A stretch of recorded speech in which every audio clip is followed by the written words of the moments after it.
Chapter 1, Taylor. Sleep deprivation was messing with my head. It had to be. There was no way I was 20 miles from Nashville. That was in the opposite direction of where I was supposed to be going. My heart rate picked up when I saw another sign announcing the split toward Nashville. I wasn't hallucinating. I really was in Tennessee. I pulled off on the next exit and into the nearest gas station. I picked up my phone and checked the map. Oh no. No. No. No. No. Somewhere, who knew how long ago, I'd taken a wrong turn. A wrong freeway. I'd been on this one for hours. Since Louisville. Wait. Louisville? Why had I been anywhere near Kentucky? Detroit to Columbus. Southwest, straight through West Virginia. No. Southeast. I dropped my head against the steering wheel and fought back tears. There was no use in crying. That wouldn't help anything, and I'd end up with a headache. How could this have happened? I went over my route at least 100 times before leaving. Carrie, my older sister, had me repeat it back to her twice before I got in the car. Sure, I'd been engrossed in the audiobook I'd been listening to and was mostly on autopilot, but not enough to end up in the wrong state. I didn't have time to panic. I had to fix this. I set my destination as Raleigh in my phone's GPS and swallowed back the lump that formed. Over 8 hours away. It was 2 in the morning, and I was due to start my new position with the Pugston firm at 8:30. The most prestigious accounting firm on the East Coast, outside of New York City, and I royally screwed it up. I wrote an email explaining the situation and sent it to my contact, the Human Resources Director, but I doubted any excuse was valid for missing my first day. They could hire anyone they wanted. They probably had a list of excellent candidates they could call and replace me with before I even made it to the city. I wouldn't know until she arrived at the office in the morning, so I had to push through. Giving up was not an option, not when there was still a scrap of hope. I bought 2 energy drinks before getting back on the road. 8 more hours of driving. I could do it. The email came in at 8:15. I glanced at the message long enough to see "We regret to inform you." I pulled off and read the full email. They rescinded their offer and wished me luck. Of course, they did. Why on earth would they want someone so absent-minded and incapable working for them? I had nowhere to go. Nowhere to be.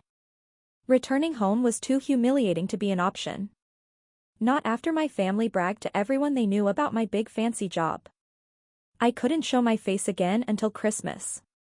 Less than 2 hours to Raleigh. I sighed and got back on the road. I had a hotel room waiting for me, and I was too tired to think of a better plan at the moment. Once I got there and slept for a few hours, I would come up with the next steps. I shuffled into the lobby with my 2 suitcases and leaned against the counter. "How may I help you?" The woman eyed me with a fixed smile. Her perfectly sleek bun and impeccable makeup was a reminder that I hadn't showered in 2 days. Her judgment was too far down on my list of concerns for me to care. "I have a reservation under Taylor Klein." She tapped on the keyboard and frowned. "I'm sorry, but your check-in isn't until 3 this afternoon." Right. Because I was supposed to be at work right now and check in tonight. I've been driving for 2 days. I know I'm a bit early, but surely you have a room available. Could you please check? As much as I wanted to cry or scream at her, I knew I'd get further by being polite. Something my parents taught me. Her fake smile returned, and she clicked on her mouse a few times. "We are quite full this week, but it looks like I have a room with a queen available." "That would be great. Thanks for checking." I slid my ID and credit card toward her. It seemed to pain her to be nice to me, but she handed me my things along with a keycard. "You'll be in room 212. Enjoy your stay." "Thanks." I smiled and turned to find the elevators. The moment I opened the door to my sanctuary, I dropped my bags and collapsed onto the plush bed. Tears rolled down my cheeks, and this time I didn't have the strength to stop them. This was supposed to be my moment. All my hard work and sacrifice seemed to pay off when I got such an amazing offer. It had been sudden. They wanted me to start just 3 days after I accepted the job. There wasn't much time to prepare for my life down here. I just packed up and my parents said I could figure things out when I got here. Ask my coworkers for recommendations of where to live and take time to find the neighborhood that felt right. After all, this was the beginning of the rest of my life. I had budgeted for a hotel room for a week to give me time to find somewhere permanent to live, but now I would probably need to move again. The last thing I wanted was to ask my parents for help, not after how proud they'd been. I would do this on my own. Hunger was the only motivation strong enough to get me to wake up and move. I managed to sleep for 7 hours but was still so exhausted. It was after 5 and I could have easily continued sleeping through the night, but my stomach grumbled. Once I stood, though, I realized how desperately I needed a shower. I could smell myself. My pride, and my mother's voice, prevented me from seeking out food without bathing first. Once I was presentable, I took the stairs down to the main lobby and found the concierge's desk. He grinned as I approached. "Good evening, Mississippi. How may I help you?" "I'm looking for a recommendation for somewhere close to get dinner." He pulled out a list and a map before pausing. "Are you a Storms fan?" I had no idea what he was talking about. Did I like storms? I shook my head. Then might I suggest Hillsborough Sports Bar? It has a full dinner menu as well as a superb selection of craft beers. It's just across the street and down half a block. He raised his hand to the left. "Thanks so much." I smiled and headed in the direction he pointed. I saw the neon signs easily and nearly ran. I was hungrier than I thought, and knowing food was within reach, I didn't bother to care if people saw me rushing down the sidewalk. I stepped through the front door and was pleased to see it was more restaurant than bar, with sports memorabilia covering every flat surface, surrounding the wide-open area of tables that were mostly full. I forced my way through the mass of people to the front. A hostess greeted me, and when I said I was alone, she recommended a seat at the bar for quicker service. A 40-minute wait to sit at a booth wasn't worth it. I found a single open stool and the bartender nodded in acknowledgement while taking the order of a man down at the opposite end. There was a small, folded menu standing between the salt and pepper shakers and napkin holder, so I pulled it out and scanned the options.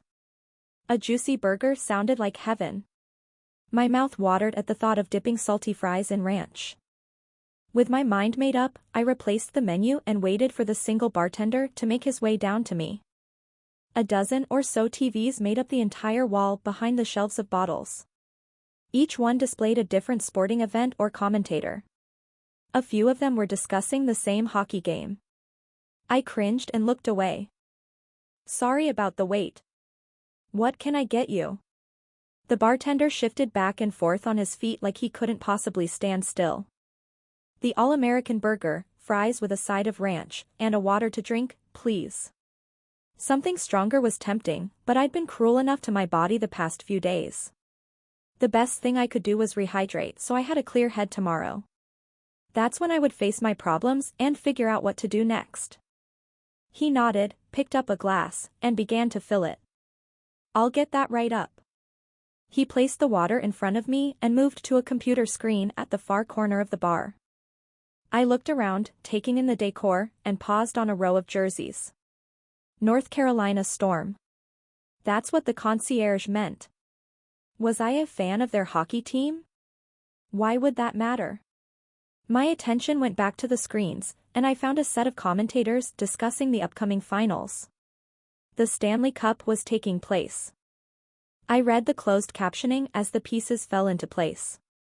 The Storm were in the finals, and the first game of the series was tomorrow. In Raleigh.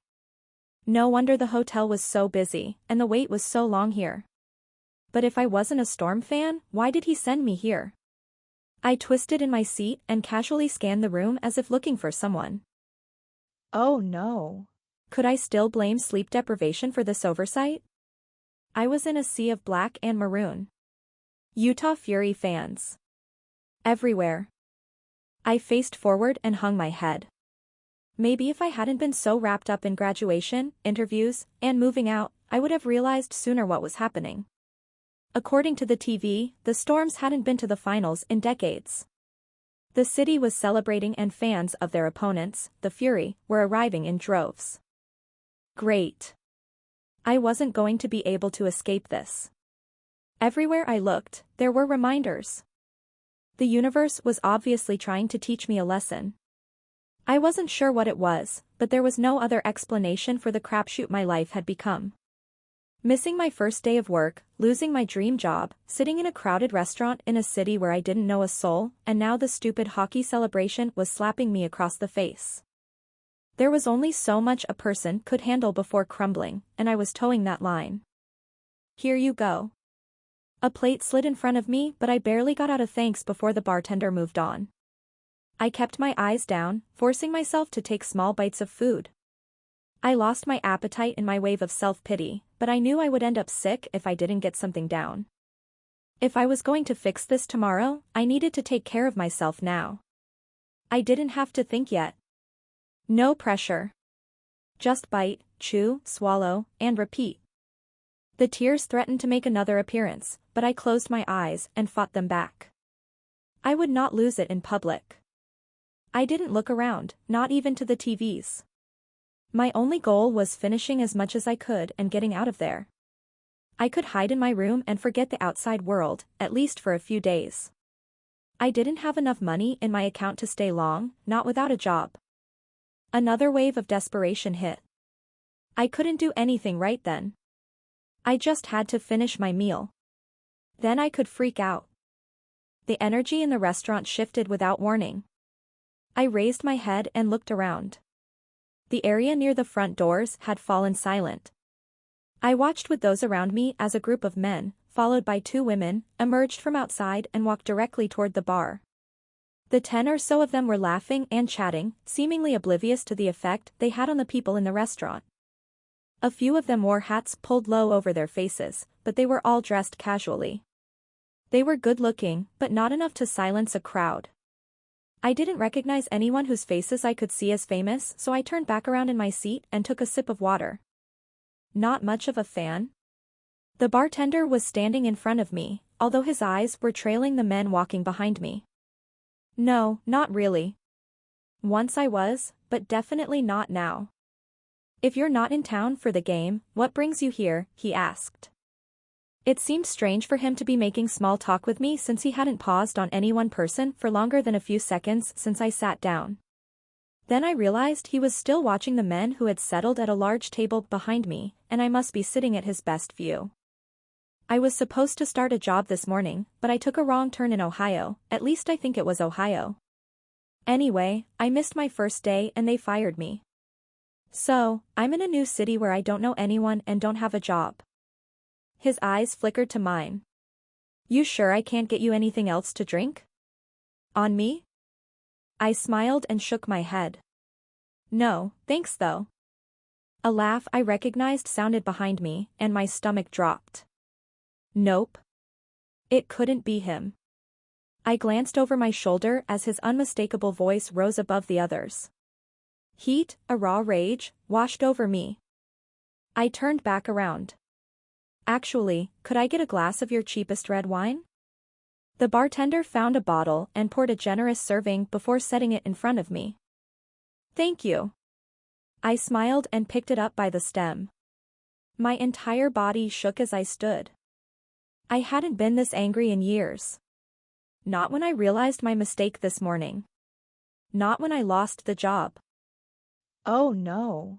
This was next-level fury. I almost laughed at the irony. Miss? I heard the bartender call after me, but I ignored him and took slow, determined steps toward my target. 4 years. It had been 4 long years since I heard that voice. The one that used to make my heart sing. The one that promised me so much only to disappear from my life right when I needed him most. There he was.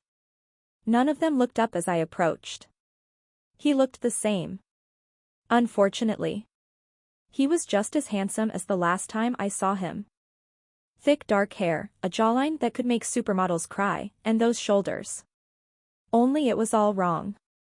His hair was longer under his hat. There was scruff on his face. His shoulders were wider than I remembered. He was a man now. I stopped across from him and waited as he glanced up, did a double take, and dropped his mouth. That caught the attention of one of the guys. He called his name and nudged him. Soon, the entire table was watching him. Taylor? I flung my hand up, aiming the wine at his face. I hit my target and spun back around without a word. Chapter 2, Jason. The guys stared me down, a few laughing, and waited for an explanation. Lucy was sitting across the table and a few chairs down. She was the only one not looking in my direction. She'd turned in her seat and watched Taylor run for the women's restroom. "Come on." She tugged on Colby's sleeve and together they left, following Taylor. It hurt seeing how different she was, yet exactly the same. I'd always loved her dark, almost black hair, but it was even longer now and a bit lighter than I remembered. Her brown skin was just as flawless as ever. I'd been self-conscious around her because I suffered from a fair amount of acne as a teen, but hers was perfect. Never a blemish or pimple in the 2 years I knew her. She wasn't that girl anymore though. She'd become a stunning woman. One that I never imagined I'd get to see. "Care to tell us what's going on?" Reese asked with a smirk. I shook my head and accepted another napkin from Noah to dab at my shirt. The effort was in vain. Red wine against a white t-shirt. Taylor won that round. "Here. Can I get you some seltzer water or anything?" The bartender looked like he was holding back a laugh. I accepted the towel he held out for me and dabbed at my shirt. "An old hookup from the season?" Colin teased. "Did you forget her name?" "They hate when you do that." Eric nudged Grant, who rolled his eyes. "Why did this have to happen on our first night here?" I was tired and had wanted to order room service and get to bed early, but when the vets on the team invited me out, I couldn't say no. It was rare for them to extend an invitation to the rookies, well, not Noah. He was an anomaly. The potential to make a good impression and maybe even wiggle my way into their inner circle vanished the second my eyes connected with hers. I didn't see her until she was already at the table, otherwise, would have approached her first. Well, maybe not. I would have at least been on guard. Okay, I probably would have left, feigning an illness or something to get out of there as fast as possible. I was a coward, sure, but at least I would have been saved from public humiliation. And in front of the captain. They were never going to let me live this down. This was the exact sort of thing they clung to forever, bringing it up at the most inopportune times. I'd seen it done to nearly all the guys at the table, and for the past 2 years, I'd been able to fly under the radar. "Well?" Hartman's stern look made me cringe. He wasn't asking for a laugh. He was using his captain's voice. "She's an ex." That was too casual of a label, but I didn't want the third degree from any of them. Colin's eyebrows shot up. "And I thought I messed up." Grant chuckled. "Lucy pretended you didn't exist, but at least she never threw a drink on you." A few of the guys joined in the laughter while I pretended like I wasn't completely out of the loop. Their inside jokes and shared memories were intimidating enough in the locker room, out in the real world it was just further proof that I was an outsider. "I take it things didn't end well?" Noah prodded. "Not exactly," I mumbled. I hadn't allowed myself to think about her or what happened for so long. I didn't want to uncover the locked box I'd pushed all those memories into. It was the only way I could function, especially at the beginning. I had to block it out in order to focus on playing hockey and furthering my career. If I'd let myself hold on to her and what we had, I would have withered away in the darkness. She hated me and she had every reason to. I didn't just break up with her. I disappeared. That captured the attention of the table and they quieted. "Sounds like a story." Eric wagged his brows. I'd heard Dad and a few of the other guys complain about how much this group loved drama and gossip, even referring to them as schoolgirls. This was my first experience being at the center of it. I was not a fan. We dated in high school, I offered, hoping that would be enough. So what? Last year? Reese asked, earning a few laughs. 4 years ago, actually, I replied lamely. I thought you were in the major juniors. Noah added. I was. Eric leaned forward, resting his elbows on the table. You naughty boy. Isn't dating against the rules on most teams? Derek asked. I shrugged. Depends on the coach. It's not an official rule. But it was for you. Eric's grin widened. Wasn't it? Running away to the restroom was a tempting option at this point. Unfortunately, that would make everything worse. I had to face them now and minimize this before it became a whole thing. I kept my personal life off the ice. It didn't affect my training or how well I played, so it never came up. How long were you two together? Reese asked from the other end of the table. 2 years. Oh, man. Noah sucked in a breath through his teeth. This doesn't end well, does it? Obviously not. Hartman nodded in the direction of the restrooms. I tapped my fingers on my thighs. I needed to get out of here before Taylor came back. I went back home to Canada to graduate from high school there, and the next month I was drafted and flew out to Florida to start training with the farm team. So, you didn't break up with her? Noah asked to clarify. You didn't speak to her at all, did you? Eric accused and leaned even closer. I ignored his prying gaze. I didn't get a chance. By the time life settled enough for me to call or email, months had passed.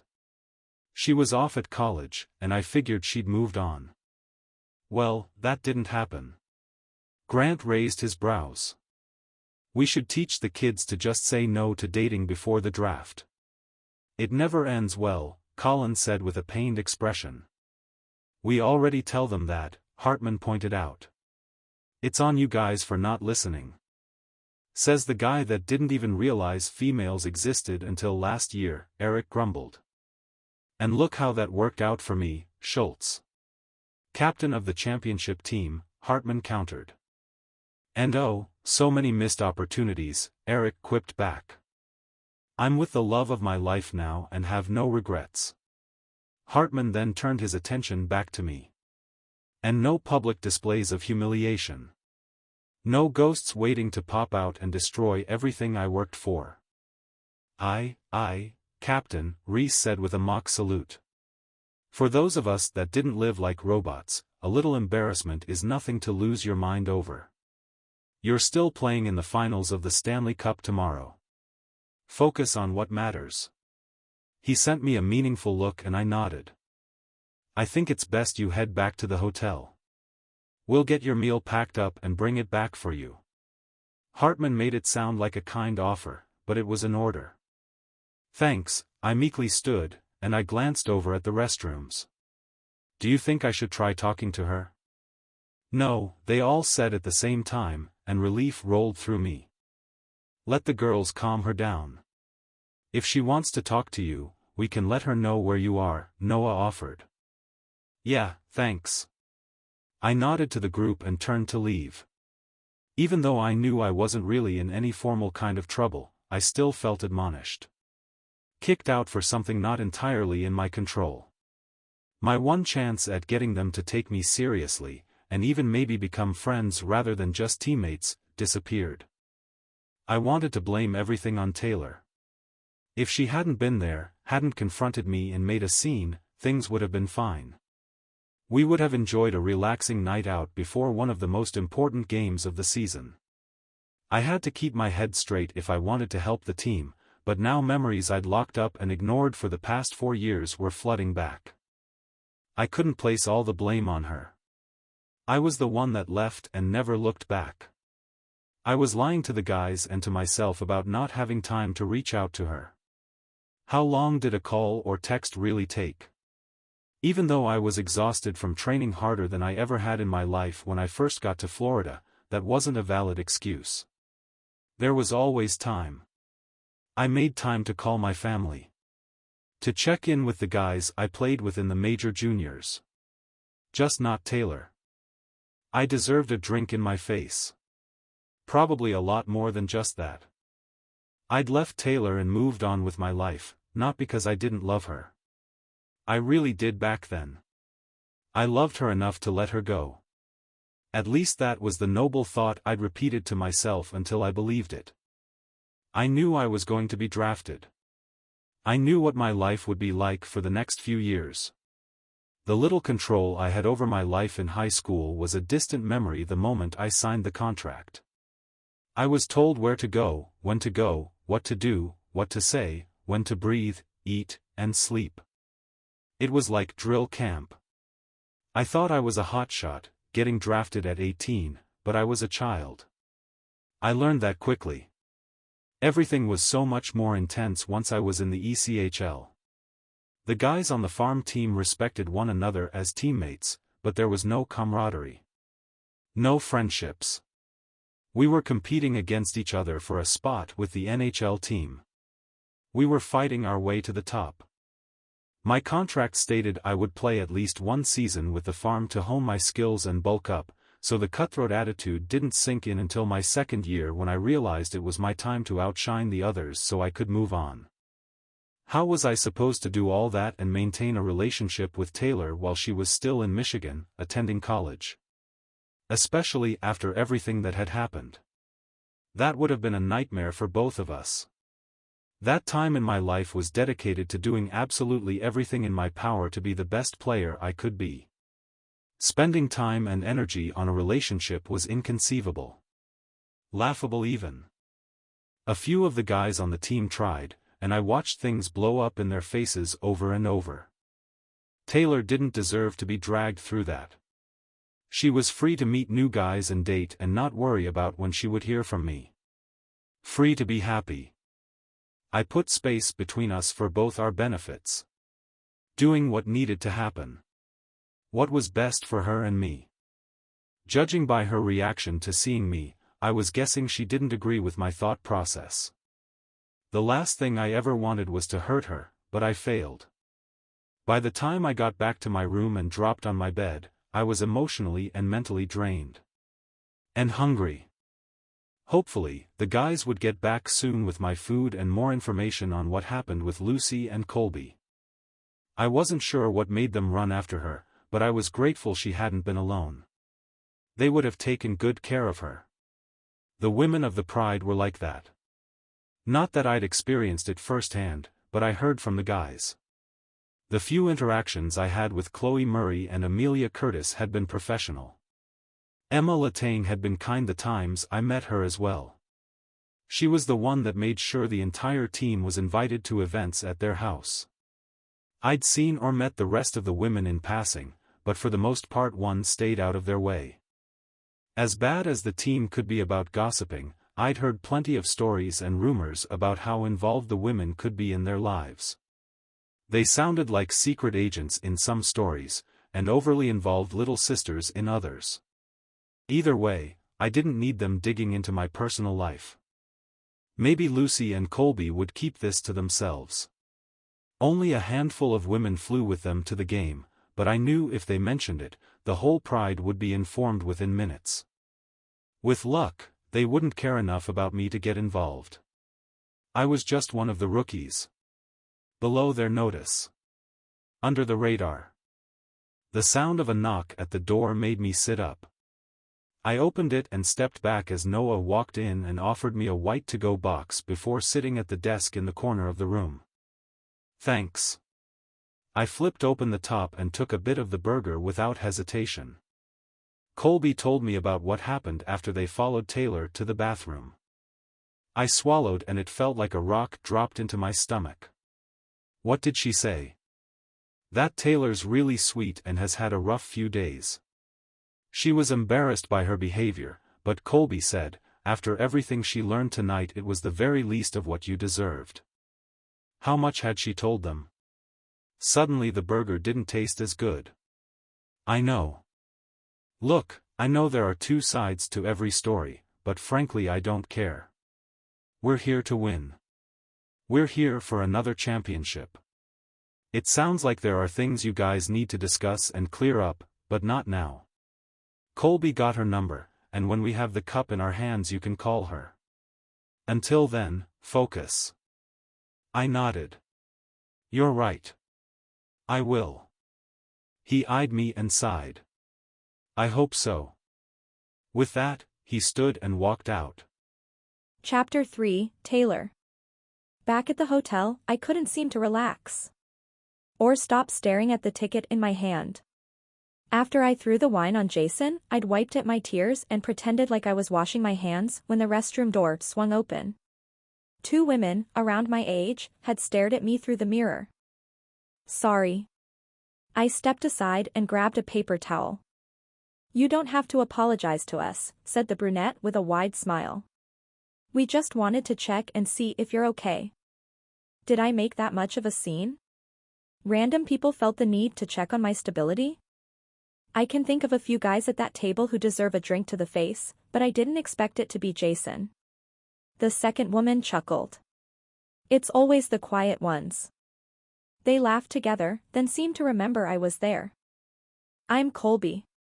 The second woman, with golden brown hair down to her waist and friendly eyes, put her hand on her chest and then gestured to the brunette. This is Lucy. Lucy tilted her head. And who might you be? Taylor, I said after a second. Who were these women? Nice to meet you, Taylor. I wish it was under better circumstances though, Colby joked. We don't generally make friends in the bathroom, but stranger things have happened. That's true. Lucy nodded matter-of-factly. You guys know Jason? I asked. Yes, although not as well as you seem to, Lucy said with a grin. What's the story there? Colby leaned against the wall and crossed her arms. I can't wait. I hope it's as good as yours, she said to Lucy before turning her attention back to me. I couldn't keep up with them. It was like they were having a second conversation I wasn't participating in even though I was in front of them. So? Lucy prodded again. We dated, I answered simply. Like a relationship dated or hooked up a few times dated? Colby asked. I was about to tell her that it was none of her business, but after everything that happened in the last 48 hours, all the fight I had left was gone. I needed someone to talk to, confide in, and maybe even get advice from. These two women strolled into my life and it had to be a sign. I caved. Jason and I dated for 2 years in high school. He lived next door in a sponsor's home. Wait, Colby held up her hand. He dated you while in the major juniors? I nodded. We kept it a secret and agreed that we would break up if it affected his game or my grades. They shared a look before turning back to me.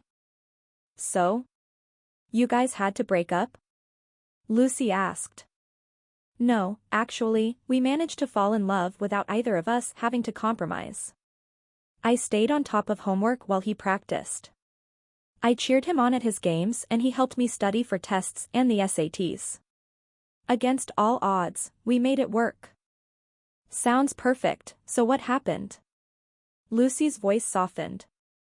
I have no idea, I swallowed and forced myself to skip past those memories. I couldn't allow myself to think about it. Not now. After his season ended, he went home to graduate from his school in Canada. We planned on me visiting that summer. We planned on me attending the draft with him. After all, he was there when I got my acceptance to Michigan State. We shared in big events. I thought we were going to share our lives.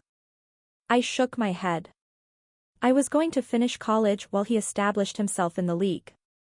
We knew we'd both be busy, so it would work. Neither of us had to feel bad about not having much time for each other. After I graduated, I'd find a job in whatever city he was in and eventually we'd get married. That's heavy, Colby whispered. So, he went back home and what? What actually happened? Nothing, I replied. He didn't answer my calls or reply to my messages. I tried for months and finally gave up. Wait, what? Lucy nearly growled. That idiot just ghosted you?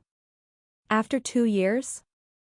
Colby watched her friend with sad eyes, then focused back on me. Lucy went through something really similar. Almost too similar. She cringed. She and Colin were college sweethearts. Supporting each other and planning their future, then he left and ruined it. I peeked at Lucy, who seemed to calm down. It took 5 years for us to find each other again. It's been 4, I admitted. Her shoulders dropped. Oh, Taylor. I'm sorry. I know what you've gone through, and I know the pain. I believed her. I recognized the look in her eyes. It reminded me of myself. But you guys worked it out? She smiled. It took both of us traveling to another country, but, yeah, we worked it out. That's a long, glorious story for another time, Colby interrupted. We're here to learn about you. I already told you what happened. She shook her head. No, you told us what happened then, and what you'd planned on happening in the future, but what about the 4 years between then and now? I let out a chuckle. That isn't exactly a happy story either. Lucy moved and sat on the sink counter. Please, share. I'd already divulged more of my life to these strangers than I had to some of my college roommates, but somehow that didn't feel as weird as it probably should have. Something about them made me feel like I'd known them forever. I graduated from MSU in April and got a job at a big-time firm here. What kind of firm? Colby cut in. Accounting. Lucy scrunched her nose. You don't strike me as the accountant type. I'd heard that before. I wanted a dependable career. What did you really want to do? Colby said quietly. No one had asked me that in 3 or 4 years. It wasn't something I let myself think about often either. Art, I blurted. Or graphic design. Lucy stuttered. Wait, how do you go from art to accounting? Being practical. I waved it off like it wasn't a big deal. That's a shame, but I understand putting security ahead of chasing your dreams. I searched for judgment in Colby's voice, but there was none. Yeah, I figured I could draw as a hobby or maybe even as a side project, I added. So, when do you start your job? Lucy brought up, back on topic. I was supposed to start today. Did it get pushed back? Colby asked. No, I didn't make it here in time. I got lost on my way from Michigan. I huffed. One wrong turn and next thing I know I'm in Nashville. I was 8 hours away, but due to the office in 6 hours. I reached out to let them know and got a rejection email as a response. Lucy waved both hands in front of her. Whoa. Pause. You moved to a new city for a new job, got lost, got fired from the job, and ran into your ex all in one day? I nodded. Yeah, that sums it up. No, she replied. No. That's not okay. Do you need a hug? Colby frowned. I've managed to hold it together this long. I'm pretty sure that would push me over the edge. No more of this. Lucy clapped. We are going to end this bad streak right now. How? Colby raised a brow. We're going to find you another job, but that's long-term. First, we're going to all go to the game tomorrow. I shook my head. I don't. We have extra tickets. One of our friends had her baby early, so she couldn't make it. Then her sister-in-law got all panicked about flying and went into labor early too. You are definitely coming with us. It's almost guaranteed Dumoulin will get checked a few times. Wouldn't you like to see that? Colby asked with a smirk. I haven't watched a hockey game since. I trailed off, and they seemed to understand. Then what a perfect game to get back into it. Lucy cheered. Game 1 of the finals. You can even cheer for the Storms just to spite him. Colby burst out laughing. That would be great. Lucy nodded. See? We'll get you a jersey to wear and everything. I don't want to bug him, you guys. Not during such an important game. It's happening. You need to have some fun, Taylor. You can't let one man turn you off the sport forever. Colby held out her hand. Phone please.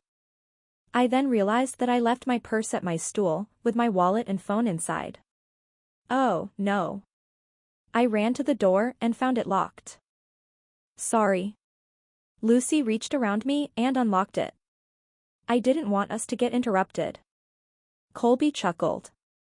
That's messed up. What if some poor woman needed to pee? She shrugged. We had an emergency. I moved past them and hurried back to my spot at the bar. It was occupied and my purse was nowhere to be seen. Before I could panic, the bartender showed up. I have your things back here. He nodded to his left to the end of the bar, and I followed him to the opening. Here you go. Thanks so much. I had a bit of a... No explanation needed. I took care of your tab too. I sighed, relaxing a bit. You didn't need to do that. No problem. He smiled, and I reached into my wallet and pulled out a $20 bill. Thanks. I set it on the counter and turned. Phone. Colby was right behind me and had her palm out again. I handed it to her and she typed before handing it to Lucy. She put in her number then gave it back to me. We'll call you tomorrow. With that promise, they returned to the table of guys.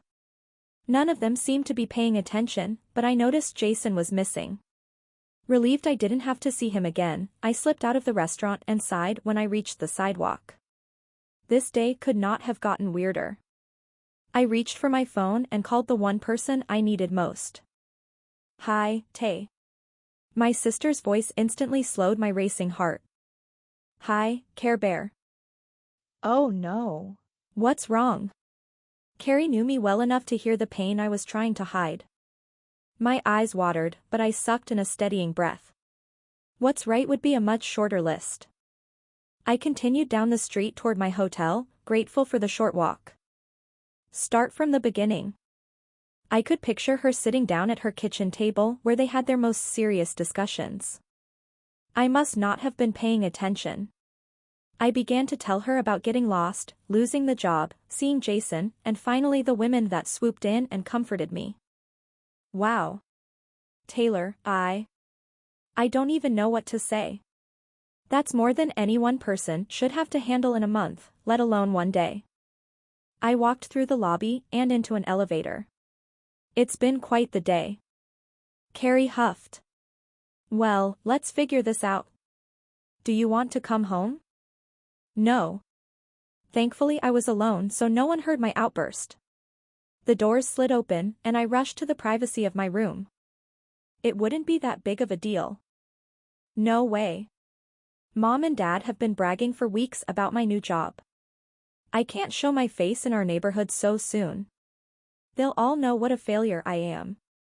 I fell back on the bed and stared at the textured ceiling.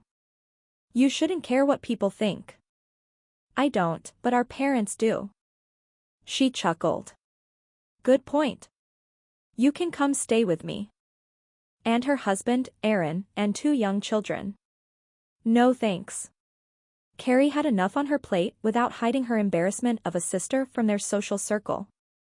I appreciate the offer, but that's not a good idea. Do you want to stay in Raleigh? If I can find a job quickly, but I don't know anyone here. It's also really humid. I patted my hair which seemed to have grown to twice its normal size since I arrived. That's good. You don't have to limit yourself. Do you think your professors would have any contacts they could refer you to? Maybe. It wasn't a terrible idea. Reach out to them. In the meantime, you'll have to send out your resume to any firms you're interested in. Since you're not committed to one area, it should be easy. I'll get started in the morning. Good, she said as if that problem was solved. Do as much as you can, then go to the game and try to enjoy yourself. I don't want to see him again. I pouted. Then don't. Hang out with those women and go back to your hotel. It's not like they can drag you onto the ice at the end. That was true. Okay. Things will work out, Tay. Hearing her say it made it almost believable. Thanks for talking. Anytime. I love you. Love you. I hung up and tossed the phone next to me. One step at a time. That's all I had to think about. Chapter 4, Jason. You good tonight? Hartman stopped in front of me in the locker room. His words were quiet, only loud enough for me to hear. I was grateful he wasn't drawing more attention to me. Enough of the guys had joked when they came in, asking if I got the wine stain out. But overall, the team was focused on getting in the right mindset for the game. Yes, I promised. He nodded and continued walking. Grant leaned over. Most of the guys moved on after you left. It wasn't as big of a deal as you probably think it is. Thanks. He wasn't the type to say something just to make you feel better, so I believed him. I checked my phone before dropping it into my duffel. Just a text from Carmen, the clingy girl I'd been hanging out with. I ignored it and shoved my bag under the bench. Once everyone was changed, Coach Romney and Rust walked to the center of the room. Romney met each of our eyes before speaking. This season has been rough. It's taken a toll on every single one of us, but we fought and never gave up. We're here to reclaim our title and remind the league who we are. We slapped our stick on the ground, and he smiled. When you're out there, don't hold anything back. Now is the time to lay it all out on the ice. Focus, be present, and play your very best. We've gotten to this point together, and we're going to win together. We cheered, and he and Rust walked out. Hartman replaced them and stared us down. Like Coach said, this season has been harder than any of us could have anticipated. He paused and looked at Ollie. He'd been in an accident, and Derek filled in as goalie for months in the beginning. We've had some major things happen personally, and we supported each other because we're family. This series is going to take everything we have left. It's not going to be easy. The Storms want this just as bad as us, but they're going to have to fight. We've won this 3 seasons in a row. That cup belongs to us, in our city. It's ours and we have to defend it. We cheered and slapped our sticks. Let's go out there and remind them who we are. We chanted, Fury, as we stood and marched through the tunnel to the ice. My body buzzed with the energy from the cheering crowd. There was a decent amount of our Fury black in the sea of white and navy.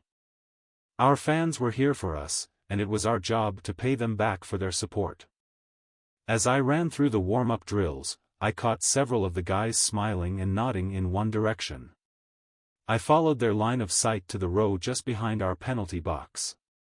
The Pride was standing and clapping, waving at their men. Elena and Kendall sat next to Sydney and Dad's twin boys. On their other side was Colby, Lucy, Anne. I almost slammed into Eric. Watch it, he snapped at me. I shook my head and focused on the drill. What was Taylor doing here? Why was she sitting with them, and why was she wearing a Storm jersey? I couldn't see whose number it was from this far, but the white stood out in stark contrast to the rest of the women's black. Lucy and Colby must have invited her, but why? I couldn't think about that right now. I couldn't afford to be distracted, not tonight. Now I understood why some of the guys complained about the Pride, how intrusive they were. How they couldn't mind their own business. It never affected me. Not until now, at arguably one of the most important games of the year. What were they thinking? Were they trying to psych me out? Punish me? They were sabotaging their own husbands, their own team. When it was time to head back to the bench, I went through the motions, standing for the anthem and cheering as the first line was announced. My eyes found her again.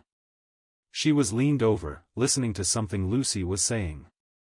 She looked so natural with them, even with that ridiculous jersey on. I'd only ever seen her in mine. That memory was like a kick to the gut. Was this my punishment? Having my past mistake, my deepest regret, thrown in my face? Seeing what could have been if I wasn't such a selfish coward. She looked like she belonged. With the pride. In my life. I couldn't see it when I was drafted. I thought I was saving her from this. A life of having a traveling husband. One who could be traded without notice, causing her to uproot her life over and over. No, that wasn't the only reason I left her behind. But I couldn't admit that, even to myself. She threw her head back in laughter, and my heart sunk. She was supposed to be living out her dreams, creating art, and married to the man of her dreams. I still didn't know what she was doing here. Why Raleigh? What had happened in the last 4 years? What changed? It was none of my business. I didn't deserve to know about her life since I chose to walk out of it, but my old feelings were bubbling to the surface since I saw her. I cared about her and wanted her to be happy. If she was, I doubted she would have thrown her drink in my face. That wasn't the move of a content person. I couldn't reach out to her though. Not until the series was finished. Noah was right. I had to focus on what was most important. In a week or so, I could ask for her number and see if she would speak to me. I could wait that long. I had to. Third line. Get ready, Rust called out and I threw one leg over the boards. When Colin stepped off the ice, I jumped on and sprinted into position. The score was 0-0 but there was plenty of time to change that. I turned and waited for Grant to come down the center with the puck. Here, I called and he passed it to me without needing to look up. We'd run this play until we could do it with our eyes closed. I took it around the back of the net and passed it to Brandon Cullen, the resident dad on the team. He was exactly where he needed to be, and he backhanded it onto the net before the goalie had a chance to block. The alarm sounded, and I slammed into Dad, clapping him on the helmet. Yeah. I cheered as Grant joined in, then Jones and Lance. We skated to the bench and hit gloves with the team before taking our spot behind the boards. Nice play. Hartman nodded to us as he passed, and I smiled. No one could say I wasn't focused. We pulled that off flawlessly. I couldn't get complacent, not until we widened the gap in the score, but at least I'd done my job. Things were getting more aggressive on the ice. The Storm wasn't happy with our goal, and I heard the chirps and threats being exchanged. This fueled most of us, taunts just made me want to shut them up, and the best way to do that was to score. Watch 52. Grant nodded toward the far corner. One of their guys cornered Nikolai, blocking him from passing the puck to Noah. Nikolai seemed to have had enough of it and swung around, nailing the other guy in the gut before shoving him to the ice and hitting the puck along the board to Hartman who was waiting on the other side. It took a few seconds for the other guy to get up, and when he did, I saw the rage on his face. He's pissed. Hartman crossed in front of us on his way to their goal, Nikolai already making up for the delay and in position. Noah got the puck and passed it to Vaughn. He was looking for Hartman, but our captain sprinted to the corner where Nikolai lay, unmoving on his stomach. A whistle blew. We all jumped up and leaned over the board to see what had happened. Noah joined the huddle and knelt next to Nikolai. Hartman turned and waved at our bench. Coach Romney and Rust threw the door back and ran onto the ice, followed by Amelia. I forgot she was on duty tonight. She shouldn't have to see her soon-to-be brother-in-law like this. Those two were close, bickering like siblings but always hugging it out, something Nikolai didn't seem to enjoy. Oh no, Eric said down the line. He was looking at the tunnel where two men were wheeling out a stretcher. He knew better than most what that meant. He'd been taken off the ice last season in a similar manner. He's not moving, Reese announced. They're probably telling him not to, Derek said.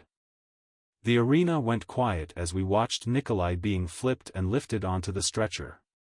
This was the worst feeling in the world. Not knowing what happened, how bad the injury was, how much pain he was in. The EMTs passed us, and we clapped.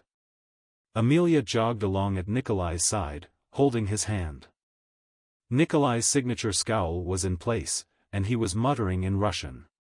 Exactly like he did the majority of the time. We had no way of knowing if he was annoyed, mildly inconvenienced, or near death. What did he say? Lance asked, as if any of us knew Russian. Probably nothing we can repeat with the cameras on us, Eric replied with a twisted smile. Reese shook his head and laughed. Did anyone see what happened? I asked. The player that had been blocking him in the corner came at him when Nikolai was facing away. He put his skate between Nick's, so when he fell his knee twisted the wrong way, Derek relayed. He'd been closest to the action. I could hear a crack from here. It's not good. We went silent as Hartman and the coaches came back. Hartman looked sick. Romney stood behind us and kept his expression neutral. It's a break. His tibia. He swallowed. We could see it through his pads. I cringed. It had to be bad then. He's done for the series. Rust confirmed my suspicion. A few of the guys dropped to the bench, but we couldn't afford to show our weakness. Nikolai was a key player, but we could come back from this. We'd readjust the lines and move forward like we always did. We're going to finish this game and win for him. Show them what happens when they mess with us. We'll make sure they pay. Hartman growled. The mood on the bench shifted at his words. He was right. We'd win for Nikolai. The pace of the game picked up as we went into war mode. They made this personal, and none of us let that go. We lived up to our team name. Each of us was filled with a fury that didn't die out. The rest of the game was packed with penalties and fights, but we won. That was all that mattered. As we walked back to the locker room, we were silent. Rust stepped into the center of the room. The hospital confirmed a break. He'll be out for a while. He sighed. We pulled it off tonight, but don't expect them to cower or give in. They're going to come at us in Game 2 twice as hard. Romney nodded. They've never been a clean team, and they proved that tonight. I don't want any more injuries, so don't let your guard down. With that, they left us to shower and change back into our suits. The press would be in soon, giving us only a few minutes to collect ourselves and our thoughts. Chapter 5, Taylor. The waiter filled my water glass for the third time, and I ignored his questioning stare. I made the mistake of looking up and thanking him the first 2 times. The other hotel guests seemed to only stay in the restaurant for 30 or so minutes, and I was easily past the 2-hour mark. I brought my laptop down this morning to get a start on the job hunt, and it was much better down here. I could take breaks to people watch rather than staring at the white walls and tastefully neutral decor of my room. It was too depressing. Too isolated. So far, I sent my resume to 4 companies. 1 in Philly, 1 in New York, and 2 in Chicago. Carrie was right, not being limited to one location made it easier to find options, but without any previous experience, it would be challenging. I attached the recommendation letters from my professors and the supervisor at my internship last summer. That would have to be enough. Is this seat taken? I glanced up, and my hands froze over my keyboard. What are you doing here? And more importantly, why did he look so good? So much broader and more mature than the last time I saw him. Jason had been a boy in comparison to the man in front of me. And of course, he had to be one of the rare hockey players that still had all his teeth. Why didn't any of his opponents ruin that perfect smile for me? I ignored the zing that went through my entire body. A mixture of pleasure and pain. The team's staying here, too. Don't worry. I'm not following you. Jason slid into the open seat across from me. The waiter appeared and took his order of an egg white spinach omelette before disappearing. The whole team. Great. I thought last night was a one-time thing. Being in the arena, the familiar sound of sticks striking the puck and players slamming against the boards felt like coming home in a way. Seeing Jason play had been shocking. He was great in high school, but I stopped following his career. I didn't realize he was amazing now. Fast, accurate, and so unafraid. It was clear playing was what he was meant to do. But what are you doing here? I repeated, much more in control of my shock. I wiped my palms on my jeans and glanced around for more of his teammates, or the girls. Someone to interrupt whatever was happening. I want to talk. He leaned his elbows on the table. I really didn't want to talk to him. His silence 4 years ago said more than this conversation ever could. What did it matter? We were ancient history. The wine-throwing incident was out of character for me. It was an immature impulse. The teenage me seeking revenge. My eyes dropped to the online application form I was filling out. I didn't have to listen to him. I could stand up and leave, but I didn't. Why wasn't I running? Just give me a few minutes, then I'll leave you alone if that's what you want. As if there was another option? I huffed but closed my laptop and waited. I owe you an explanation, more than just that, but I figure that's a good starting point. I picked up my water and took a large gulp, half to calm myself and half for something to do. Never in my wildest dreams did I think we would see each other again, let alone be sitting across from one another in a semi-civil manner. My heart was racing, not from excitement or attraction as it once had. Oh no. This was panic. Taylor, can you please look at me? The pleading in his voice cracked my resolve. I stared at his hands and then his chest, neck, lips. Those lips I used to know so well. I could almost remember how they felt against mine. No. Bad Taylor. A smirk formed on those stupid, velvety lips, and I finally made it to his eyes. I need to start with an apology. I'm so sorry for how I left things. I know it wasn't what we agreed to do. I had no intention of the day I left being the last time we ever saw each other. I was looking forward to you coming up to visit. I wanted to show you off to my friends and family. Then why? I interrupted. That was the only question I ever wanted to ask him. He grimaced. Life got so crazy. The day after graduation, my agent called. He was talking to several teams that were showing interest in me. They wanted me to come meet the teams before the draft and training camp started. I flew to see 3 teams and was at home training every day between. My trainer and agent were on me constantly. If I wasn't eating or sleeping, I was working out or on the ice. No exceptions. Was he expecting sympathy? Oh, poor Jason, having to work so hard before being drafted into the freaking NHL. He'd been pushed to his limits since he learned to skate. None of this was new to him, or me. You knew all of that was coming. You told me how hard that summer was going to be. That's why I was coming the week of the draft.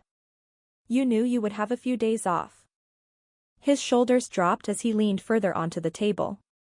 It was just so much more than I was prepared for. Every day was a blur. When I finally took a breath and looked around, a month had passed. I realized I never replied to your calls or texts. By then, I was overwhelmed and exhausted. I didn't want to weigh you down. I thought you would be busy getting ready for college. That maybe you were better off without me. So, you just decided to continue to ignore me? His logic was more twisted than my own. I don't know, Taylor. I was 18 and my life was moving in fast forward. I had no control over my days. I just did what I was told. I cocked my head. So, you didn't even think about me? I thought about you and missed you every single day, but what was I supposed to do? Bring you into my mess? You mean your life? I nearly shouted. I swallowed, trying to get myself under control. You might have been lost and overwhelmed, but I was at home waiting for you. Missing you. I knew what you would be going through, and I wanted to be there for you. I texted you every day. I wanted you to know I was rooting for you, but you couldn't take 10 seconds to reply. Each day it got worse. What did? I asked. His eyes met mine. The pain. The guilt. It got to the point that I was ashamed of myself. I knew I was hurting you, but I didn't know how to get out of the hole I'd buried myself in. I told myself you were fine, that you were busy and better off without me. So, you knew those were lies? He rubbed his face. Yeah. On some level I knew I was lying to make myself feel better. All the pain and frustration from that summer crept back in. I wanted to hug that broken, hurting version of myself. If only I'd known what he'd been thinking. Would it have helped to know he was hurting too? I probably would have driven to his parents' house and demanded he get over himself. Instead, I beat myself up. I told myself I wasn't worthy of him. I didn't deserve him now that his dreams were coming true. He did that to me.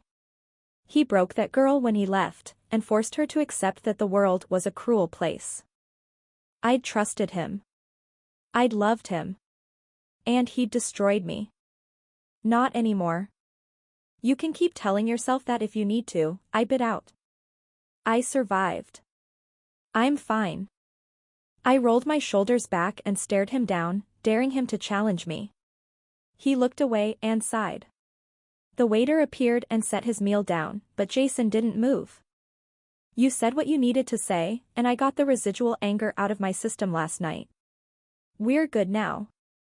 I scooted my chair back to stand, and his hand shot out across the table. Please don't go. Not yet. The misery in his eyes was too much to ignore, so I nodded and remained seated. I thought I'd moved on. He squeezed his eyes shut, taking a moment before speaking again. I held my breath, wondering if he'd bring it up. What I'd do if he did. What I'd do if he didn't. It took me by surprise when he said, I know I have no right to ask anything of you, but will you catch me up? I want to know how things turned out for you. He was correct. I owed him nothing, but I wanted to tell him. I wanted to show him that I was just fine without him. What do you want to know? He smiled just a little and sat up. Did you decide on majoring in graphic design or drawing? I sucked in a breath. He couldn't have known how painful that topic was for me. I spent 2 years dragging my feet, fighting between pursuing my dream and being realistic. It was his desertion that helped me choose. Dreams were just that. Illusions, fantasies created by our brains. They weren't real. They weren't something to chase after. Accounting actually. His head shot back as his brows raised. Really? Why? You love art. That was your obsession when we were together. I was always good at math. I shrugged. But you never liked it.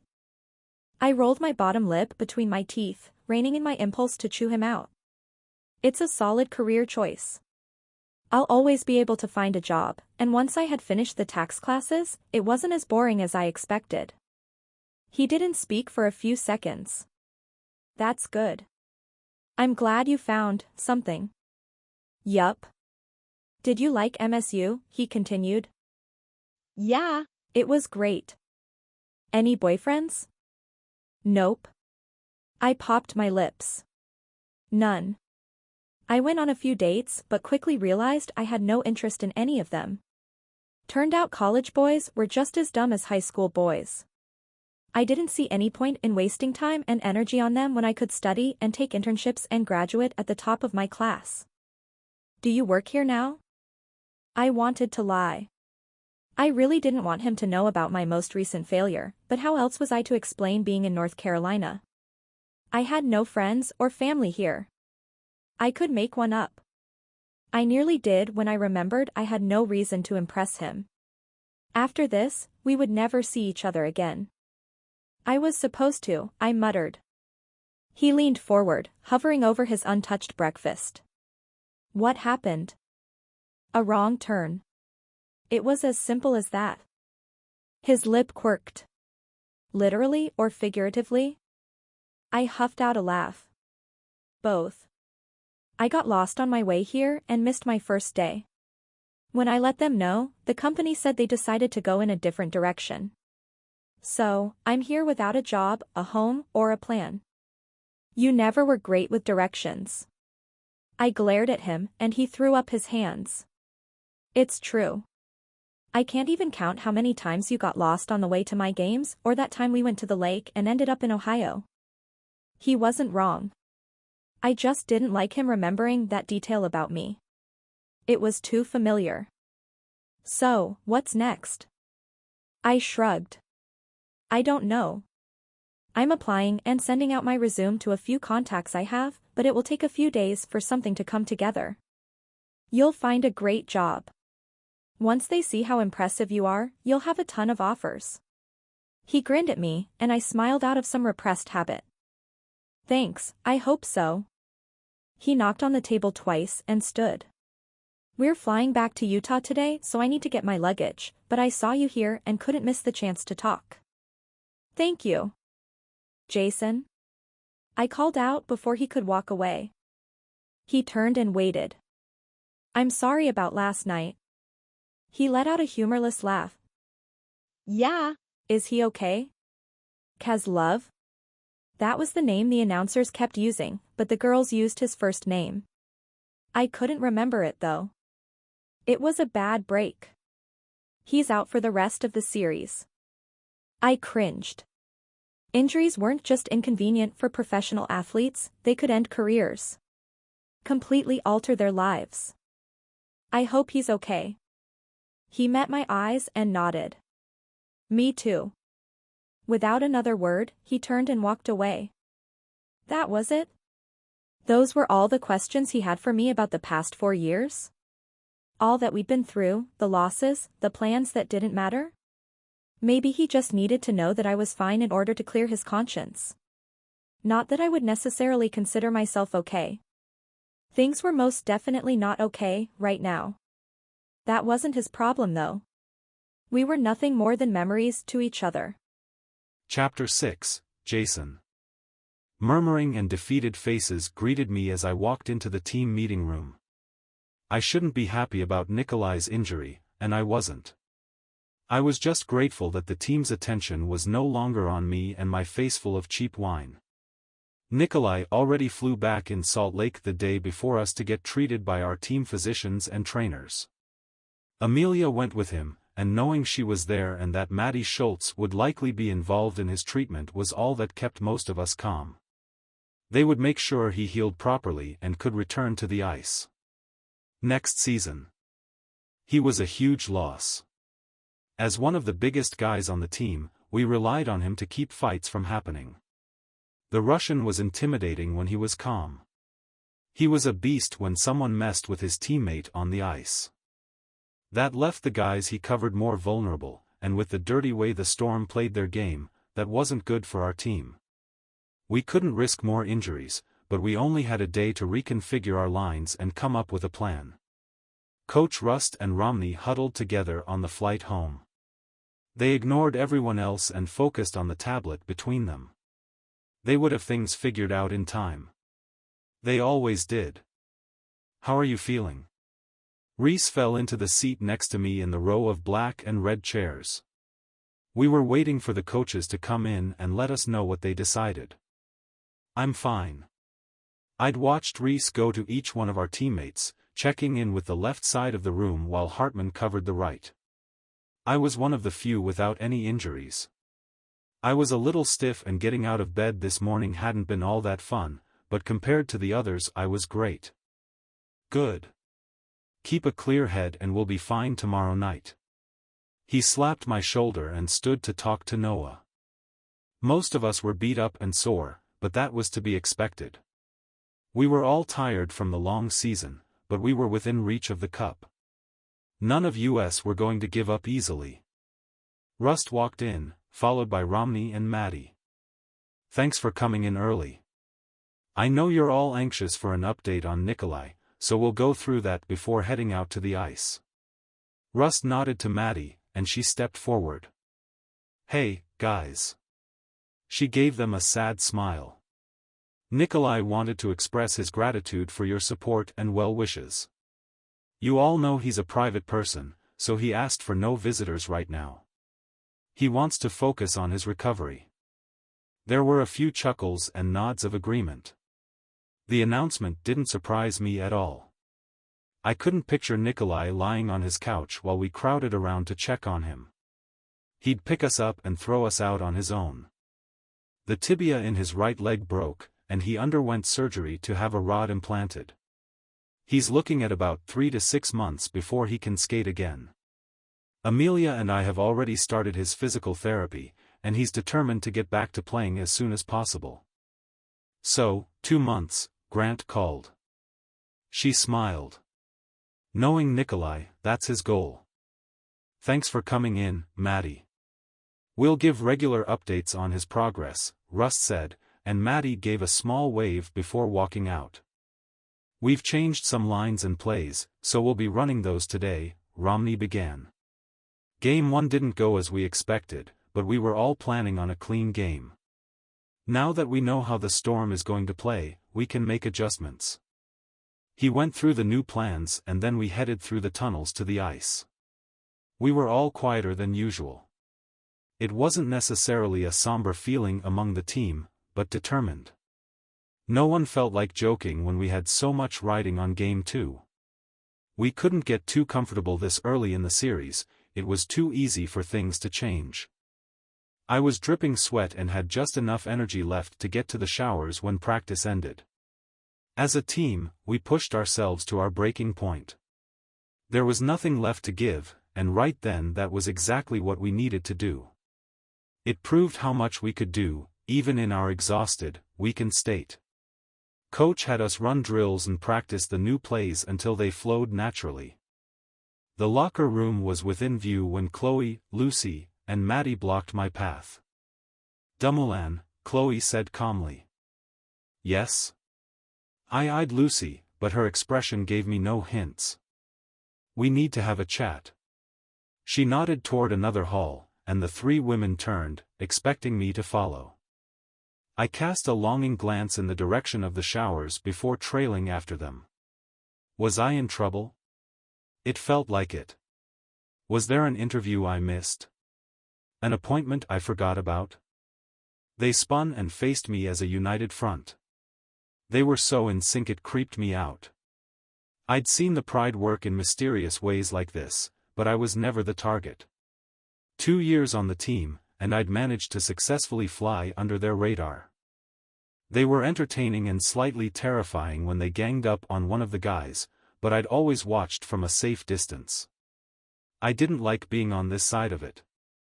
My body felt itchy. It's come to our attention that there was an incident in Raleigh, Chloe began. I glanced at Lucy but she remained stoic. I'd been confronted like this before, usually by one of my parents. I knew not to give anything away. Admit nothing until they brought it up. I wasn't going to risk getting in trouble for something else if they didn't know about Taylor. What incident? I replied calmly. One involving a scorned woman and a glass of wine.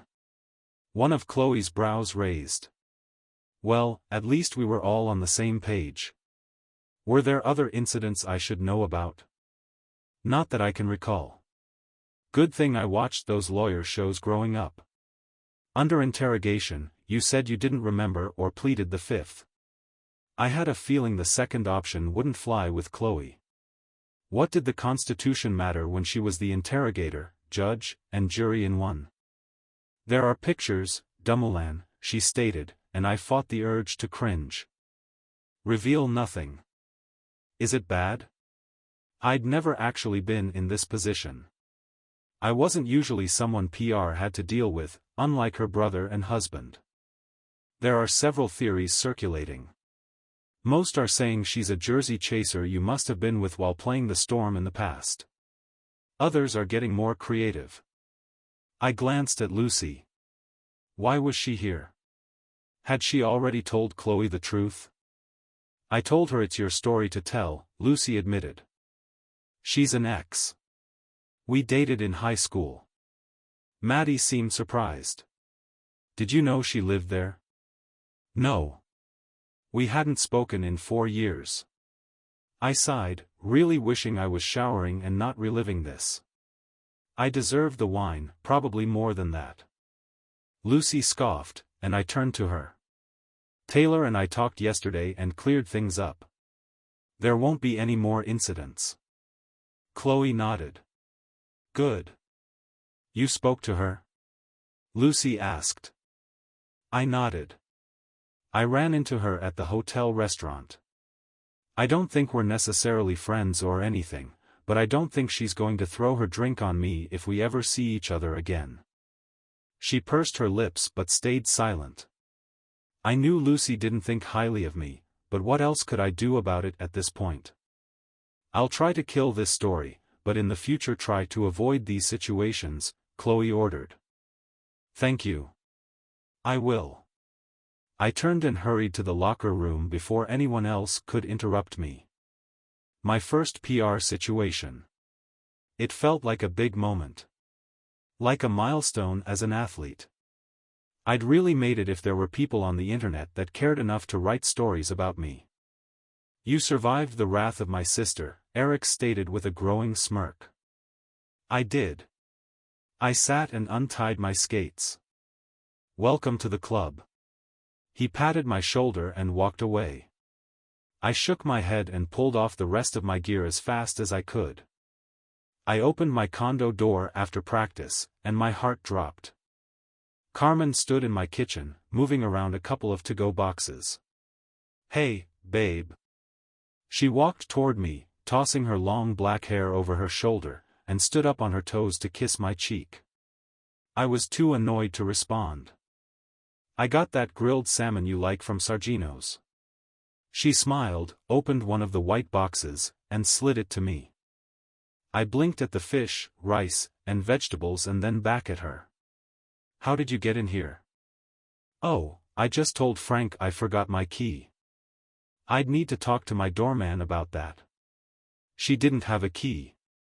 For a reason. I appreciate you bringing dinner over. Of course. I can only imagine how tired you must be, so I thought I'd take one thing off your plate. She took her box and walked over to my small dining room table. I shook my head and followed her. Carmen, you can't just come into my apartment when I'm not here. She waved a hand. I knew you'd be on your way home around this time, but I was a bit early. Should I have just waited downstairs or in my car? I nodded. Yeah, actually.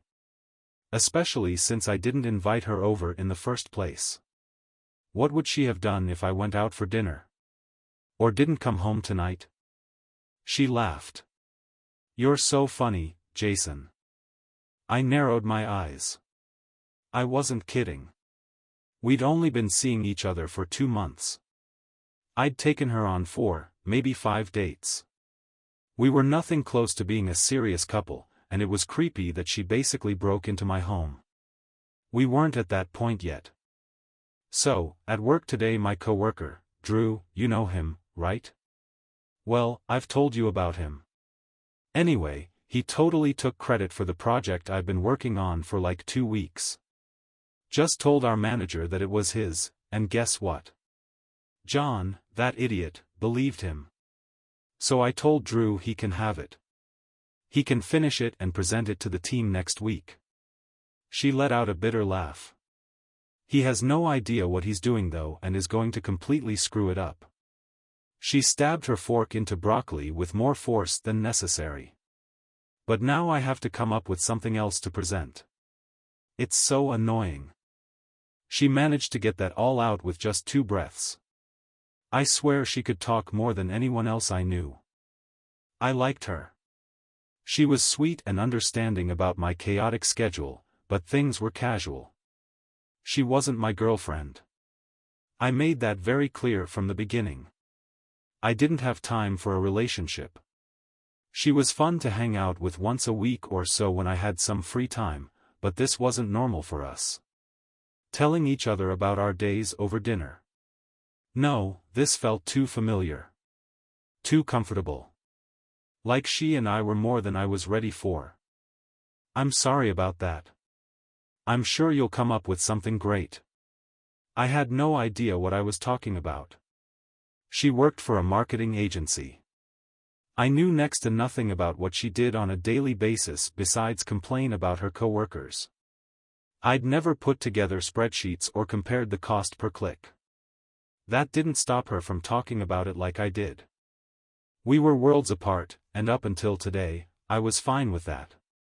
I enjoyed her company, but I never brought her to team functions or introduced her to the guys, let alone the pride. That seemed to be the pinnacle of a relationship with our team, and I was far from being ready for that. After seeing Taylor and remembering what we had, things with Carmen felt more unsatisfyingly superficial than I realized. I didn't have the desire to go any deeper with her, though. We finished eating while she told me everything that she's done in the past 2 days, and I cleaned up before facing her. Carmen, things with the team are pretty crazy right now. She stood and wrapped her hands around my arms. I know. That's why I want to help with as much as I can. I don't want you to have to stress about anything you don't have to. Your focus should be on winning the next 4 games. She must have done some homework while I was gone. Last week when I'd tried to explain that even though we won 3 rounds of the playoffs we still weren't done, she'd been confused. I appreciate that, but I think I'm going to need some space for the next little while. I can't afford any distractions right now. Her smile wavered for a moment, but she recovered. Oh, I see.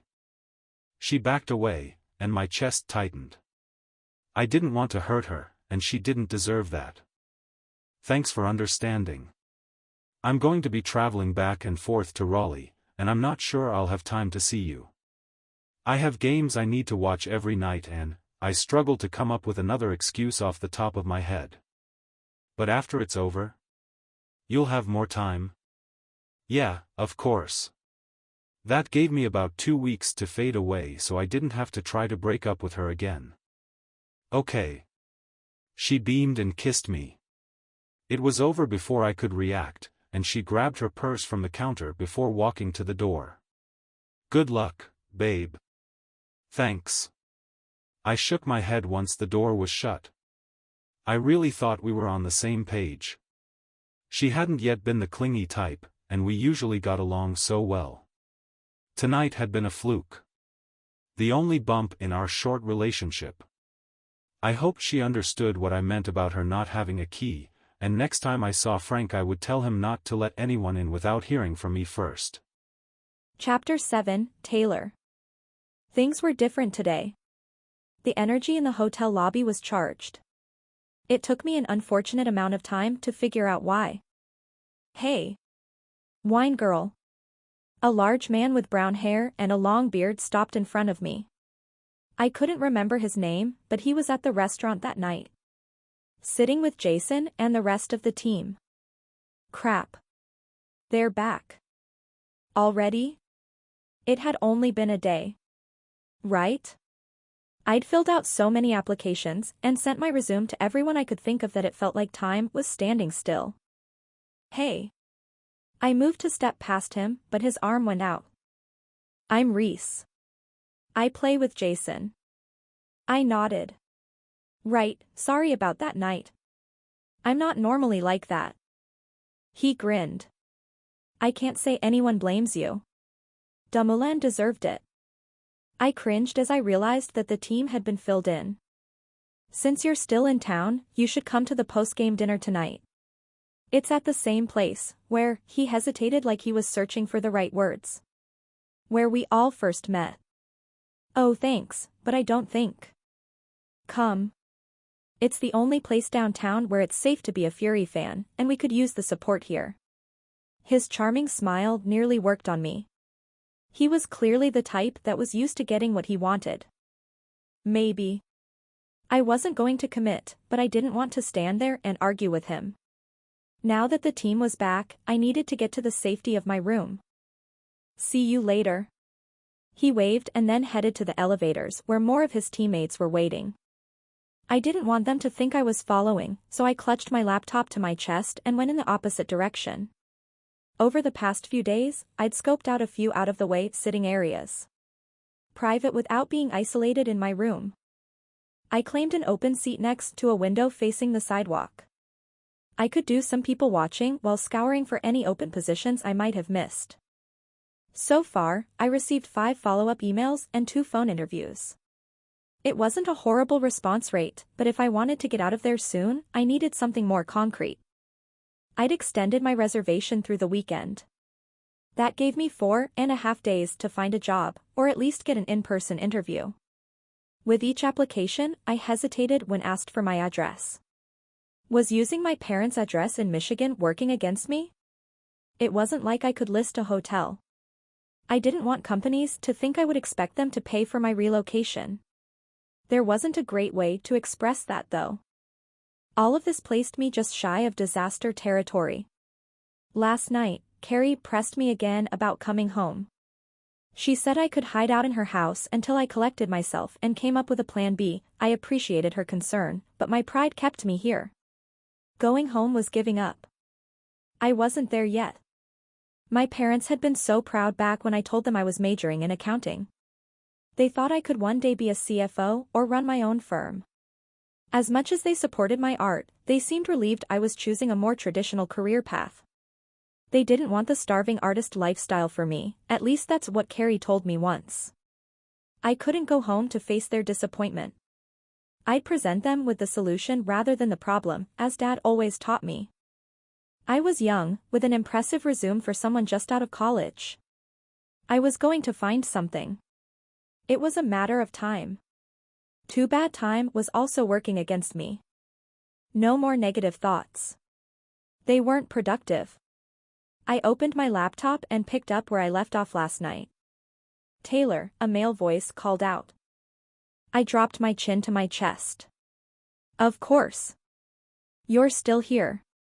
Jason stood in front of me with wide eyes. I am. I looked back down to my screen, hoping he would take the hint. He didn't. He sat in the chair opposite mine and waited for me to look at him. I could feel him staring but pretended to be super absorbed in what I was doing. How's the job hunting going? It's going. Hopefully short answers would signal to him that I was not in the mood for small talk. I'm sure you'll find something perfect soon. They'd be fools not to want you. They? That was an ambiguous statement. I nodded and began filling out the personal information section on the application I was currently working on. I had little to no interest in working in Phoenix but was past the point of being picky. I forgot to ask last time, how are your parents? And Carrie? So, we were doing this. I shut my laptop and held his gaze. My parents are fine. Dad still works at the firm, nowhere close to wanting to retire. Mom is still in the booster club, even though we've all graduated. Carrie and Rick are good. Kimmy is 5, she's about to go into 1st grade and they have a son, Carson. He's 2 and into everything. I smile at the thought of the little Tasmanian devil of destruction. That's good. I'm glad they're all doing well. He shook his head. I can't believe Kimmy's already in school. That's what happened after 4 years. Babies grew up. People changed. It's crazy. I felt obligated to ask about his parents. I only met them a handful of times, but it seemed like the polite thing to do. And the Murphys? Do they still live next door? He asked before I could. The Murphys were his sponsor family. He and 3 other guys on his team from Canada lived with them during the hockey season. Yeah, they do. Matthew is almost 10 now. He let out a bark of laughter. There is no way. He's my little buddy. Matthew was his little buddy. Back then. He plays hockey too. I guess years of living with you guys rubbed off on him. That's amazing. I'm going to have to reach out to them. He got a distant look in his eyes, and I hoped this was the end of our little reunion. Even though we'd been cordial to each other, that didn't mean we had to pretend to be friends. We were one wrong move or word away from hurting each other at any moment. At least I was. It took every ounce of strength I had, and my mother's voice reminding me to be kind and not make a scene, to keep from screaming 4 years' worth of resentment at his stupid, perfect face. I'm sure they would like that. There. Mom would be so proud. There are a lot of things about that time I would like to change, you know? A darkness fell over his face. Almost like sadness. I was young and stupid, but those aren't excuses. I was smart enough back then to avoid the mistakes I made. My heart tightened, and I let out a tiny gasp, hoping he wouldn't notice while he stared at the small glass table between us. He was calling me a mistake? The things we did? Who we were together? That hurt almost as much as when he left without a word. At least before this moment, I could convince myself I'd meant just as much to him as he had to me. That our history mattered. He wanted to change that? Call it all a mistake? How dare he? I wanted to reach over and strangle him or give him a good shake. That would probably draw less attention. Before I could curse him into tomorrow, he sighed. I told myself I was giving you space so you could enjoy college. I convinced myself it was best for you. That it was the right thing. But it was one of the hardest things I've ever done. The vulnerability in his voice had me leaning forward. Then why did you do it? I was terrified, he whispered. Of what? I needed the answer, more than my next breath. I had to know. Failing you. His head dropped. I'd already let you down in the worst way possible. I hurt you, and I couldn't do it again. I wouldn't have survived. I was so scared through the draft, training camps, and even as I got to Florida. I couldn't bear the thought, the possibility, of failing you. My mouth went dry. He never told me he felt like this. After all we'd been through. The things we survived. He never shared any of this.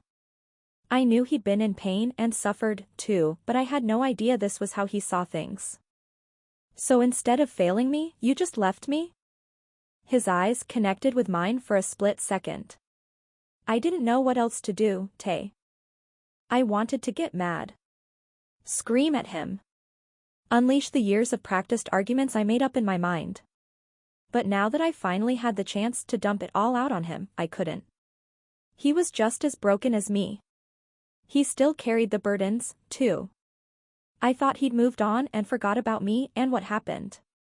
For years of thinking of myself as the victim, and I never once stopped to consider he might feel even a fraction of what I did. But now I knew, and I didn't want to hurt him anymore. I didn't want to scream. I wanted to touch him. Hug him. Tell him it was okay. That we were both okay. I reached out and placed my hand on the top of his on the table. I think I understand. He turned his palm over and gripped my hand like a lifeline. I know it was terrible and unfair, and I'll regret my actions for the rest of my life. The aching I carried in my heart every single day for the past 4 years lessened for just one moment. It was enough to clear my mind. You don't need to, Jace. He squeezed my hand even tighter. Can you ever forgive me? I'm working on that, I answered honestly.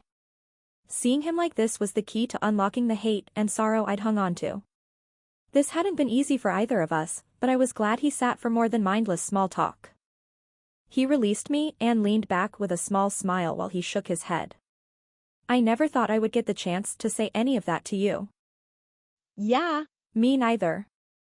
I've got to head up to my room and change before we go to the arena. He rubbed his jaw.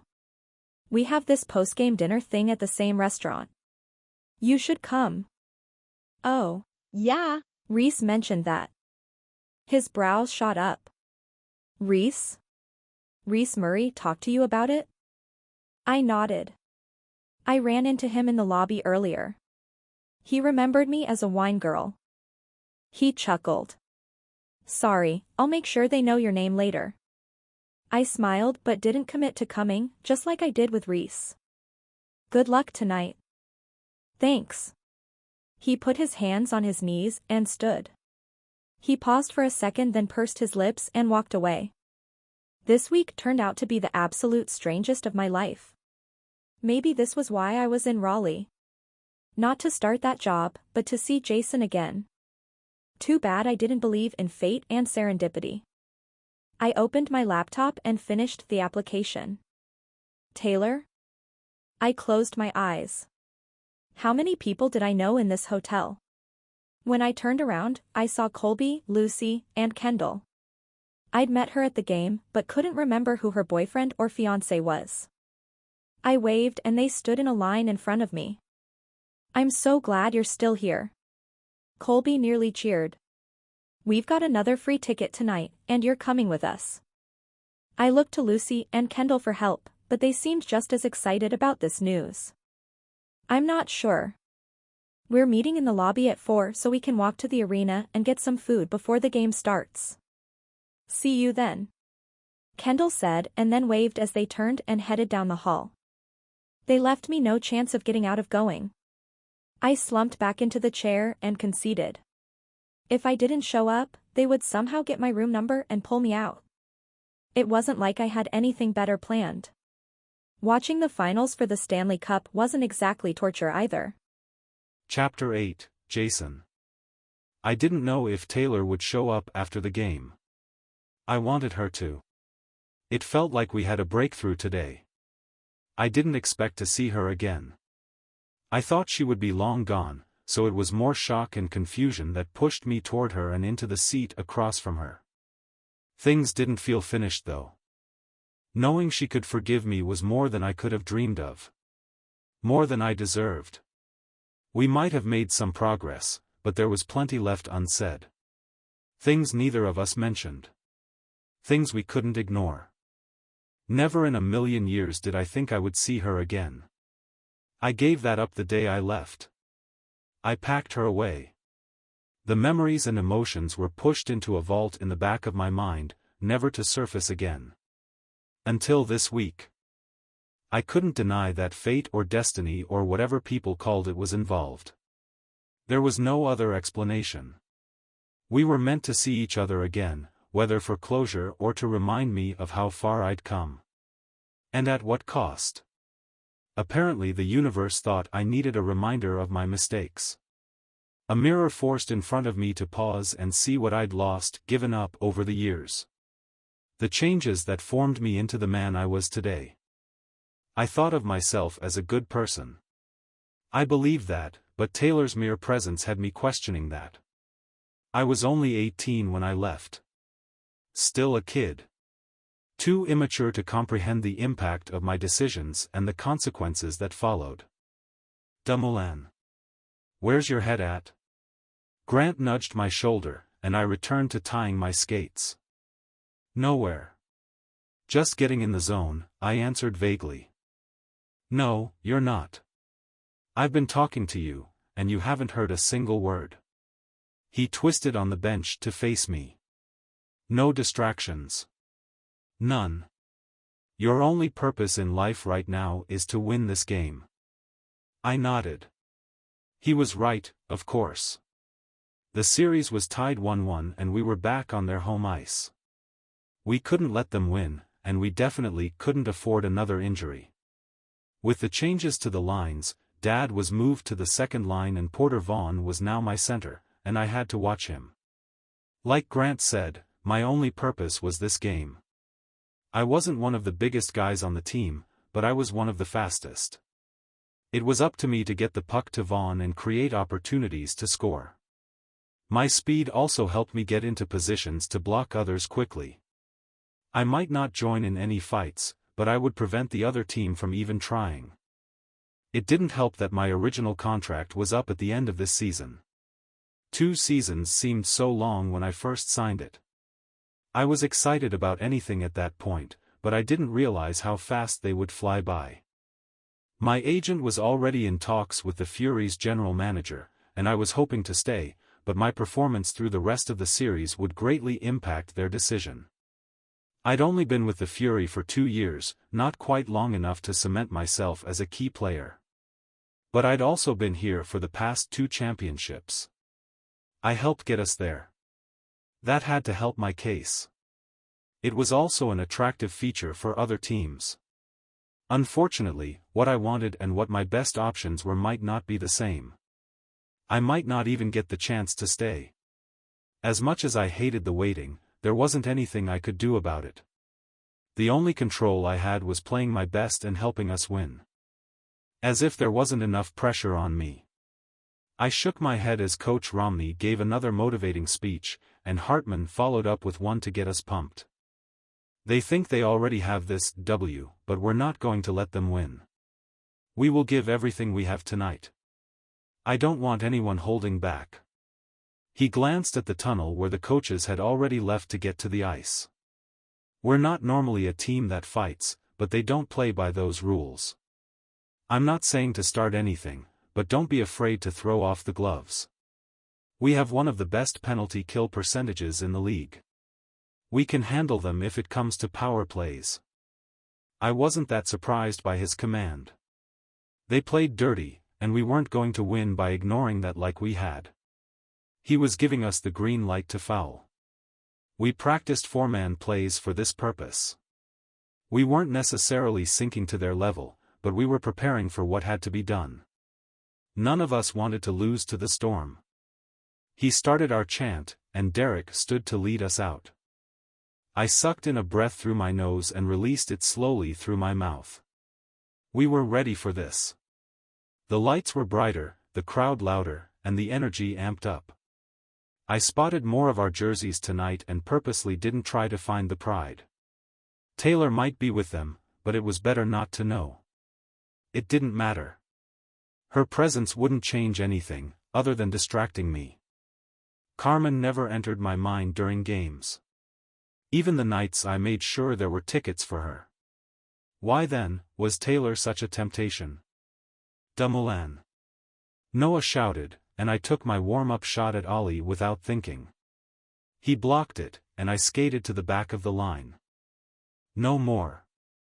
I shook my head and locked everything that didn't matter to this game back in the vault. I ran through the new plays in my mind. Vaughn preferred shooting from the right. His sweet spot was just a few feet above the edge of the goalie's crease. So I needed to make sure he could get close enough. The game started, and Hartman led the first line onto the ice. He won the faceoff, and Eric took off toward the Storm's goal. My eyes followed the puck from Eric to Reese to Noah to Hartman.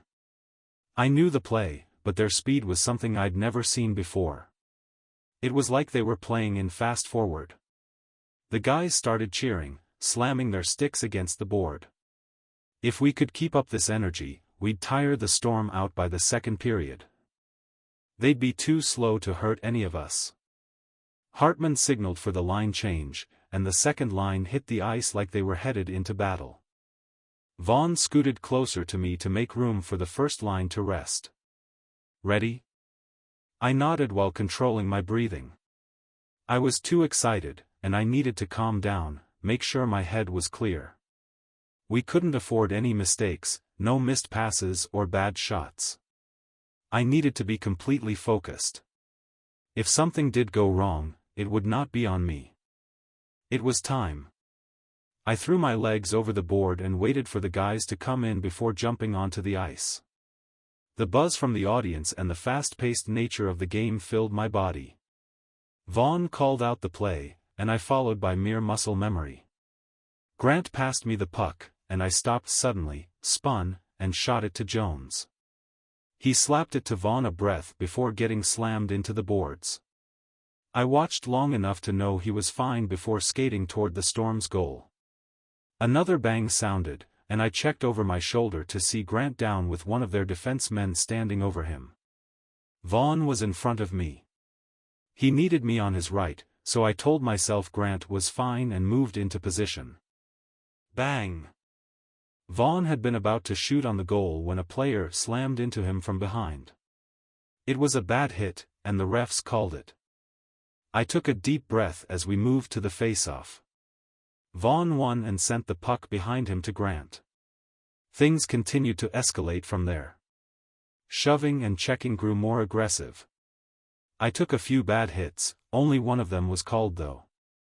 By the middle of the second period, we were tiring out. We were beaten up and covering any injuries to keep from being taken out of the game. I noticed Reese limping and Colin favoring his left shoulder, turning away to protect it from getting hit whenever someone was close. I wasn't sure how much more of this we could take. Through the end of the game, sure, but the series wasn't close to being over. No matter what, we would have 2 more games after this. That was only if the same team continued to win without interruption. Worst case, we had 4 more games against them. The long-term effect of that worried me. Nikolai was already out for 3 to 6 months, which could roll into next season. How many others would fall victim? We made it through the second period without anyone being taken off the ice on a stretcher. No, that didn't happen until 5 minutes into the third. The crack was so loud. Distinct over the roaring crowd. The second Hartman's body hit the ground, everything went silent. No music, no cheering, no booing. Just the echo of the whistle and the squeak of shoes on the ice. It all happened in slow motion.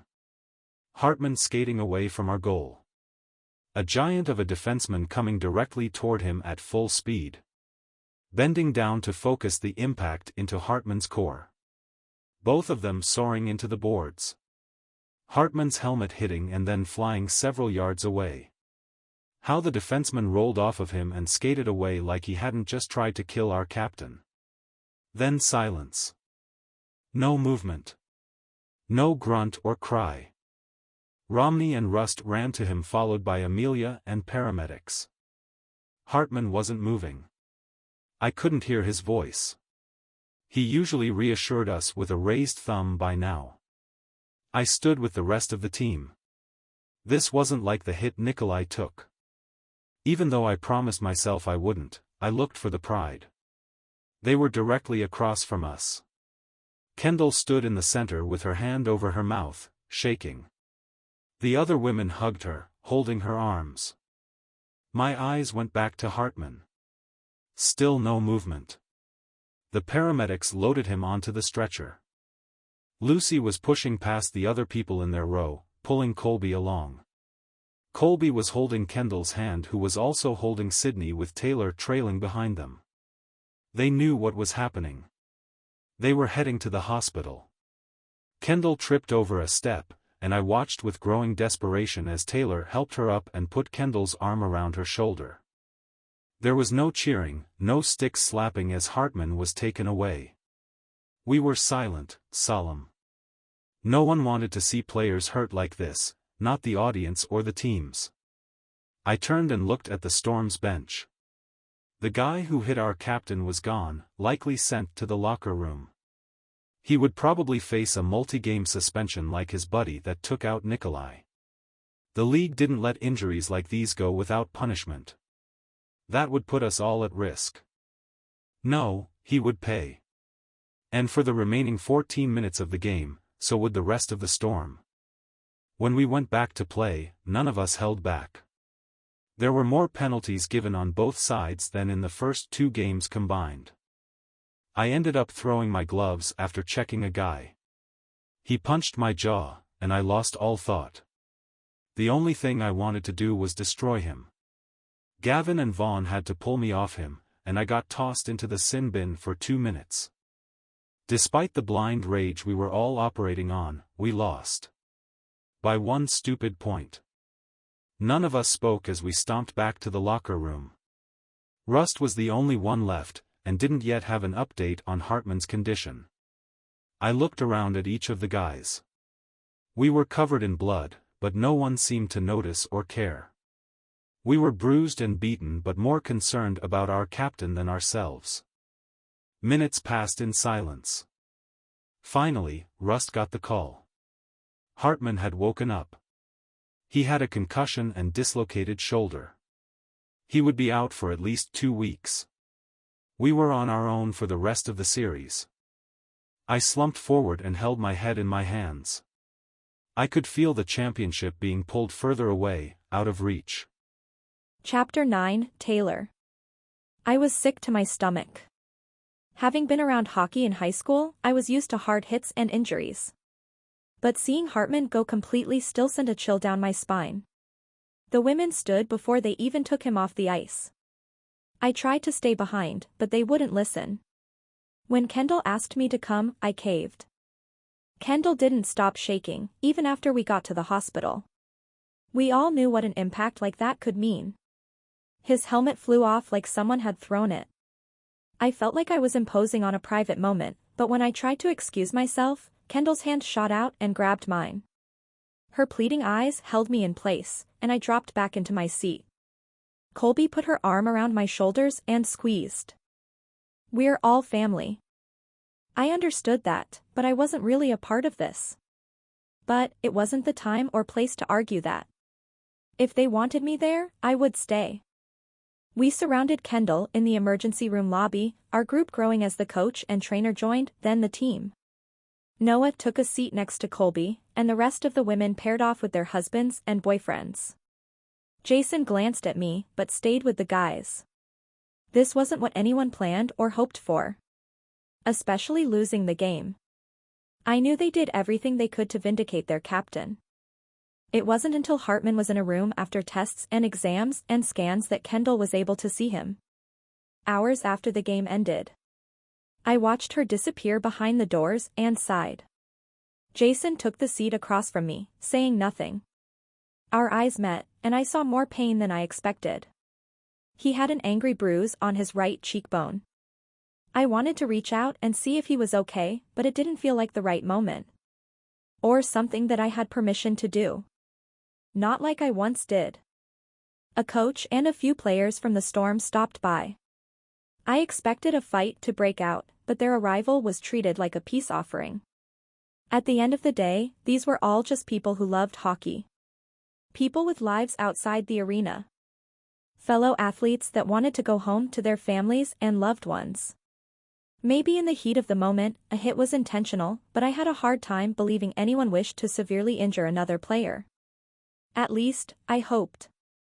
A while later, Coach Romney told everyone to head back to the hotel and rest, but no one moved. Jason's eyes flickered to mine, and he nodded toward the exit. He stood and I followed him out. Was this his way of getting rid of me? He wasn't there when Kendall grabbed my hand. I wasn't there for him. I was waiting to make sure she was okay. Once we were outside, he fell against a pillar. It was like his last reserve of strength disappeared. This is a nightmare. I moved to his side, our shoulders close enough that I felt his warmth on my skin. I'm so sorry.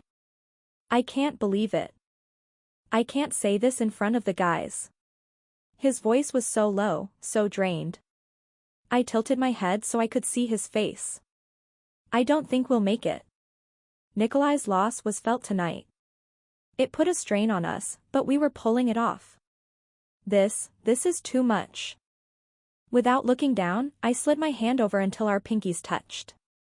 I froze, waiting for him to make the next move. It was more than an impulse to touch him. It was like my body was drawn to him. An ancient habit. Okay, for years wasn't ancient, but it might as well have been for how distant the memory of his body was. His finger twitched. Paused. Then wrapped around mine. Only about an inch or two of our skin made contact, but it filled me with as much excitement and uncertainty as if we were tangled up in each other. We stood like that as minutes or hours passed. I couldn't give him more. Not yet. But it seemed to be enough. When his body straightened, and I knew he'd recovered, I stepped away, out of his touch, and rubbed my neck. I should go. He shook his head. Stay. One word. A simple plea. That was all it took. I nodded and followed him back into the lobby and resumed my position next to Colby. She raised her head off Noah's shoulder and smiled before going back to resting. I didn't wake up until noon, but it didn't matter. We hadn't gotten back to the hotel until 3 that morning. It took that long to clear Hartman and release him. Kendall was flying back to Salt Lake with him so he could recover at home. She hugged me and told me to stay in touch before I left the hospital, and it didn't feel like she was just saying what was expected. The women I'd met were amazing and caring, and for some reason, they let me into their circle. But they were all leaving later today and I would be alone. I rolled out of bed and took a quick shower before doing my hair and makeup. I had 2 interviews, both over video, today, so I needed to look like I didn't spend all night in the hospital waiting room. By 1, I was sitting in front of my laptop with a professional smile. "Hello, Ms. Klein." A bored man greeted me with little to no enthusiasm. "Great." He couldn't even muster some excitement. Why would I want to work at a place capable of making their employees so miserable? "Mr. Barker, I appreciate you taking the time to meet with me." The rest of the interview was painfully formulaic. He literally went through a list of questions and made checks to each one, not bothering to note my responses. So I crossed this company off my list. "Have a nice day. We'll be in touch." He didn't bother to look at the screen before logging off. Great. Moving to Charlotte was a no-go. My next interview was with a company in Silicon Valley. A move to the other side of the country, but it was one of those tech startups that boasted unlimited time off, snacks, and a fun atmosphere. I usually avoided cool companies since they had a record of short lifespans, but I was getting desperate. When the interviewer appeared on the screen, I almost laughed. He was the CEO and the head of HR and the head engineer and looked to be about 24. His energy was off the charts and there were several moments I thought he might stand up and cheer. "Sorry, is that an arcade behind you?" I couldn't stay silent any longer. At least a dozen employees were standing around various vintage games machines. He glanced over his shoulder and then nodded with a wide smile. "That's a portion of it. We also have 3 screens for video games and a ping-pong table in the lobby." "Right. Of course. Why wouldn't you want your guests to be greeted with a ping-pong ball flying at their face?" "Cool." I forced a smile. "Yeah, we really encourage the work hard, play hard mentality here." Shocker. I was only 22, but this just did not appeal to me. I could only imagine the nightmare their books were. I'd probably spend the first month just sorting through their accounts, recording expenses like energy drinks and new video games. I didn't spend last summer interning with a reputable firm where they didn't wear flip-flops and tank tops to work to babysit a company. So, I've got a few more people to interview, but I'll get back to you within a few days. He finished by holding up his hands in the "a hang loose" sign before logging off. I shuddered and closed my laptop. Nope. Never in a million years. That seemed like a fun place for some people, but I would pull my hair out within the first hour. With a huff, I stood, grabbed my purse, and left my room. I had to get away for a few minutes, a short walk before going back and applying to any new jobs that popped up in the last 12 hours. I wanted to crumble. Collapse on my bed and sob. My hope was wearing thin. If I didn't come up with a plan before Sunday at checkout, I had no choice but to head home. I was running out of money, and I couldn't dip into my savings in case I needed it to fund a cross-country move. I stepped out of the elevator and into the lobby to see the Fury waiting by the door with their luggage. Not wanting to be seen, I stayed back and tried to remember alternative escape routes. "Hey, Taylor." I turned to see Colby wave and Sydney behind her pushing their luggage out toward me. "I'm glad we ran into you. How did your interviews go today?" My shoulders dropped. They were terrible. I wouldn't want to work for either company. Sydney gave me a sympathetic smile. "Job hunting is the worst. I would probably be working retail if I hadn't run into some of the girls my first few days in Salt Lake." Colby started to nod and then stopped. "You know, we might be able to help you find a job in Salt Lake. I don't have many connections outside of the team or the personal assistant community, but I'm sure someone does."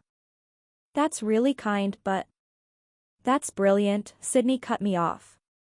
"I bet Chloe would know the perfect place for you to work." Colby beamed. "You're right.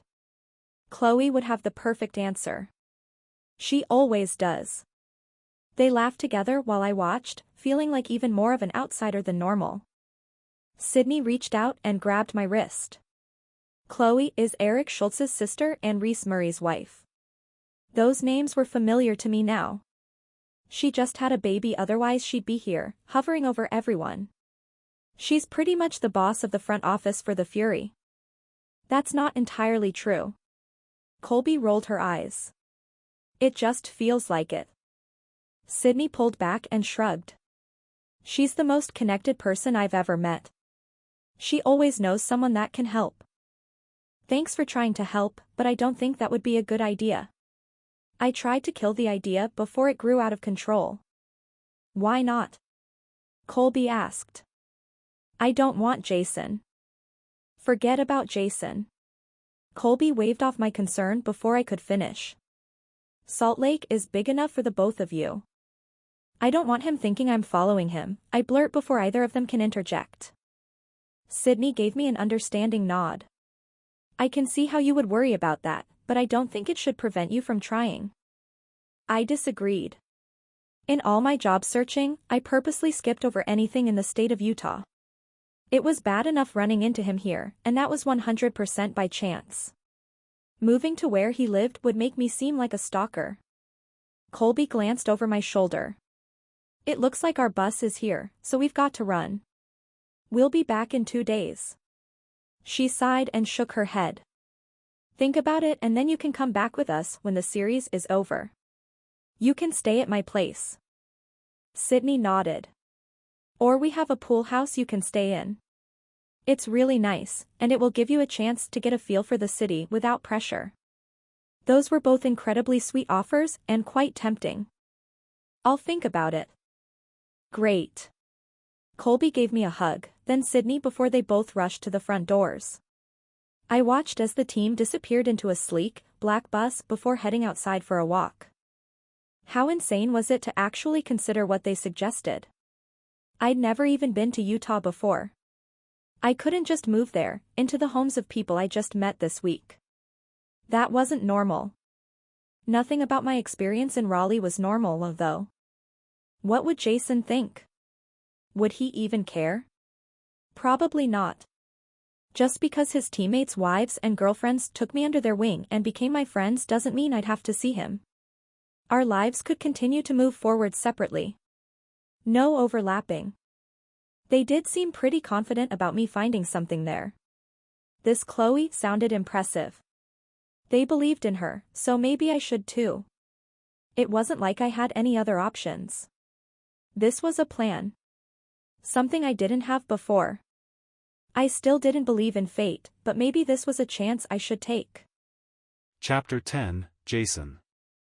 I unlocked the door and stepped into my apartment, once again hearing voices. How many times did I have to tell Frank not to let people into my home when I wasn't there? There's my boy. Mom came barreling out of the living room, giving me exactly 1 second to drop my bag so I could catch her as she flung her arms around me. She barely came to my shoulders. I got my height from my dad, but the rest of my looks came from her. Brown hair, brown eyes, and the ability to tan if I ever saw the sun. Hi, Mom. I looked past her and smiled at my dad and younger brother, Joey. They were almost twins with sandy blonde hair and hazel eyes, and skin that only ever freckled or burned. She leaned back and took my face in her hands, studying every inch of me. Honey, you look so tired and too thin. He looks too thin, right, Howie? Dad shook his head and smiled at me as he stepped up for a one-arm hug. Mom wouldn't move out of the way since she was still examining me. It's just awful what that team has been doing. 2 and 3 game suspensions.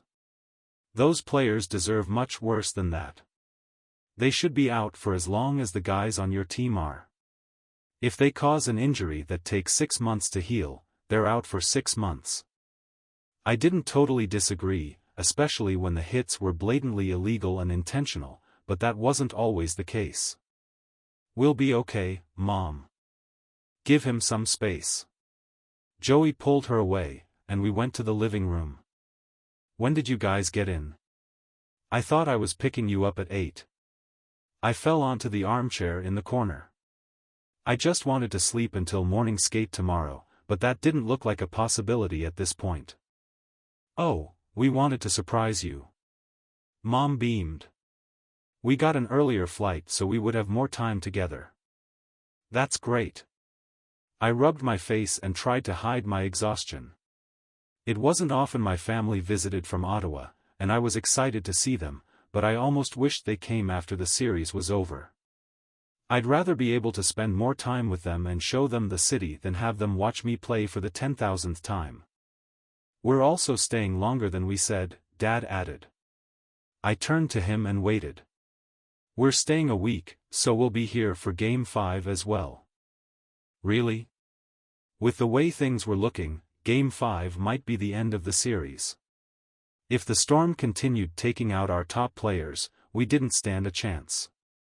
"Yeah, our trips are normally so short, and with the season coming to an end we thought it might be fun to stay a bit longer."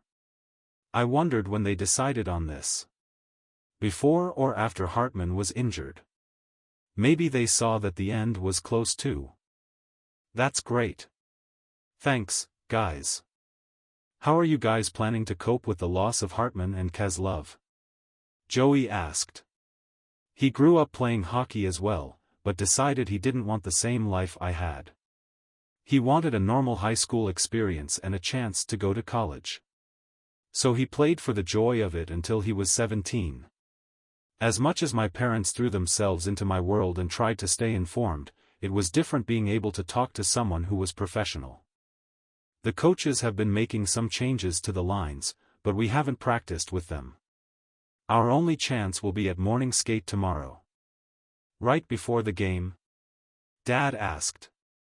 I nodded, taking in their somber faces. "We've mixed up lines over the season in practice with different groups, so it shouldn't be too bad. I do wish we had more time between games, though. You guys will be okay. Three-time champions don't give up easily." Joey smiled confidently. "That's right. The Fury is the best for a reason," Mom stated. "If only it was my family's opinion that decided the outcome."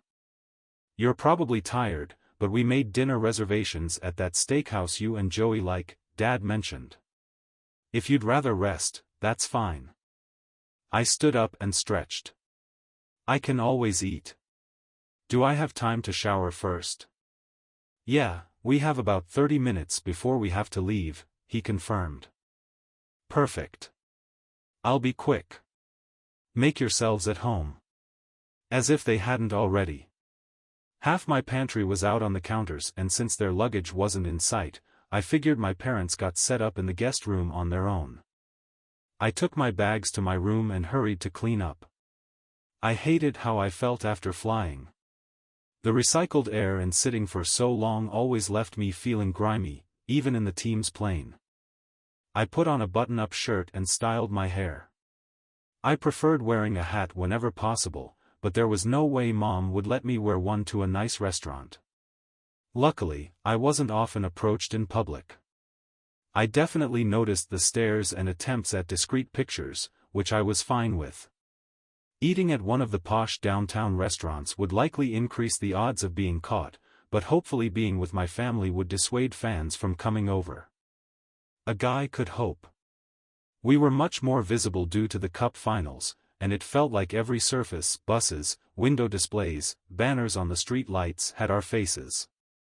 The local coverage was over the top as well. I'd heard that Nikolai's girlfriend, Elena, who was the local weather person, was reporting the weather for Salt Lake and Raleigh, so everyone knew what we were experiencing on both ends. I appreciated the support and enthusiasm, but I didn't want my family caught up in it. If they were spotted by the cameraman in the arena, that was one thing. They liked to showcase our parents when they knew they were in town, but eating dinner or walking down the street was another thing entirely. "You guys ready?"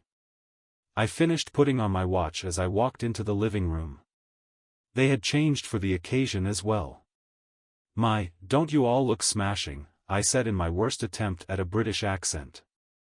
"Please don't do that." Joey stood while shaking his head. It was humiliating enough when you tried in London. They loved it. I smiled at the memory of eating at a pub and trying to get some of the locals to teach me how to speak with a better accent. It had been a disaster, but the pints were flowing, and it ended up being a family joke we referenced all too often. You offended half the people there. The other half were too drunk to notice, he countered with a smirk. Is it close enough to walk, Jason? Dad asked, interrupting us. It's about 4 blocks. We probably wouldn't find parking much closer. That's fine. It's nice out, Mom said with a smile as she picked up her purse. Joey and Mom made a game of counting how many times they saw the Fury logo on the short walk, 27, while Dad and I discussed my contract. He knew as well as I did that I didn't have much control over what happened next. I played my best and told my agent I wanted to stay, but it was up to the team. When we got to the restaurant, Joey went to the hostess to check in for our reservation while we waited outside. Jason. I looked around at the sound of my name, thinking it was maybe a fan, but then spotted Carmen teetering toward me in a very, very tight black dress and high heels. She practically fell into my arms, and I helped her straighten. Hey, what are you doing here? She laughed like I said the funniest thing she ever heard and then stepped next to Mom and looped their arms together. Silly, I'm here for dinner. I looked between the two of them. Mom was beaming and whispered something to her. I glanced at Dad, and he just gave a tiny shrug. I didn't realize. I wasn't sure how to finish that statement. There was too much to take in. When you mentioned your family was coming, I reached out to your mom and we planned this dinner. Carmen seemed so proud. How? The strangled word slipped out. I got her number from your phone, she said simply. It took all my self-restraint not to react. Not to call her out for invading my privacy, for crossing too many lines to count, or telling her to leave. Yes, she called and introduced herself. I can't believe you didn't tell us you had a special lady in your life. Mom lowered her head. Really? I turned to Carmen. Can we talk? She started to open her mouth but Dad patted my shoulder, and Joey came outside. Table's ready. Perfect timing. I was going to have to end this in a way she understood this time. I held open the door and waited for everyone to head in. I debated for a moment making a run for it, but they all knew where I lived and apparently could get in at any time. We were seated at a round table with Joey on my left and Carmen on my right, giving Mom the opportunity to smile adoringly at Carmen while also shooting me glares. After the waiter took our drink orders, Joey leaned over and whispered, "Dude, she's hot. Why didn't you tell us about her?" I was grateful for the music and chatter around us that covered our conversation. Because we aren't in a relationship. His eyes widened. She told Mom you're serious. I coughed, nearly choking. I just had a conversation with her this week about needing space. Joey bit his lip, failing at containing his grin. This is wonderful. No, it's not. I bit out each word. For me, it absolutely is. Let the show begin. He picked up his water glass and tilted his head like he was giving me a cheers. Glad to know I could always count on my brother to have my back. So how did you two meet? Dad asked, and Carmen jumped in before I had a chance. Oh, it's the best story. Really? Was it? We met at one of the team's fundraiser events. She was there because the company she worked for bought tickets. It was funny really. The Fury was doing a fundraiser for the Humane Society. They were hosting a barbecue and had all the animals up for adoption there. My company was a sponsor, so I was there and we ran into each other. Hilarious story. That was really all that happened. We met, chatted for a few minutes, then I left. She hunted me down before I left and asked if I wanted to meet up for coffee sometime. How nice, Mom said, but Dad looked like he was waiting for more. It really was. It's important to me that Jason loves animals as much as me. I stared at her. We never once talked about animals or how much she loves them. We just happened to meet at an event for cats and dogs. Did she truly believe what she was saying, or was she hamming it up for my parents? So how long have you been together? Joey asked. 2 months. Carmen beamed. I widened my eyes, hoping that it would reveal to my family just how insane this all was. Wow, and you guys are already talking about your future. Mom tilted her head with a gentle smile. Sometimes you just know when it's right. Joey laughed next to me, and I kicked his shin. What future? I asked Carmen. She put her hand on my shoulder. Oh sweetie, we've talked about how I'm willing to move if you get traded this year. No. We've talked about how she needs to find another job because her coworkers suck. That's such a sacrifice. With how established you are, Mom gushed. You've been working there for less than a year, I pointed out. Carmen waved me off. And I've moved up so quickly. Were we participating in the same conversation? Make sure you're choosing what's best for you, Carmen. You shouldn't have to sacrifice everything for your partner, Dad told her. Finally, someone was talking sense. It would be worth it for him. Carmen took my hand and placed it on the table for my family to see. How did I correct all of this without coming across like a complete jerk? I didn't want Mom getting more invested than she already was, and Dad was obviously concerned. He kept throwing glances my way as if waiting for me to explain. That's a ways off. I won't know about my contract for a few months. A lot can happen between now and then. Like me moving and changing my phone number. You're right. Carmen smiled at me. We could be engaged by then. Joey snorted and covered it with a cough. I closed my eyes and sighed. Carmen, we talked about this. I'm not ready for a relationship. I know, but that's months from now. She batted her lashes. I pulled my hand away and willed the waiter to come out with our food. The faster this night was over the better. Chapter 11, Taylor. Tomorrow. I was down to less than 24 hours, and I still didn't have any serious options. It was time to admit defeat and head home. At least I could continue to search for jobs without paying for each night. I would just lose what was left of my pride instead. I'd done over a dozen phone interviews on Thursday and Friday, but nothing came of them. The time and energy of searching for jobs and applying was all for naught. I did everything I could. That was the only comfort I had in returning home. I hadn't given up. My phone rang, and I answered, "Hello? Hey, girl. You miss us?" I recognized Colby's voice and laughed. Of course. It's so much quieter around here when you guys are gone. Well, we are back for tonight's game, and I think this will be our last time here. It was sad to hear the defeat in her voice. The Fury didn't deserve the losses they were racking up. 2 more players had been injured in Game 4, and they lost.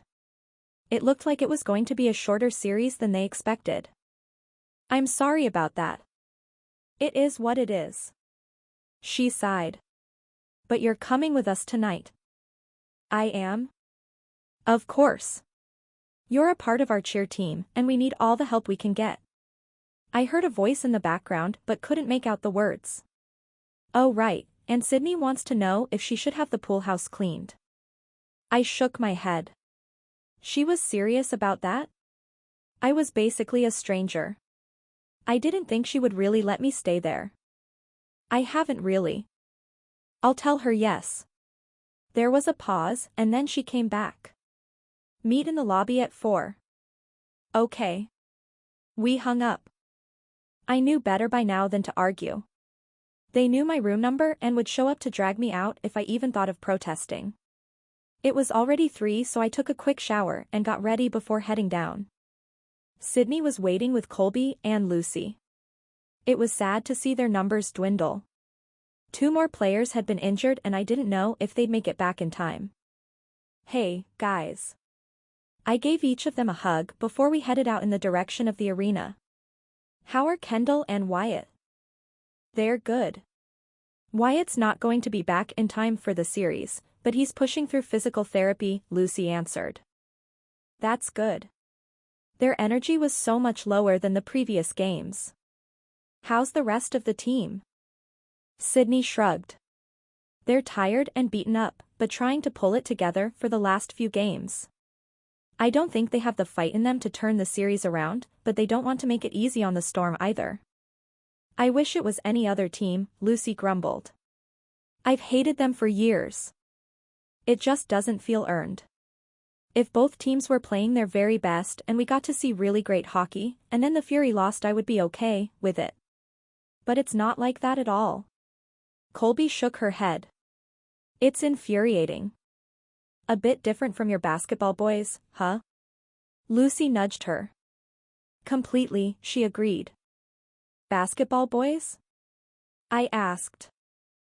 Yeah, I still have a few basketball clients I work with. I didn't know that. I thought it was just Noah. She told me at the first game, as she introduced everyone else, that she was a personal assistant and that was how she met Noah. There's only 2 or 3 I can't seem to shake. She winked. They're so easy to work with and the extra income makes it worth it. I smiled and we entered the arena through a side entrance and headed up to the 3rd floor where one of the boxes was reserved for the Fury's friends and family to hang out and eat before the game. Most of them stayed to watch, but the girls liked to be closer to the action. I did too. As the guys came out on the ice, I noticed their slumped shoulders, some favoring one side, and they were overall slower than ever before. Sydney was right, they were beaten up. Not just physically, but I could only imagine how low morale was. How could they get hyped up without their captain? With so many guys out injured? I didn't know their team as well as the other girls, but the loss of Reese Murray and Grant Fisher was huge. Grant was on Jason's line and they had a chemistry that made them a real force on the ice. How would that affect him tonight? I got my answer in the first period. The game was so hard to watch. There were more fights than any of the previous games. Checks into the boards happened one after another. The referees weren't calling anything. During the 3rd period, there was blood on the ice. The Fury was giving everything they had, but it wasn't enough. We held hands as Porter Vaughn left through the tunnels. He was able to stand, but the hit he took looked like it hurt. Upper body injury, Colby said quietly. Jason was hanging on by a thread. 2 kids they brought up from the farm team were working their hardest to keep up, but this wasn't a normal hockey game. It was an execution. Can't they just call it already? Sydney said behind her hands. Only 5 minutes left. Lucy's knee was bouncing a mile a minute. I looked around and realized that the majority of the crowd was already gone. The Storm was up by 2 and there was no chance for the Fury to make a comeback, not tonight. Finally, the buzzer sounded and we stood to head back to the hotel. None of us spoke until we were outside the arena. That was painful, Colby admitted. Now we know what it feels like to be the other team. Lucy cringed. I hate it. Winning is much more fun, Sydney said with a dazed expression. I can't wait to leave this stupid city and never come back, Colby announced as we crossed the street. I can't wait for Taylor to come see Salt Lake. Sydney looped her arm around mine. You're going to love it. Colby stopped walking and faced me. What do you have to lose? I stared down at the ground. Exactly. You might as well give it a shot. She's right. Worst case, you don't find anything and decide to leave, Lucy said. Best case, you find a great job and get to stay with us. Sydney squeezed me closer. I really don't want Jason thinking I'm moving for him. They all blew off my concern. You won't even have to see him if you don't want to, Lucy argued. Yeah, you're coming because of us. Because of how awesome and supportive we are. Sydney bumped her hip against mine. You just can't bear the thought of being without us. I laughed. You're right. How would I go on? They cheered and Colby took my free hand. Taylor, does this mean you're coming with us? My final resolve crumbled. It was this or heading home. Both scary, but one held potential for a fresh start. Looks like I'm moving. Not only did they have a ticket for me on their flight, but Colby coordinated with a company to have my car moved to Salt Lake. All I needed to do was pack my suitcases and meet them in the lobby at 10. I can't believe I'm doing this, I told them as soon as I saw them. It's going to be the greatest adventure, Sydney said with a secret smile. Nothing in life is permanent. If you decide this isn't the right path for you, we'll help you figure out what is. Colby agreed. We're here for you, and at tomorrow's game you'll meet the rest of the pride. Then you'll have way too many of us around to help, Lucy said with a laugh. They told me about the group of women that sat together at practices and games. They seemed like more than just friends. They were a family. I can't wait. It was the truth. I wanted to experience their full force, at least once. Since I wasn't actually one of the wives or girlfriends, I didn't really belong in their circle, but it would be exciting to experience a glimpse of it. The flight was uneventful and Colby's car was parked at the airport, so we were heading downtown before I had a chance to let it all sink in. I was really here. In Utah. With the exception of a trip to Disneyland as a child, this was the farthest west I'd ever been. It was hot. And dry. I finally understood the difference between wet and dry heat. I would take this over the humidity of Raleigh any day. The mountains in front of us were imposing and beautiful. They weren't lush and green like I'd seen in pictures when I looked up the area, but I could see the potential. They pointed out different sites, the arena, their favorite pizza place, a Mexican restaurant owned by a previous Fury player, and the general directions of where they lived. Colby was dropping me and Sydney off at her house. It's actually Brandon's house, Sydney admitted as we pulled up. House was a very modest description of the mansion. It was imposing, but tasteful. It looked like a home, with flowers lining the driveway and a bright wreath hanging from the front door. 2 small bikes leaned against the garage door. Before we could get out, the front door opened and 2 young boys came running out. Sydney, they screamed and wrapped their arms around her legs as soon as she was standing. Hi, Milo. Hi, Finn. I missed you guys so much. Were you good for Aunt Addie? Yes. They cheered in unison. She bent down and kissed the tops of their heads before meeting my eyes. Remember my friend I told you about? This is Taylor, and she's going to stay with us for a little while. The boys faced me, and one smiled while the other watched me from behind her. Hi, guys. It's nice to meet you. I fumbled with my hands, unsure of what to do. High five, handshake, or keep my distance. I decided to let them come to me, if or when they wanted. They turned and ran back to the house without speaking. It was like they had the twin communication thing going on. You'll get used to that. Sydney chuckled. It's the best when they say the same thing at the same time.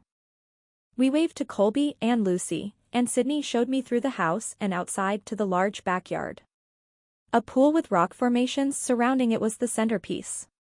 The towels, toys, and floaties scattered around the area proved it was well used. This is it. Sydney opened the door to the pool house, which matched the architecture of the main house. Inside was a much larger living space than I expected. The bedroom is through that hall and the bathroom is the next door down. It opens to the outside so the boys can use it while they're swimming, so just make sure to lock both doors when you're using it. I nodded and looked around. There was also a small kitchen nook with all the essentials, a fridge, range, and microwave. This is really nice. I don't know how to thank you. She waved me off, fluffing the pillows on the couch. Don't worry about it. I stayed here for a while when I first started nannying, but it just became easier to stay in the main house. That was a relief. At least I wasn't putting anyone out by being here. I'll let you get settled.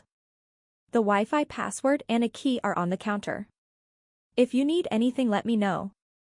Thank you so much, Sydney. At the doorway she paused. If you're feeling up to it, tonight you can meet the rest of us. She was gone before I could respond. Once again, I doubted I had much of a choice, and how could I refuse after all these women had done for me? Chapter 12, Jason. The past few days had been a blur. Half the time I didn't know what side of the country I was on. All I did was show up where and when I was told. I was too exhausted, too sore, too discouraged to do anything more. The last game in Raleigh broke me. Most of the team probably felt the same but wouldn't admit it aloud. There was only so much we could take and push through. Romney forfeited his normal rant after losing the game, telling us he saw how much heart we had. Tonight it would all be over. We would lose the series, the season would officially end, and we could rest. Despite our inevitable defeat, our fans flooded the streets of downtown. There were parties and large screens set up on corners so the game could be seen by all. From the bit of news I heard, we had the support of the rest of the league. They knew the injustice we endured. It didn't seem like many people wanted the Storm to win, or thought they deserved it. As much as I appreciated the love, it didn't change the fact that we were going to lose. The Stanley Cup would no longer be ours for the next year. We would get it back eventually. Well, the Fury would. I might not be included in that for much longer. You good, Dumoulin? I looked up at Colin seated across from me.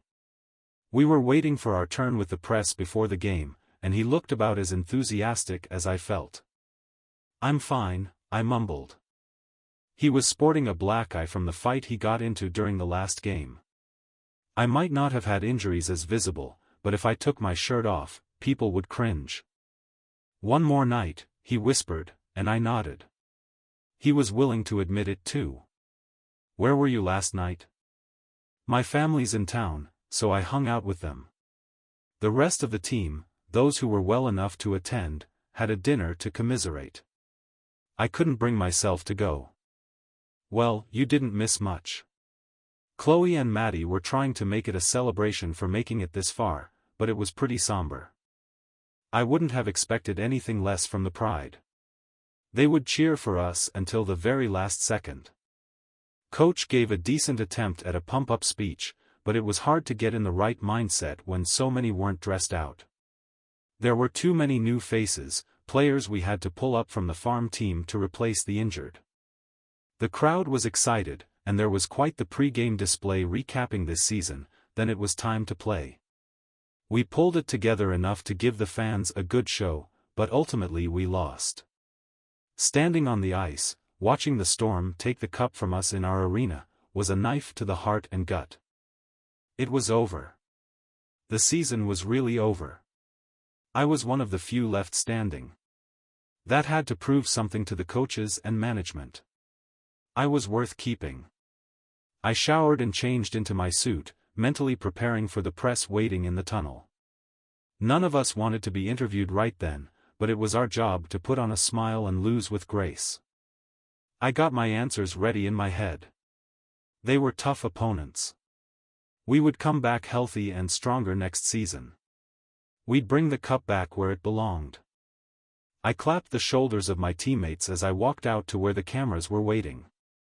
I forced a confident smile and repeated my rehearsed answers over and over again. The only question that caught me up was when someone asked if I would be back next season. I hope so. We haven't finalized anything yet. I gave him a nod and continued walking past them until I reached the elevator. The second the doors slid shut, I let out a sigh and slumped against the wall. There would be more interviews later, but for the rest of the night, I was done. Jason. Mom shouted as I stepped out of the elevator into the parking garage. I didn't want to deal with any of the crowds, so I told them to meet me there after the game. Hey. I gave her a hug while Dad squeezed my shoulders. You put up a fight, Joey said as I stepped away from my parents. You were so great, babe. Carmen appeared and wrapped her arms around me. I shot my brother a look, but he just shrugged, smirking. Thanks. I broke out of her grasp. What? She seemed to know what I was going to ask. Oh, I called your mom, and when she found out I didn't have a ticket, she got an extra from the front office. We sat up in a box with some other family members. It was so nice, babe. They brought champagne and a ton of food and everything we wanted. Her excitement was concerning. She tasted the VIP experience and was hooked. Great. This was why I didn't introduce her to the team or the pride. I could tell she was a low-key jersey chaser from the beginning. My number one reason for making it clear that we were not serious. I knew she wanted this lifestyle. Hey, Jason. I turned to see Addison, followed by more of the women from the pride. Hey, how's Grant doing?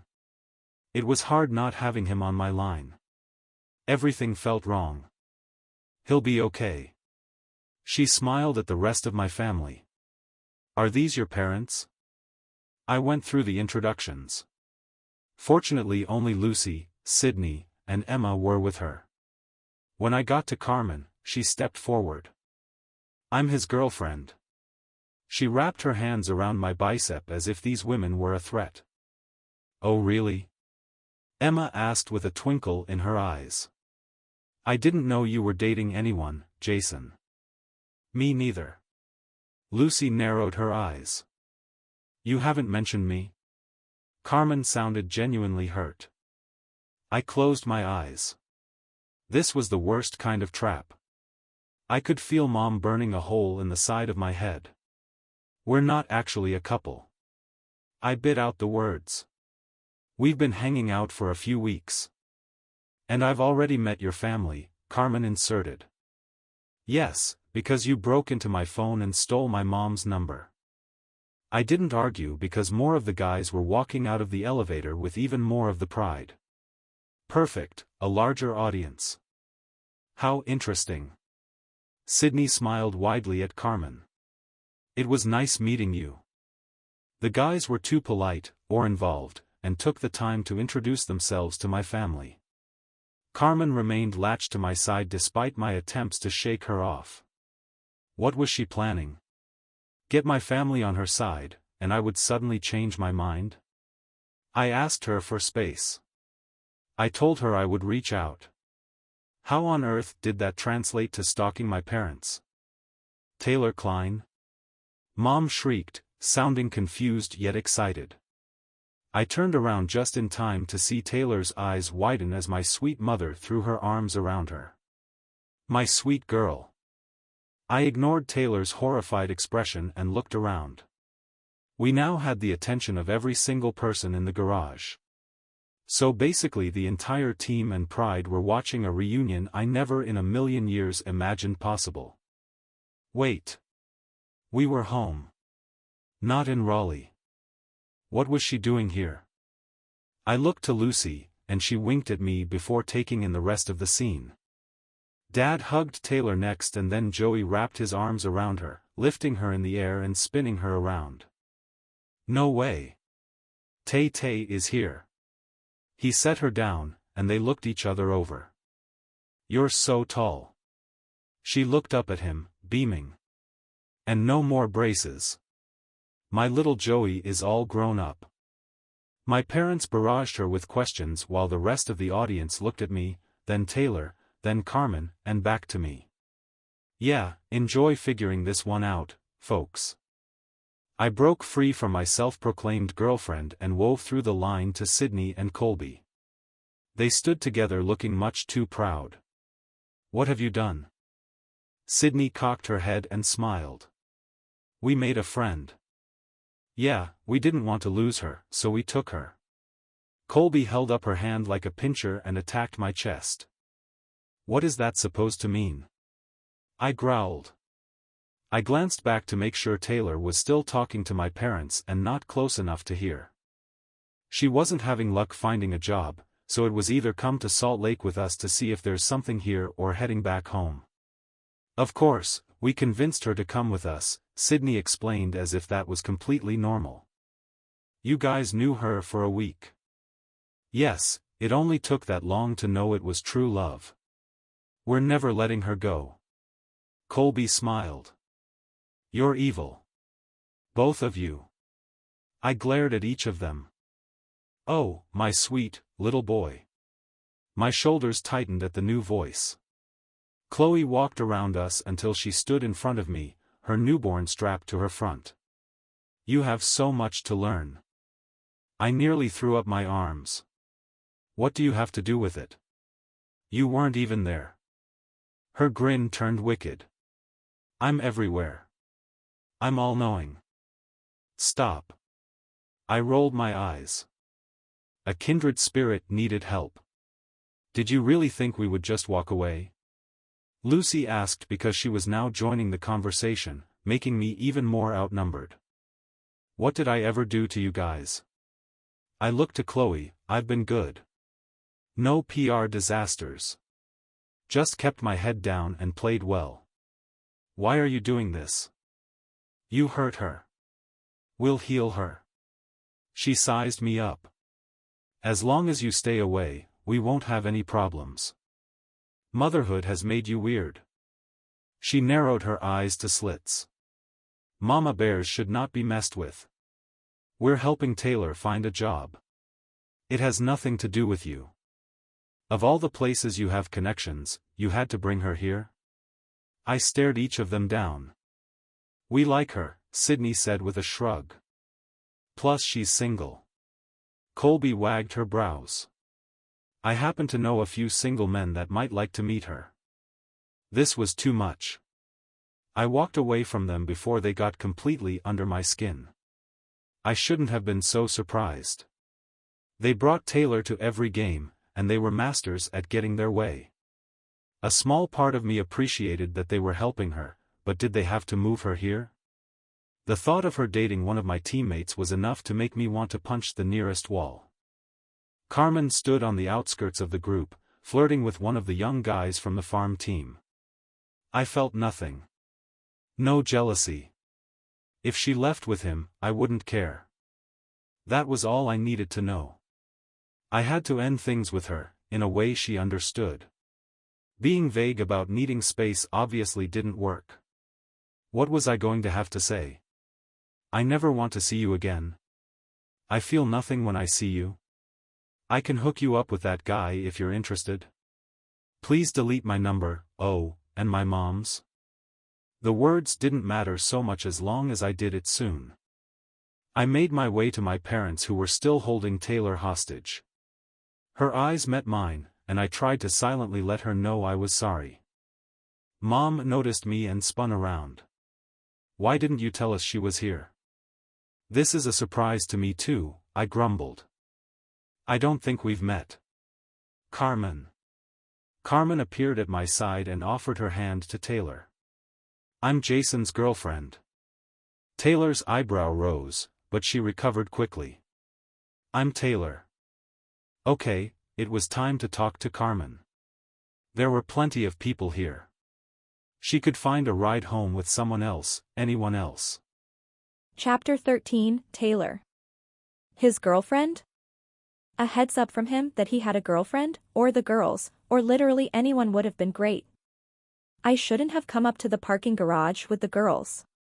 They said they were going to wait for the guys to come out, and I tried to get out of it, but Sydney reminded me she was my ride, and I didn't have much of a choice. Why didn't any of them mention Carmen? I locked eyes with Chloe, and she shook her head. Did she not know? Did any of them? Was that why Carmen wasn't sitting with the Pride? Why she hadn't come to any of the games in Raleigh? Jason did look rather uncomfortable. Taylor was Jason's. We go way back. I interrupted Jason's mom before she could make this more uncomfortable. It was clear Jason didn't share much with anyone around him. Carmen's smile was stiff as her eyes roamed over me. I wanted to tell her I wasn't a threat, but that wouldn't have been much fun. If she wanted to get jealous, that was on her. She was pretty much my exact opposite, and I had a tough time seeing how Jason could be interested in her. She was tall, although she was wearing heels, which was a problem in and of itself. Who wore heels to a sporting event? Everyone knew there were long lines, stairs, and crowds to navigate. Her long, shiny black hair was pinned straight, and her skin was remarkably pale, given it was mid-June. Did she ever see the sun? Oh no. A vampire. I bit back a smile. The best part was that she wasn't wearing Jason's jersey. Even I was dressed to cheer for the Fury. Granted, it was one of Brandon Cullen's since he had a few extra around the house, but still. I made the effort. Oh really? Jason's never mentioned you. The vampire looked up at the man in question. He was panicking. His eyes flickered around the group before resting on me. Taylor lived next door to my sponsor's house in high school. Sponsor? Are you in AA? I choked back a laugh. No, a sponsor is the family you live with if you're from out of town in the major juniors, his dear mom explained. Major juniors, she parroted. Where'd you find this one, Dumoulin? Eric Schultz called from next to his sister, Chloe. Okay, being mean wasn't necessary. It's the professional league for players 16 to 20, I clarified for her. She nodded. So you lived next to each other? For 2 years in high school. Yeah. You never told me about that. She shook her head at Jason. What brings you here, Taylor? Jason's dad pulled me away from the tension building between Jason and his girlfriend. I graduated recently and was having a hard time finding a job out east. I met some of these women in Raleigh, and we hit it off. There was so much information I'd excluded, but that was a long story for another time. What are the odds of that? His mom beamed. Since you're here, we must go to dinner and catch up. Must we? I tried not to cringe. It wasn't that I didn't want to. I always loved Jason's family and they were so welcoming, but things weren't the same. I wasn't the girlfriend. Vampire was. When do you guys leave? I'd be conveniently busy until then. We're here until the end of the week, his dad answered. Oh, boy. That was longer than I expected. Could I really avoid them for 4 or 5 days? When are you free? His mom was so eager. So happy to see me. I couldn't say no. Not after how loving and accepting they'd been.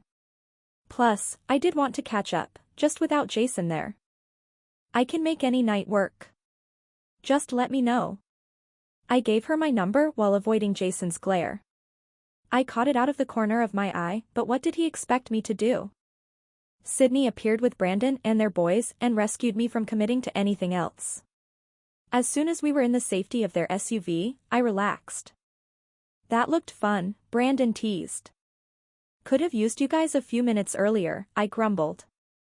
And miss you making plans with his family? No way. Sydney twisted in her seat to smile at me. I do feel bad about the girlfriend though. I groaned. That was so awkward. She lightly slapped Brandon's arm. Did you know about that? Hey. No hitting, Milo called out. Sydney apologized without missing a beat. No, he's never mentioned dating anyone, Brandon replied. Dad, does this mean no more games? Finn asked. Not until September, bud. The twins sighed. I wonder why he hadn't told anyone, Sydney mused. Can we get ice cream? Milo asked. At home, Sydney replied. He probably didn't want the pride getting involved, Brandon said, and Sydney smirked. That never lasts long. We always find out. But I want a sundae. I was pretty sure Finn said that. We just got 2 new cartons. We can make sundaes at home, Brandon shot back. They didn't look very happy together, Sydney said. I bet they aren't serious. I want one with Oreos. No. Bananas. No. Sprinkles. The twins went back and forth until Brandon stopped them. You can put whatever you want on them. I don't think they are, he continued, catching Sydney's eye in the rearview mirror. He didn't even look happy to see her. My head was going to explode. How did they keep things straight? The drive to the house wasn't very long, but it was more than enough for me to jump out the second we pulled into the garage. Too many people. Sydney caught my arm and smiled. You get used to it a lot sooner than you'd think. I shook my head. No. It's too much. Do you want to join our Sunday party? I laughed. No, but thanks for the invite. I'm going to bed. It was already after 10, and my internal clock was all kinds of mixed up. Tomorrow, I had another video interview, so I had to be somewhat coherent. See you later, she called as I walked through the side door to the backyard. The silence was just what I needed to clear my head. I called Carrie as soon as I woke up. I needed a voice of reason. Someone to tell me to stay calm and not freak out. Good morning. Her calm voice told me the kids weren't up, or at least not in destruction mode yet. Hey, so I was at the game last night. Oh, we watched. That was a tough series. She sighed, and I rolled onto my back and stared up at the ceiling. It was really bad, but that's not the worst part. It's not. She perked up. What else happened? I was with some of the women in the parking garage since I drove with Sydney and Brandon. I can't believe you just referred to Brandon Cullen by his first name. I let out a laugh. Carrie and Aaron were avid hockey fans, and it was taking a lot of threats to keep him from flying out to visit his favorite sister-in-law. I think hanging out with the girls have made them more human to me. They're just my friends' husbands and boyfriends. I'm not going to mention any of this to Aaron. She giggled. Are they as cute in person? Carrie. I laughed with her. Of course they are. Sorry for the distraction. Tell me what happened last night. I took a deep breath. Jason's family was there. A pause. Did you talk to them? Yeah, I said, my voice barely a whisper. They were so nice and excited to see me again. They asked me to go to dinner with them this week. Oh. She sounded as shocked as I'd been. While Jason had been playing in high school, they visited several times for some of the bigger home games. I went to their house 3 times as well. I was often around when they called or had video chats with Jason. They were supportive of us being together as long as his playing wasn't impacted. I really liked them. His mom always made me feel included, and his dad took an interest in helping me get into school. Jason's disappearance from my life was devastating, but the salt in the wound was losing his family too. Seeing them last night, their reactions and an invitation to see them again, was overwhelming. I hadn't let myself think of them for so long. Even when I ran into Jason last week, I kept their memories locked away. Did they mention? No, I cut her off. We didn't really talk very much, but they didn't bring it up. Good. You don't have to talk about it, you know. I nodded. yeah, I know. Maybe it will be good for you to go to dinner with them. It's a chance to catch up, but also get some closure. She was right. Even though I wanted her to give me an excuse to avoid them, I knew that wasn't what I should do. As long as he doesn't bring his girlfriend, it won't be too bad. She gasped. Excuse me, what? Oh. yeah, I met Miss Carmen last night. Wow. Taylor, I don't know what to say. He never mentioned a girlfriend when you saw each other in Raleigh? Nope. I closed my eyes and tried to push the image of the flawless vampire away. Maybe they're not that serious? I rubbed my face. Maybe. He didn't seem super thrilled that she was there, but she sat with his family for the game. That seems serious to me. Something isn't adding up there. Maybe you can ask him about it at dinner. There was a hint of teasing in her voice. You're enjoying this too much. Me? Never. I just want my little sister to be happy. I sighed. I am happy. You're homeless, jobless, and crashing at a near stranger's house in a city you've never been to before. Well, when you put it like that it sounds pretty bad. But honestly, I'm okay. I hope so. I have more friends now than I ever have before. They're super supportive and inclusive, and even though it's only been like a week, I feel like I belong with them. And their hockey-playing husbands, she added.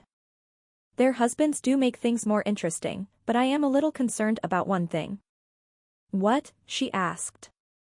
I'm pretty sure I heard a few of the Pride whispering about which guys on the team are single. I got a feeling they're planning something involving me. I didn't turn around or join in when I heard some of the women at the game discussing the players' relationship statuses. I'd crossed that bridge when I had to and not a moment before. Oh. She squealed. Do you know which guys they are? I'm going to look them up. No, it was too late. I shouldn't have put the idea in her head. I'm not dating any of them. That's not why I'm here. It doesn't have to be one or the other. You can still start a career and date. I just don't want to. Famous last words, dear. There was a sound I couldn't identify. The animals are alive and requesting to be fed. I've got to go, but let me know how the dinner goes. I will. Love you. We hung up and I tossed my phone on the bed. I really didn't come all this way for the women to set me up. If I was interested in dating, I could handle that on my own. I wasn't in a place to bring someone else into my life.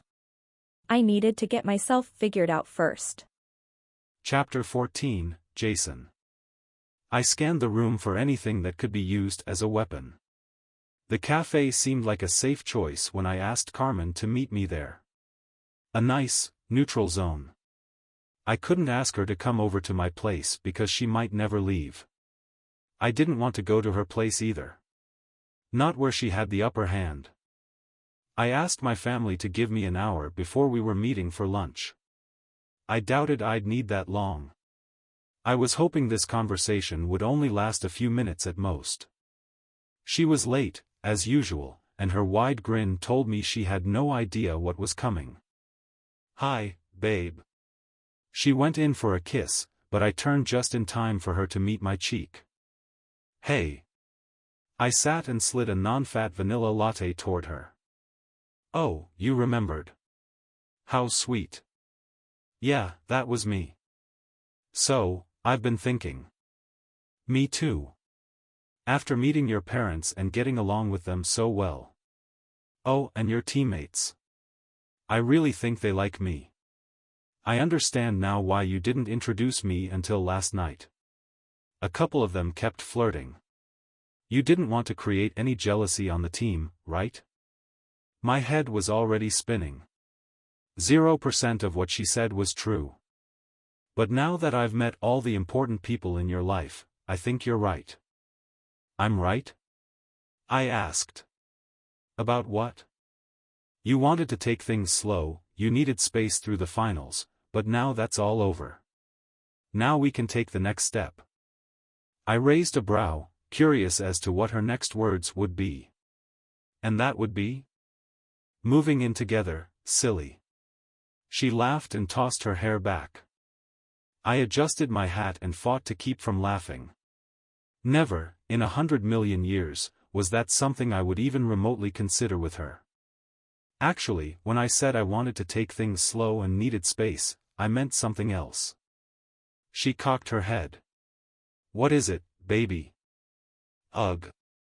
The pet names were making me gag.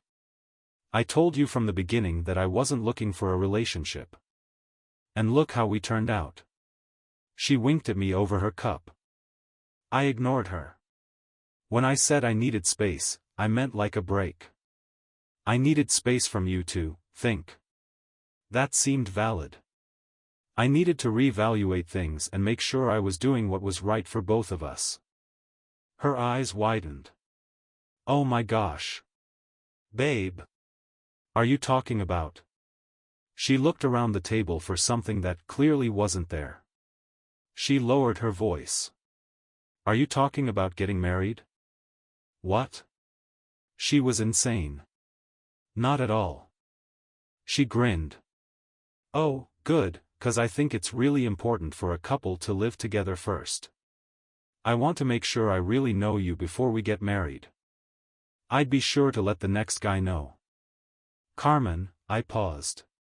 Clear, concise language. No room for misinterpretation. I want to break up. There.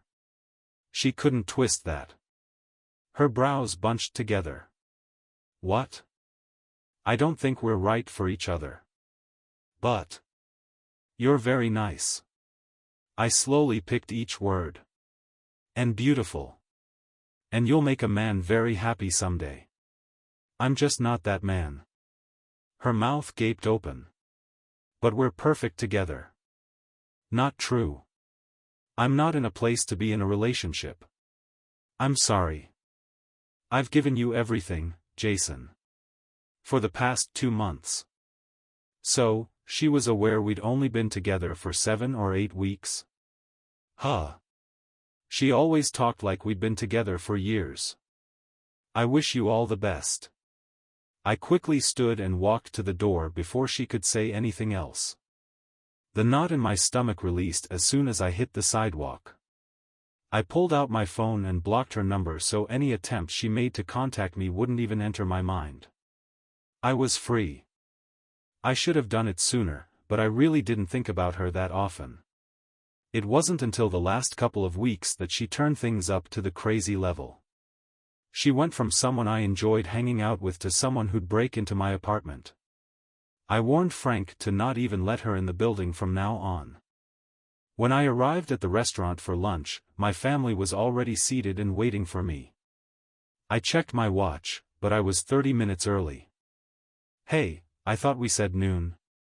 I sat next to Joey and took a sip of the water in front of me. We finished early and thought we'd come save a table. Your mom thought there would be a longer wait, Dad answered. I glanced around the fairly busy dining room. Good idea. Did you take care of that errand? Mom asked. I rubbed my palms on my shorts. Yeah, I met up with Carmen and told her it was over. Dad's brows rose, and Mom pulled her head back. What do you mean? She sounded as if I'd broken up with her. I already told you. She and I were in different places. She thought we were more serious than I did. It just wasn't working out. Joey snorted. You mean she thought you were in a relationship and you didn't? I nodded. Exactly. Oh, but she was so sweet. Mom's shoulders dropped. You did the right thing. If your heart wasn't in it, then it's better to end it now than lead her on. I smiled at my dad. At least I had one parent on my side. This has to do with Taylor, doesn't it? Joey asked, making Mom perk up. Oh really, honey? Do you still have feelings for her? I shot a glare at my brother, fighting the instinct to sucker punch him like I had growing up. It had nothing to do with Taylor. Well, not entirely. Mom pursed her lips. You just happened to break up with your girlfriend right after running into her? It was time to tell them the whole truth. That wasn't the first time I've seen Taylor. They stared at me, their sudden silence drawing more attention to our table than if we were screaming. I ran into her the night before the first game in Raleigh. I left out the part about the drink in my face for both our sakes. And you didn't tell us? Mom's voice was too quiet, wounded. The past 2 weeks have been an absolute blur. Things have been happening so fast, and honestly, I didn't think much about it. Total lie. She was staying at the same hotel as us and became friends with some of the women that traveled with us. I guess she was having a really hard time finding a job out there, so they offered to help her find something out here. I didn't know about that until I saw her in the parking garage.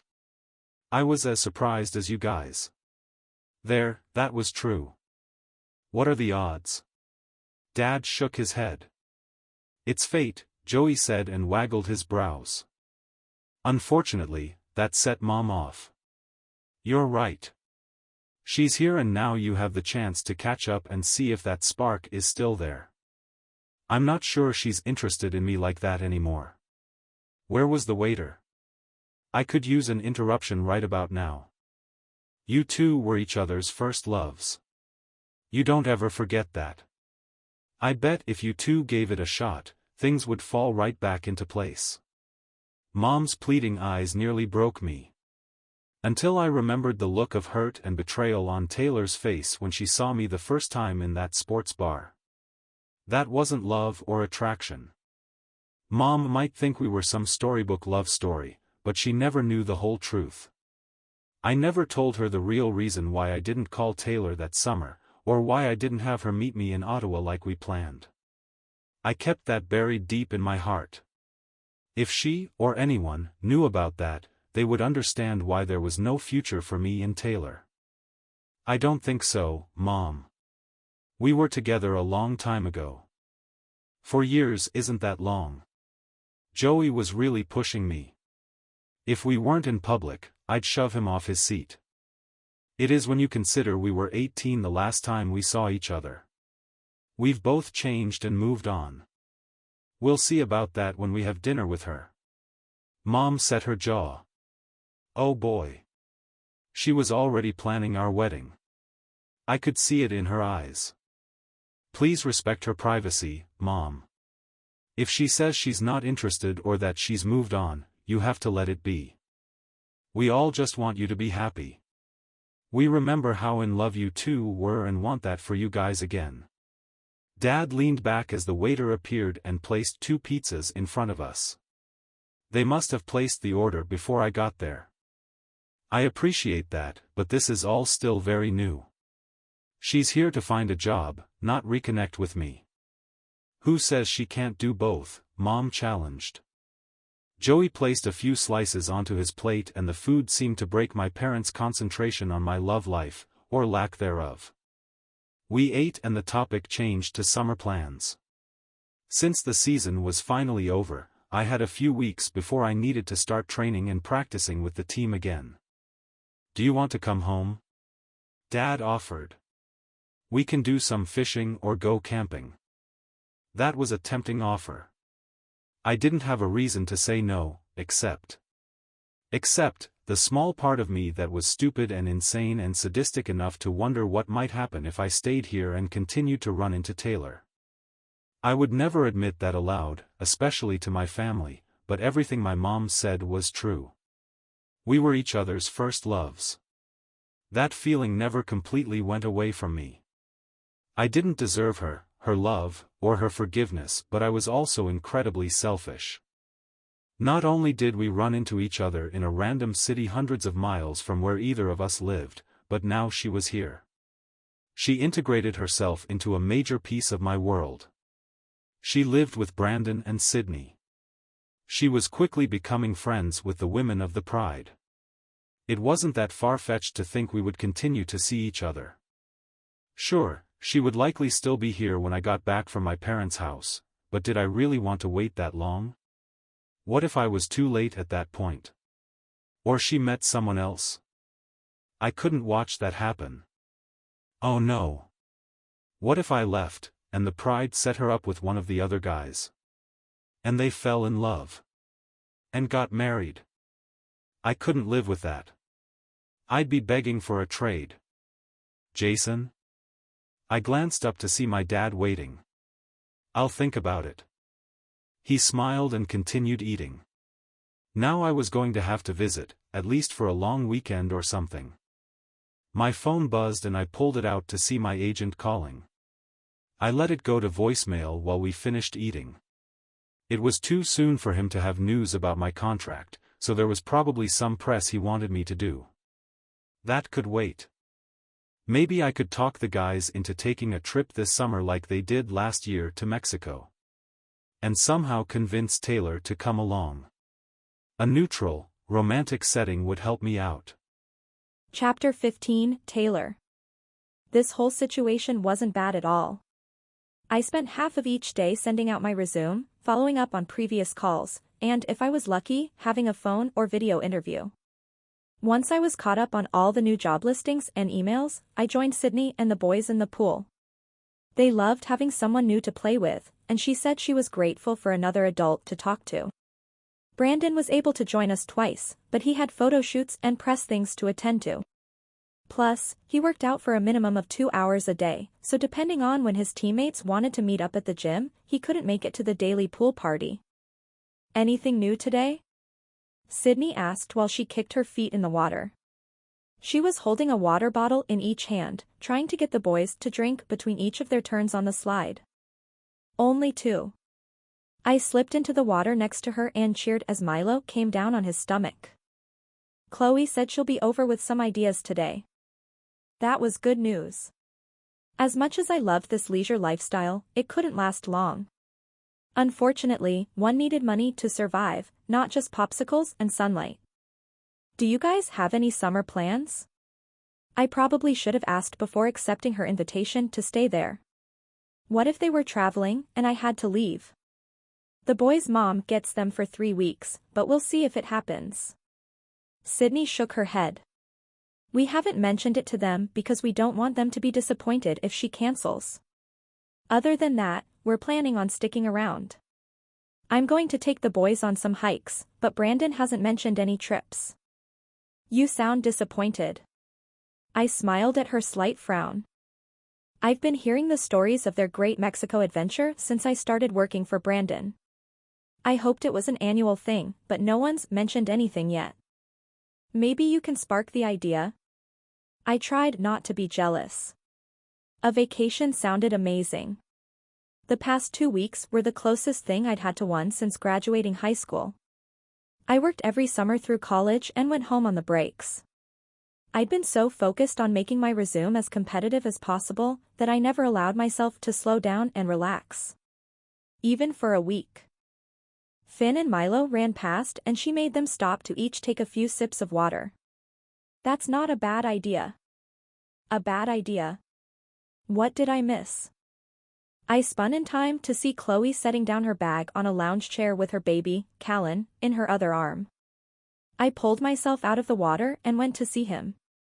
Hello, sweet boy. She held him out for me to take, and I didn't hesitate. I'd only gotten to see him from a distance at the game. He didn't flinch at my wet hands and instantly gave me a gummy smile. He was wearing the tiniest pair of swim trunks I'd ever seen with a matching shirt. She put on a hat with a full brim, and I nearly burst. You are the cutest guy in the whole world. I took him to the pool steps and sat on the first one so he could dip his little toes into the water. Chloe joined me, looking way too good in a bathing suit for having just had a baby. So what evil were you guys discussing? Sydney laughed. Nothing evil. I was just saying how I'd hoped the Mexico trip you guys took was an annual thing, but I haven't heard anyone mention anything this year. That was the only time we did a group trip like that, actually, Chloe said. It was all Colin's idea, I think. Then I think we should make it a tradition, Sydney countered. Chloe looked down at Callan. I'm sure Reese's parents would love to come spend some time with their grandbaby. Sydney scrunched her nose. Would Maddie and Eric be able to go? Chloe shrugged. Depends on when we go, and if she ends up bottle feeding or not. She's more likely to go if we plan it for the end of the summer. We should plan something. Chloe's eyes lit up. My favorite words. I laughed at their exchange, trying to suppress the green monster within. It would be the perfect farewell to Noah and Colby. Chloe paused. What if they got married there? Sydney's eyes widened. Don't they already have everything planned and booked? No, Chloe sighed. Colby said they haven't had enough time to even think about it. We should call her and have her come over. Sydney was already standing and hurried to her phone. Within a minute she hung up and resumed her spot in the pool. She's coming, but I didn't say anything. We need to figure out how to sell this. You mean, convince the least fussy bride ever to let us plan a destination wedding for her? I think she would be more than happy with that. That would definitely get everyone on board with going, I mentioned as if I had a say in any of this. Chloe nodded. You're right. And if people only wanted to stay for a couple of days, they could. Or they make it into a vacation with us. In the 15 minutes it took for Colby to arrive, they had a plan in place. Hey. Colby walked out to the pool and quickly tossed her dress aside before slipping into the water. Oh, this is perfect. Chloe beamed. You know what would be even more perfect? I chuckled at her oh-so-subtle transition. What? A pool boy that brings us drinks? Colby asked. Exactly. Sydney shouted and then held up the boys' water bottles. Except some of us already have that service. Colby laughed but seemed a bit confused. Are you saying you're going to hire someone, Chloe? No, that would be ridiculous. Chloe waved her off. We have a much better idea. Oh really? Colby looked at me and I just smiled. Yes, we were talking about how we should do another vacation together, and one thing led to another and we came up with a brilliant idea. Colby glanced between us. What is it? You and Noah should have a destination wedding. We'll all go to Mexico again and stay at a resort, and you guys can get married and honeymoon there. Her eyebrows rose. That's not a bad idea. Chloe nodded. We know. We haven't found a venue we've been excited about here, and all of our family is going to have to travel anyway, so they might as well get a vacation out of it. She nodded. I kind of love this. Chloe clapped. Perfect. We just need a date from you and then we can take care of the rest. Colby smiled. Sounds good to me. Noah and I don't care about much. We just want to be married. It's the perfect final celebration before you guys move to Seattle, Sydney added. Colby bit her lip and smiled. I really like this idea. I can't believe we didn't think of something similar. Chloe tossed her hair. It's what we're here for. I'll double-check with Noah and our parents on a date, but after that, can I hand this off to the three of you? I looked at Sydney and Chloe. She was including me in this? You want me there? Of course. We might be new friends, but we already have history. Colby winked. I guess after the experience in the restaurant's restroom, we did have an unusual bond. I would be honored to help. You guys are the best. Colby relaxed onto her back and floated. It's like this enormous weight has been lifted off me. I played with Klein, lifting him in and out of the water while he squealed. The twins continued showing off for us, and I let myself enjoy the moment. I have a list of contacts for you. I reached out to a few in particular that I thought you might enjoy working with, and sent your resume to them. So far, 3 are interested in meeting you. Really? 3? That's amazing. Of course, Chloe would go back into work mode so quickly. I'd heard the stories of how she managed to keep track of dozens of projects, both professional and personal, and she never let anything fall apart. Most of the women called her superhuman. The guys on the team joked she got her powers from a darker source. I'll give you the file I put together before I go. Thank you. I meant it. I needed all the help I could get. Taylor, do you mind if I use your bathroom? Colby asked as she swam to the side. Of course not. The side door is unlocked. It was nice of her to ask even though it was more Sydney's house than mine. A minute later, the main door swung open. Have you guys seen these? Colby called out with one of my notebooks in her hand. I froze with Klein giggling and splashing his feet in the water. How did you find that?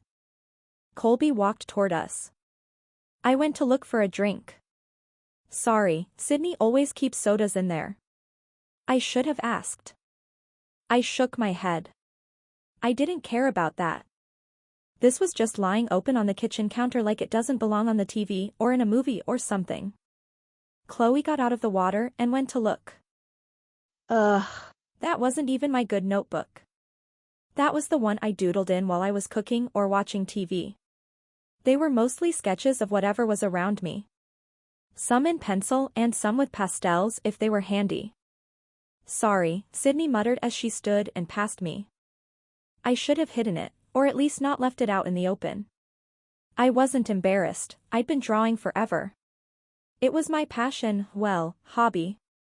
I just wished they were seeing my better work. I didn't know you were an artist, Chloe said. You said you were going to major in art, but I didn't realize how good you are. Colby flipped the pages. You should be doing this professionally. Chloe studied the page of pastels I'd drawn in Raleigh of the street the hotel had been on, then turned to the next one. Have you ever been commissioned? I did some projects in college, just for side money. You're very good. She tilted her head. I like your range. Sydney pointed and laughed, and I leaned forward to see what she was looking at. I love these. Colby nodded. Your variations of people in different cartoon styles. I smiled. That was a fun way to push myself out of my comfort zone, but I didn't think it was worth sharing. Just something to entertain myself while I was bored. While I was at the hotel, I'd draw whoever was around based on whatever idea came to mind first, then I'd recreate them over and over as different shows. I even did some of the players. Are you sure you want to be an accountant? Sydney asked as she peeked over at me. I want a stable job. That didn't really answer my question. She raised a brow. I shrugged and looked at Callan. He had his whole life ahead of him. He could be whatever he wanted, although if I were betting, I'd say a hockey career was likely, considering his lineage. What if he decided not to pursue it because he thought it was too risky? That would be pretty upsetting. Is that what people thought when they looked at me?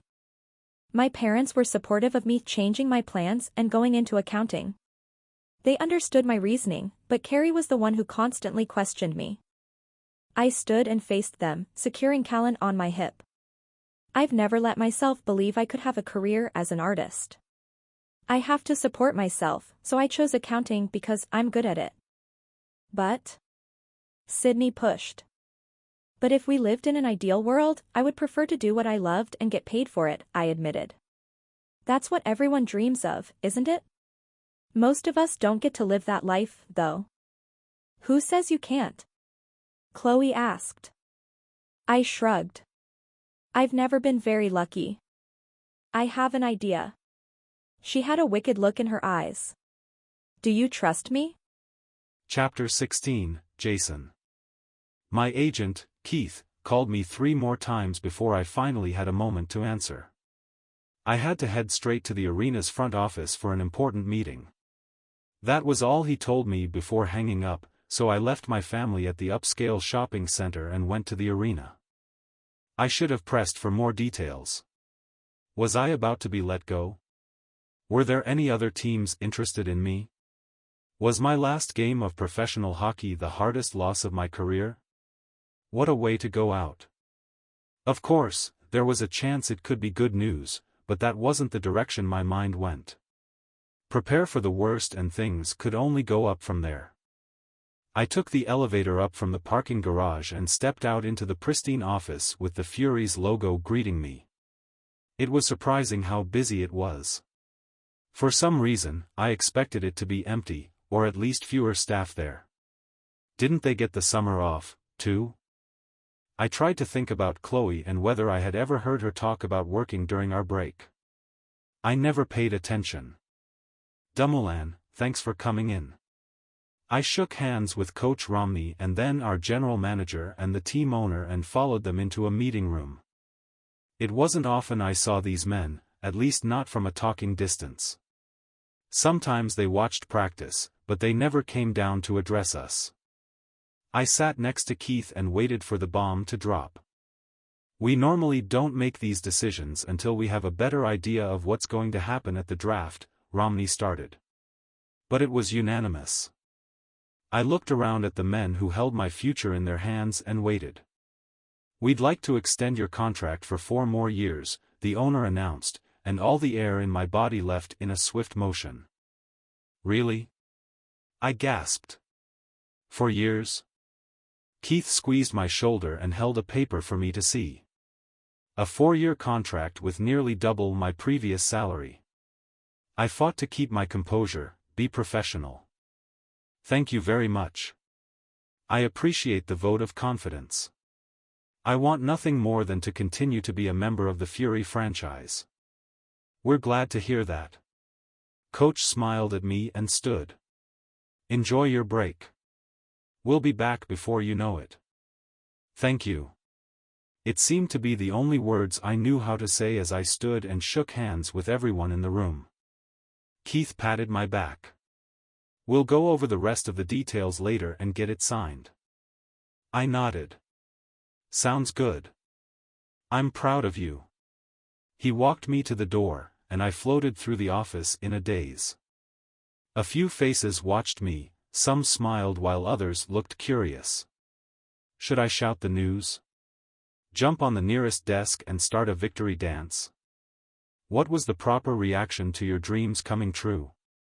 Hi, Dumoulin. I turned at my name to see Chloe walking toward me. Her son was once again held against her chest in a complicated-looking wrap.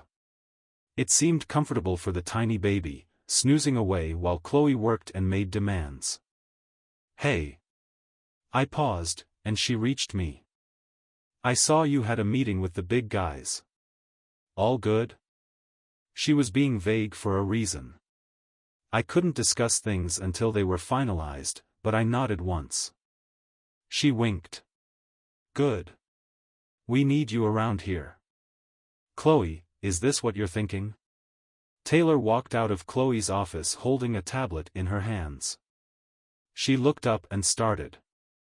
Oh. Sorry, I didn't know. I waited for her to finish but she just stared at me. Jason, you're the first to meet the Fury's newest employee. There was a glint in Chloe's eyes. Like she knew exactly what was going through my brain. Panic. Confusion. I shook my head. You two need to work on your communication skills. She smirked. Sorry, I'm a little off today. Understatement of the year.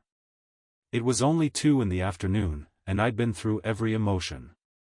I wasn't expecting to see you here. Taylor gave a small smile. Me neither, but I guess I should get used to seeing you and the rest of the guys more often. Right, because she worked here now? Taylor is working on a special new project while also working with our graphic design team. I turned to her. A special accounting project? She shook her head. No, actually. No way was I letting this one waste her talent sitting at a desk, working on spreadsheets all day. Oh no. The second I saw her drawings I knew we had to have her. The possibilities are endless. We're starting on something super secret, but I have a long list of work for her. Taylor was an exceptional artist. I told her that the first time I saw her sketchbook. She used to enter local and national competitions and usually won. That was why I didn't understand when she told me she'd changed her major. I thought being an artist was her dream. I'm really glad you realized her potential. I glanced at Chloe before focusing back on Taylor. This is what you're meant to do with your life. Her eyes dropped, and she shrugged one shoulder. I hated seeing her like this. Where was the confident, vibrant girl I loved? She seemed fine when she was with the women, but around me, she sank in on herself. Maybe it was selfish, but I needed to know why. Can we get lunch or maybe coffee sometime? The words were out before I could think about what I was asking for. Basically, a date. Now would be a good time, Chloe answered. I could use an afternoon pick-me-up. Would you mind grabbing me a passion fruit iced tea? Taylor looked between us and seemed to resign to the fact that it was 2 against 1. I didn't mean to corner her like this, but Chloe was taking my side for some reason. Just a second. Taylor spun and walked back into the office. Be nice. Chloe narrowed her eyes. The or else was implied. I nodded and straightened when Taylor walked out with her purse on her shoulder. We walked in silence to the elevator, neither of us speaking until the doors were closed. She started at the same time I got out, thanks for. We both stopped. I nodded to her, and she pursed her lips. I was just going to say, this isn't necessary. You don't have to go out of your way to be nice to me just because I work for the team now. And I was going to say, thank you for agreeing to go. I know you probably didn't want to. She sighed and slowly grinned. I don't want things to be awkward between us, but at the same time, we don't have to pretend like we still know each other. It's been 4 years. I was well aware of how long it had been. It wasn't easy for me, you know. The elevator stopped at the garage, and we headed to my car. What wasn't? She asked while looking around, and I realized she didn't know which one was mine. I led her to my Lexus sedan and opened the passenger door. It wasn't the fanciest car among the team, but it was my dream growing up and the first big purchase I made once I got to Salt Lake. Walking away. Leaving you. I shut the door and walked around to the driver's side, pausing and taking in a deep breath before getting in. I started the engine, but when I went to put the car in reverse, she put her hand over mine. If we're going to do this, I would prefer that you weren't driving. Her eyes seemed to plead with me to stop. I hadn't meant for this to turn into something deep. I shouldn't have said anything. I shouldn't have even asked her to come out with me. It was too late. We couldn't avoid this.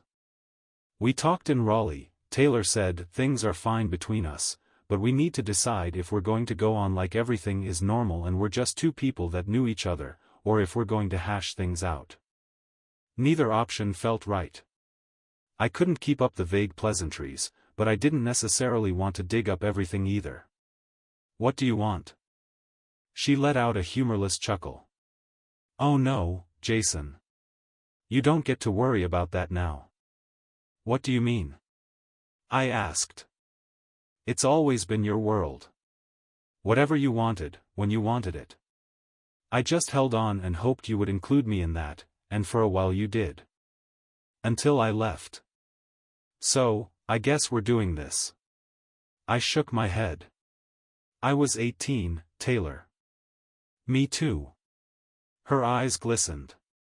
We were both just kids, but things were real. Things. That's how she summed everything up. I didn't know what to do. I was on my own there. She frowned. So, you just left.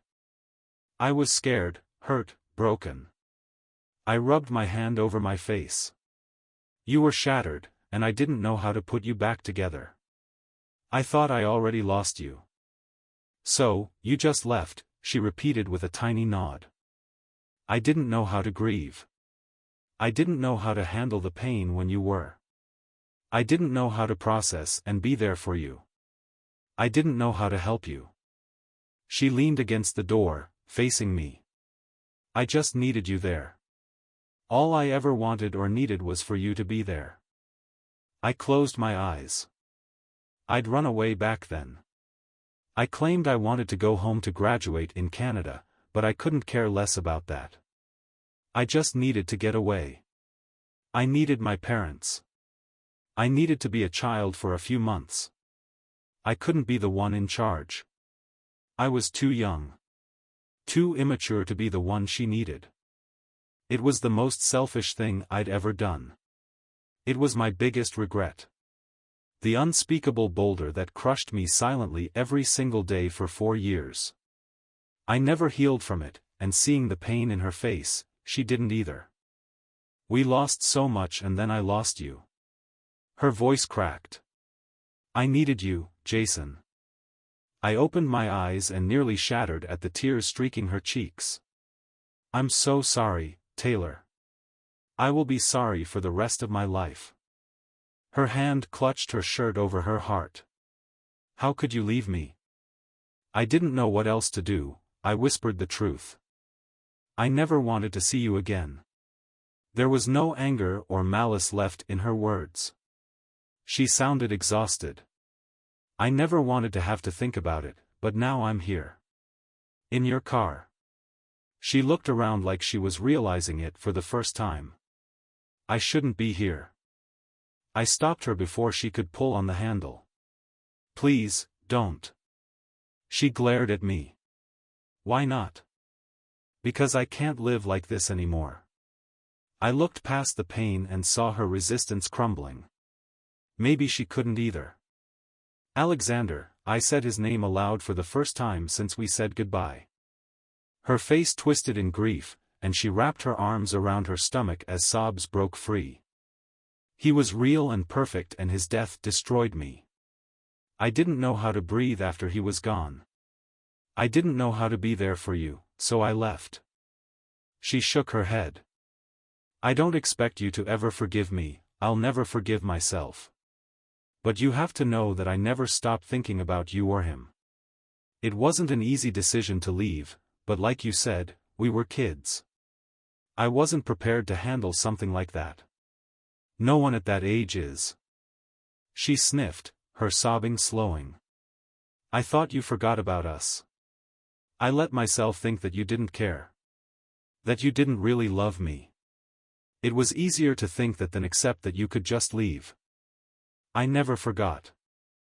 She scanned my face, and her shoulders dropped. I leaned across the center console and took her into my arms. I did what I should have done back then. I held her and told her how much it hurt. How much I loved him. How much I loved her. I held her until she wrapped her arms around me and clung like I was her lifeline. We finally did what we should have that awful day. We cried, and grieved, and supported each other. Chapter 17, Taylor. What are you doing, Taylor? Carrie's concerned eyes scanned my face in our video chat as if the answer was written on my forehead. I don't know, I answered honestly. I have no idea. Nothing is going according to plan. It's like my life has been taken over control, and I'm just along for the ride. I don't want you getting hurt. She didn't have to say again for me to know she was thinking it. The episode in Jason's car was expected. I thought maybe we'd fight or skirt around things again. I never imagined he would bring up Alexander. The way he'd been acting, I didn't even know if he remembered or cared. Obviously, I was very wrong. The whole conversation had been as painful as it was cathartic. We needed to get it all out in the open in order for us to move on. We could have continued in the awkward, polite cycle of acknowledging that we did indeed have a past relationship, but never admitting the extent. But that made my heart ache. I never would have told him, or anyone else, that. It wasn't any of his business. Not until he said his name. That was all it took to break me. To fall apart in his arms. And boy did that feel good. No, it felt right. It felt like home. I don't think he can hurt me any more than he already has at this point, I pointed out. No, don't you dare fall for that. She gave me her best stern mom look. What do you mean? That is where hope is bred. Thinking that there's a chance that he's changed. That he learned his lesson. That is dangerous. She sighed. Taylor, I know you loved that boy with everything you had at 18, but didn't you learn your lesson? You can't trust him. You can't rely on him. I nodded. I know. Trust me, I'm not going to fall for him again. It's just nice to get it out in the open. To finally talk about it. She bit her lip. It didn't change anything. We're not magically friends again. We're not going to start dating. Her eyebrows rose in challenge. We're not. I nearly yelled before lowering my voice. I couldn't go on pretending. I couldn't act like there was no more to us than just being high school sweethearts. Now that everything's been discussed, we got the closure we needed. We can move on now. Move on? She huffed. You never moved on, Tay. You never dated anyone else. You threw yourself into school and worked to keep busy, but your heart never moved on. I nearly dropped my phone on the floor. That's not true. Just because I didn't date a ton in college doesn't mean it was because I was still hung up on him. I just didn't have time and never met a guy I was interested in. Carrie met her husband in college, but that didn't mean everyone else did. Her life was her dream come true, but not mine. I'm worried about you. If something happens, it's not like I can drive an hour to come see you. I don't need you to come pick up the pieces. Nothing bad is going to happen. This call was originally supposed to be about my new job. I shouldn't have even mentioned seeing Jason. Be careful, she pleaded. I will. I promise. Are you still liking living in the pool house? I looked around my room and nodded. Yeah. But now that I have a job, I should start looking for my own place. That's exciting. It will be your first place by yourself. Are you ready for that? I blew out a breath, and she started laughing. It's kind of scary. I've never been on my own. Maybe I should see if there's anyone looking for a roommate first. Her eyes widened. No, don't backtrack. You have a great job now, and it's time to live like an adult. Plenty of adults have roommates, I countered. The Furies' job offer had been better than anything I would have found in an accounting position. I actually asked Chloe twice if the salary was correct. Never in a million years did I think I would have a well-paying job making art. Well, the first project I'd been working on was designing a mural that would be painted on the main level of the arena. It paid homage to the great players, past and present of the team. We also discussed creating cartoon versions of each of the guys like she saw in my notebook. She wanted to start by using them on the team's site and blog, but thought we could even make merchandise out of those designs. Then there was redesigning the team's jerseys, which included a complete overhaul of all the marketing content. There was plenty of work for me, so I felt comfortable in my new position. Another thing I never expected with a career in art. Just see what's out there. I don't want you to settle because it's in your comfort zone. She knew me too well. Fine. I'll look. Good, send me the listings too. I want to be involved even if I am a million miles away. I rolled my eyes. It's only a 3 or 4 hour flight. You could always come out and see me. I know. She sighed. I love you. Love you. I hung up and went to the living room where my laptop was waiting. I opened it and started looking for available apartments even though I didn't have even the slightest idea of what to look for. I wasn't even sure where I wanted to live. Close to the arena? That might be easier, but what if there was a part of the city that had better restaurants within walking distance? That would be nice too.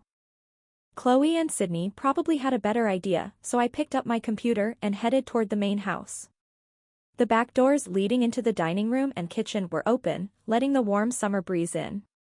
Sydney and Brandon were leaning against the island when I stepped inside.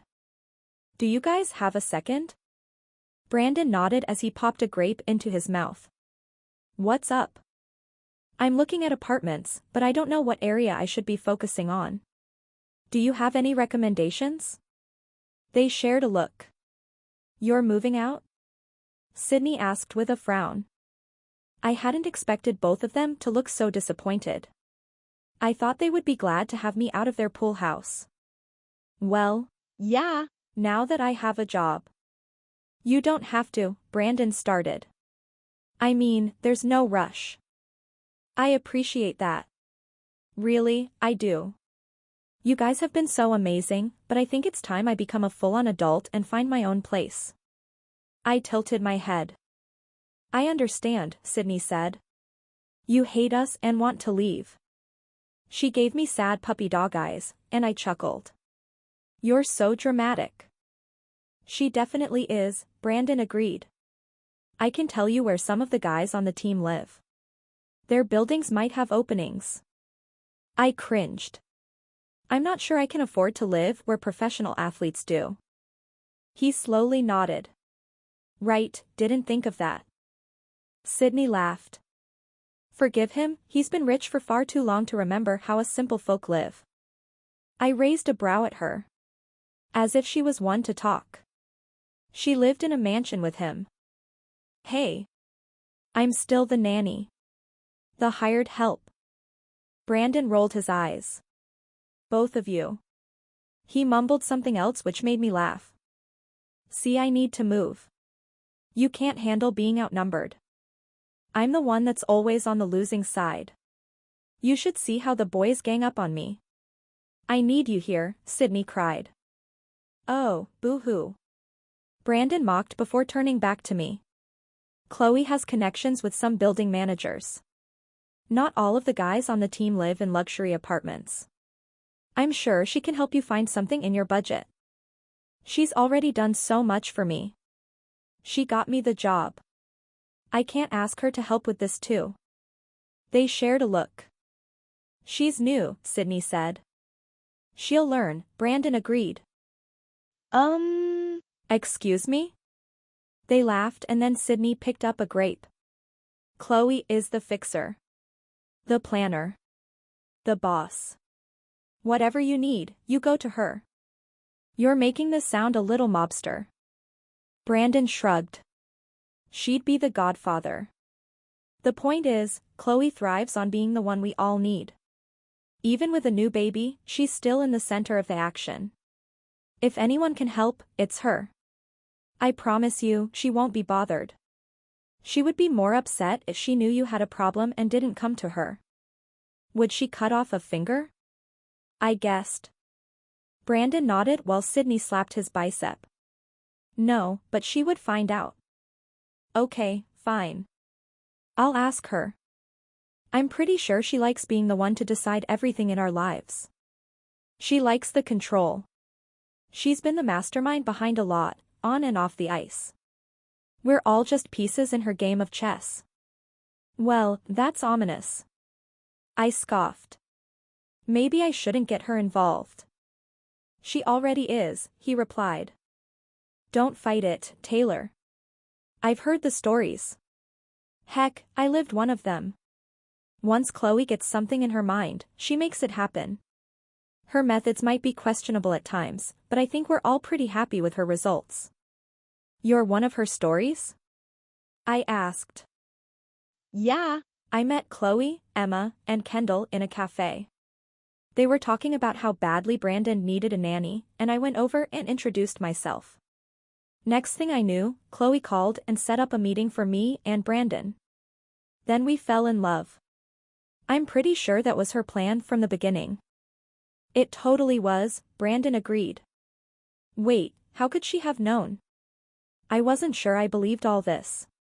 They were giving her too much credit. She just does, Sydney said with a shrug. She's been involved in almost all of the relationships on the team. He paused. Yeah. In one way or another. Well, that was borderline creepy. So maybe I shouldn't ask her. I don't know if I want her in a position of power over my job and where I live. Brandon chuckled. As if you have a choice at this point. Sydney giggled. Yeah. You were on her radar before you even moved here. I didn't meet her until I got here. Doesn't mean she wasn't well aware of you. She wagged her brows. I shook my head. You guys are messing with me. No, if anything we're downplaying it, Brandon said. Don't worry. She mostly uses her powers for good. Yeah. I mean we're all better off after meeting her. Sid's right. We're all happier, thanks to Chloe. Brandon paused. I wonder if anyone's ever told her that. Sydney smiled. Oh, we should. I could feel their attention slipping away. Well, thanks for the advice. I'll talk to her tomorrow. Bye. They waved and I headed back to my temporary home. At least they weren't rushing me out. I could take my time to find the perfect place. If what they were saying was, in fact, true and not a playful exaggeration, should I really get Chloe more involved in my life? They said they were happier, but how long could her streak last? What if the job was the best she could do for me? What about finding the kind of relationship Sydney and Brandon had? I shook my head. I couldn't think about relationships. I needed to prove myself at work first. And find a place to live. Romance was a far-off thing. Nothing to concern myself with. I should probably make that clear to her. I didn't want her getting any ideas about setting me up with someone. Even if she was great at it. Nope. Stay strong, Taylor. Just because they made her seem like a fairy godmother that went around making dreams and wishes come true, didn't mean that was the reality of the situation. It could all be a coincidence. People wanted to see a pattern where there was none. Right now was about taking care of me. Making myself a priority. I'd tell her that, and then I wouldn't have to worry about any of her surprises. Chapter 18, Jason. Something in me changed that day in the car with Taylor. A locked-up piece of me rattled loose, and even though the dull ache remained, it felt like I might actually heal for the first time. I didn't tell my family about the experience, even though I knew they would be happy for us. It didn't feel right to drag up the past for them as well. Are you sure you don't want to go see this one? Mom waved a brochure in her hands while shuffling the others on my kitchen counter. I was hoping to delay this until they left, but once she got something in her mind, there was no stopping her. Since I was committed to 4 more years, I wanted to move into an apartment with a bit more space. My current one was just the first place I found with an available unit. The living space was a bit cramped, but I didn't mind since I knew it was short-term. Now, I was willing to invest a bit more into where I lived. Mom, I don't need anything that fancy. That building has a lobby and restaurant. It's more like a 5-star hotel.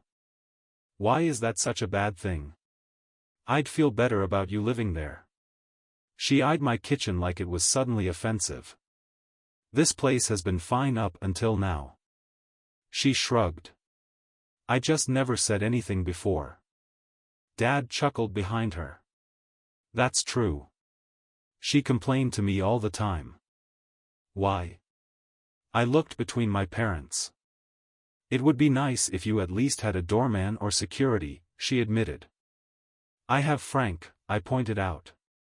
He was supposed to be a doorman of sorts. He lets anyone into the building, even into your apartment, Dad reminded me. That wasn't something I could argue. He wasn't the best at his job. Fine, somewhere with better security, I conceded. But I don't need a fancy lobby or gym or pool. Those wouldn't be horrible. Joey shrugged. I mean, I wouldn't mind a pool when we visited. Oh well, if it would please the court. I rolled my hand and bowed. He smirked and straightened up in his chair. It does. Now bring me some fruit. I ignored his weak attempt at humor and flipped over to the next brochure. When I asked my teammates for recommendations, they all pointed me to Chloe.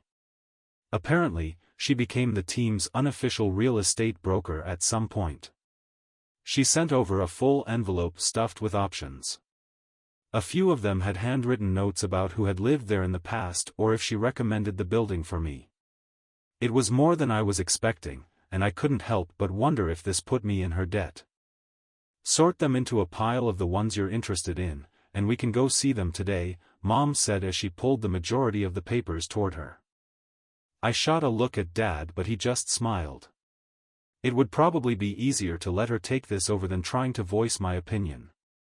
I really didn't care too much, and if it made her feel better or like she had some say in my life, then who was I to deny that? It only took her 10 minutes, and a few compromises from me, to narrow the options down to 4. After I called to make appointments to see the available units, I was down to 3. One building that had more features than I needed or wanted, wouldn't have a unit available until the end of the summer, and I didn't want to wait that long. Moving in the coming weeks would be the best option. I didn't want to push it off until training started back up. Okay, let's go boys. Mom picked up her purse and marched out like she was on a mission. The first building was right down the street from the arena, the same one where Elena, Amelia, and Nikolai lived. Though I doubted they would be there for long. Nikolai and Elena were bound to get married soon, and Amelia and Derek didn't seem far behind them.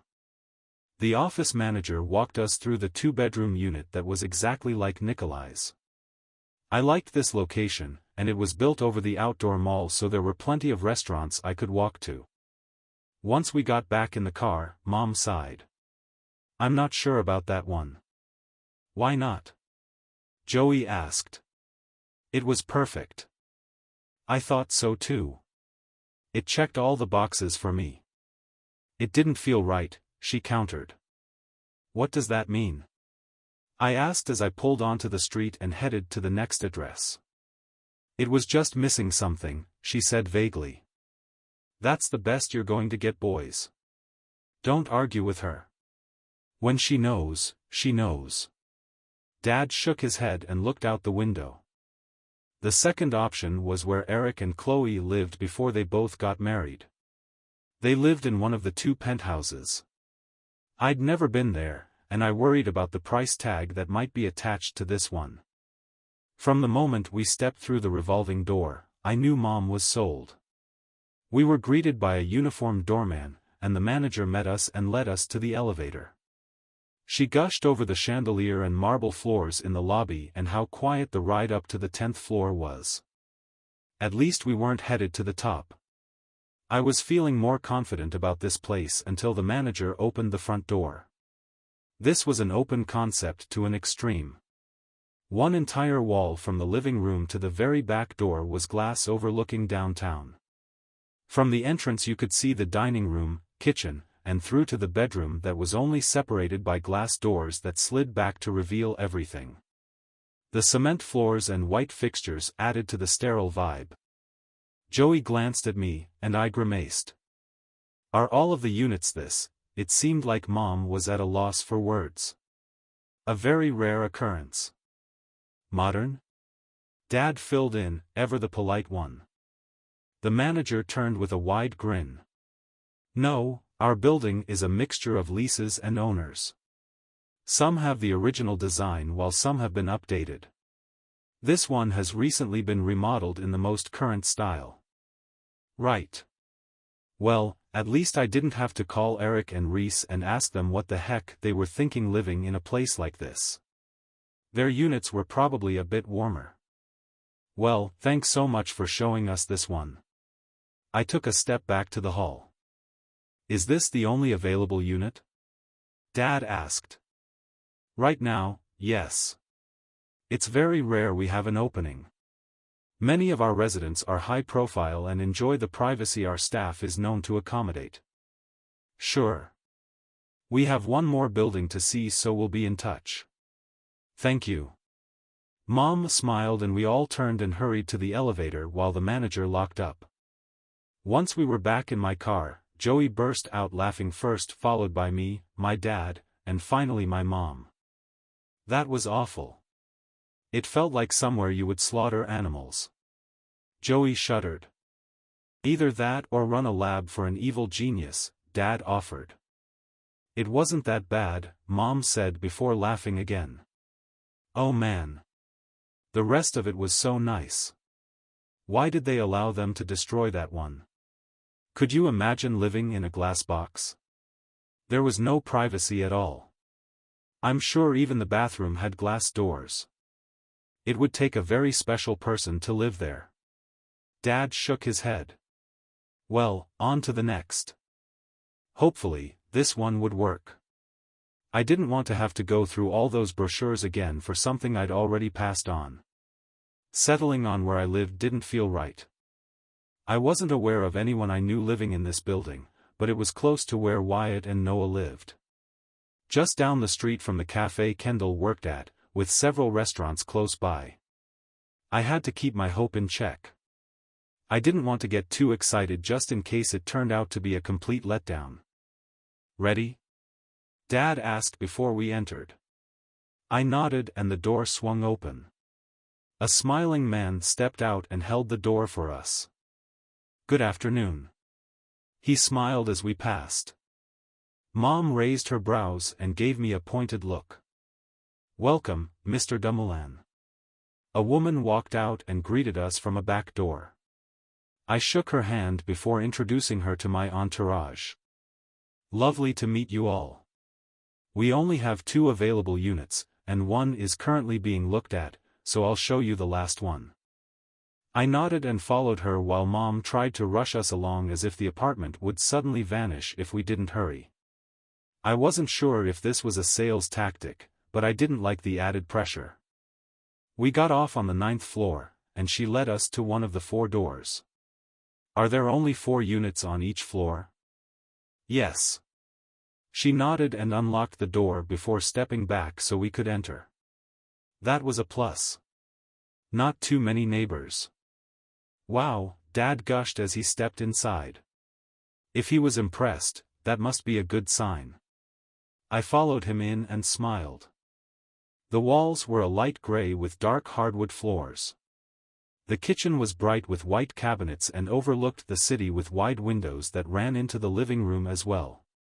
The view was just as nice as the last one, without feeling like your entire life was on display. The living space was nearly twice what I had right now. Room to entertain and have more than 3 or 4 people over at a time. That would be nice. This unit is 3 bedrooms. The manager walked us through, pointing out upgraded features. It was bigger than I needed, but more space wasn't necessarily a bad thing. Joey would have a room when he came rather than the couch. I could even let new guys from the team crash here if they didn't have time to find a place. That wasn't uncommon with trades or guys from the farm team. I would have appreciated a chance to breathe and figure things out before having to find a place when I first got here. I really like it. I went back to the kitchen and waited for Mom's approval. It really wasn't up to her, but I wanted her to feel like she had a say. It seemed important to her. I do too. This is the right one. She squeezed my arm. Dad winked, and I shook my head. The manager looked between all of us before meeting my eyes. Would you like to fill out an application? I nodded. Yeah, thank you. We went back down to the first floor, and she pointed out the ground-level entrance to the private parking garage. Her office was in the back corner, and as I walked by, I glanced into the next room where long brown hair caught my eye. Taylor? I paused and stared at the back of her. What was she doing here? Hi, Jason. Sydney walked toward me. Hey. I narrowed my eyes. What are you guys doing here? She tilted her chin toward Taylor. Now that she has a job, she decided to find her own place. She's moving in here? I asked, feeling unstable. Yeah. She frowned. I told her Brandon and I were happy to have her stay for as long as she wanted, but she was adamant. So she just happened to find this place? What were the odds? Oh no. She waved him off. Chloe sent her a list of a few options, and we toured them. This was her favorite. Of course.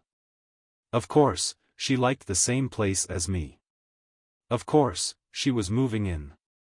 If Chloe hadn't sent me over 24 options, would have thought she was pulling the strings, but there was no way she could have known I'd narrow it down to this building. Could she? Do you know what unit it is? Please don't be on the same floor. 902. She smiled. Are you moving in here too? Joey and Mom walked out of the office. Honey, she needs your information, Mom said before stopping. Hi. Sydney, right? Hi Mrs. Dumoulin. Nice to see you again. Sydney beamed at her, then at Joey. Hey. He grinned at her, and I could practically see the hearts in his eyes. I stepped in front of him and faced her. Yeah, I need to fill out the application right now. Nice.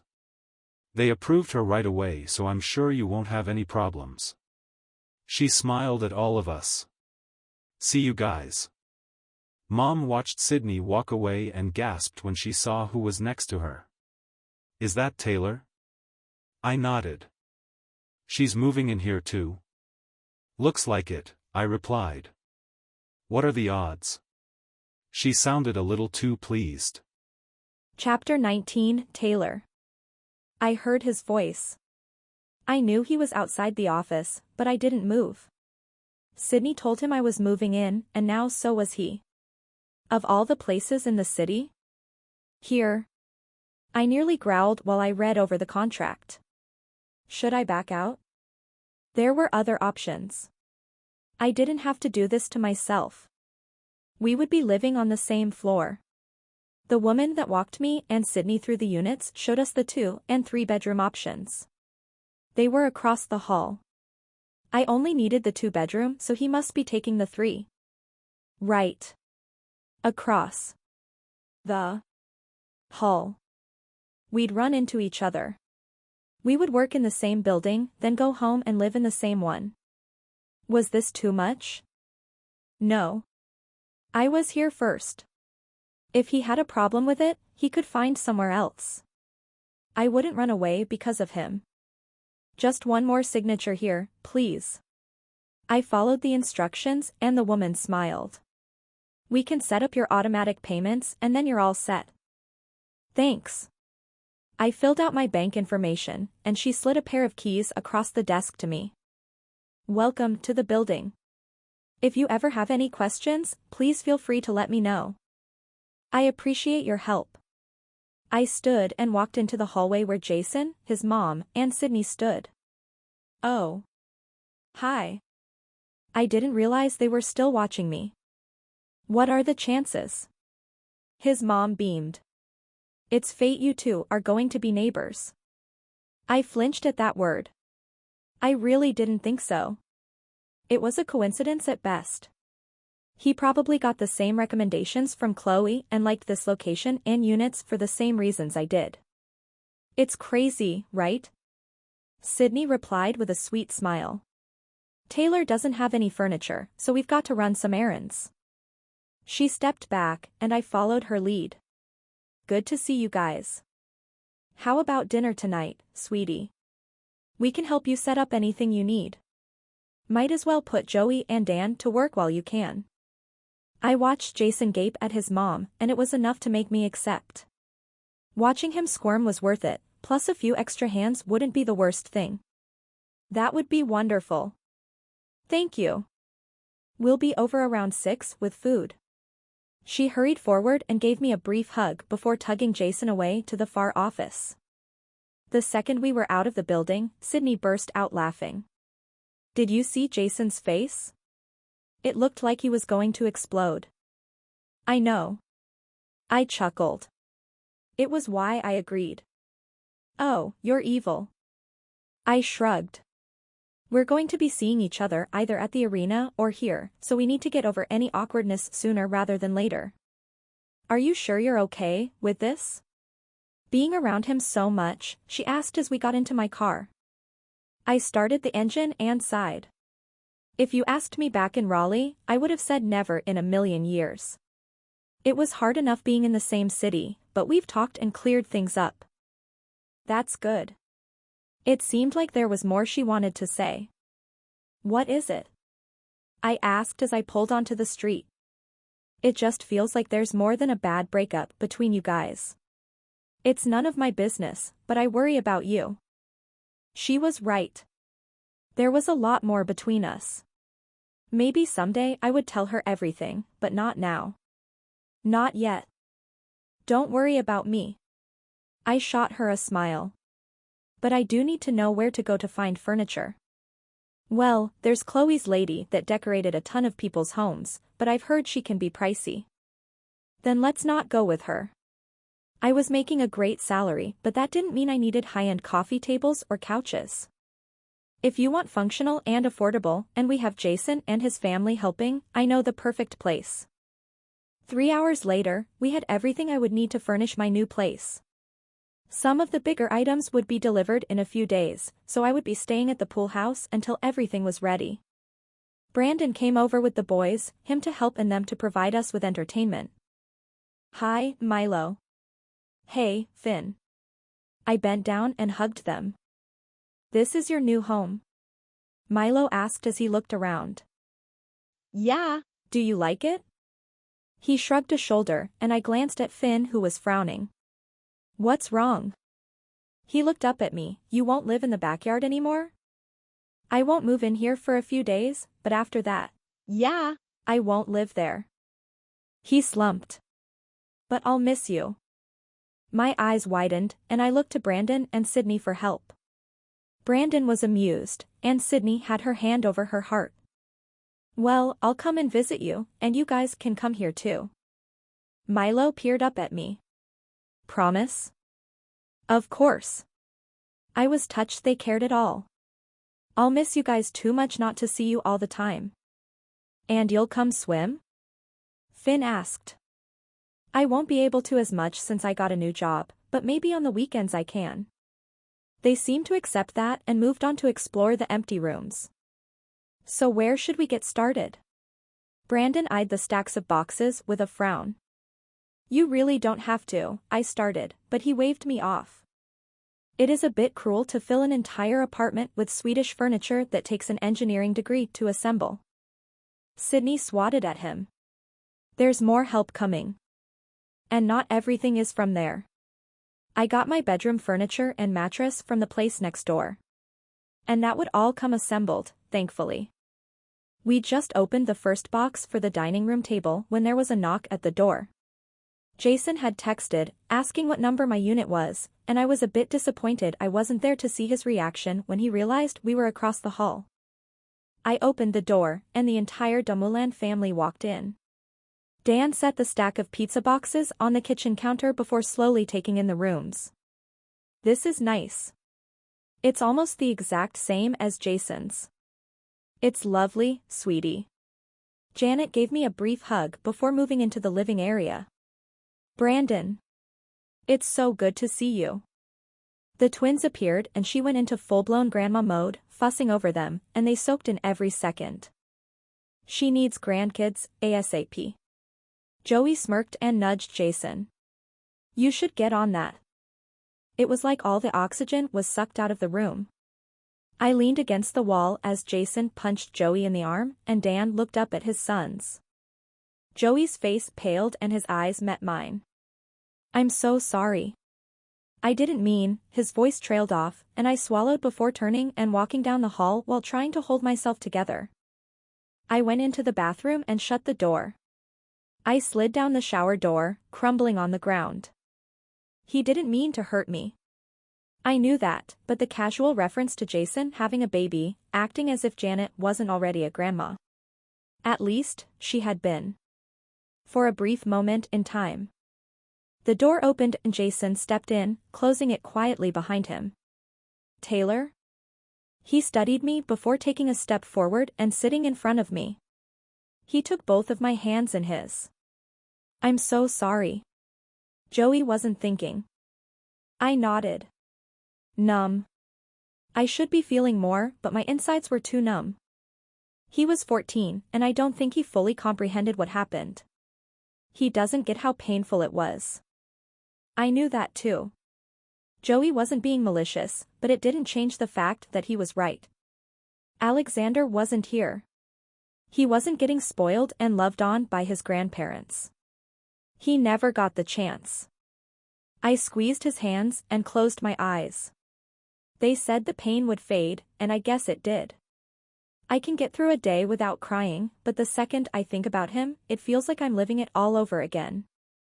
I felt him move around me until his body was pressed against my side and his arms cradled me against him.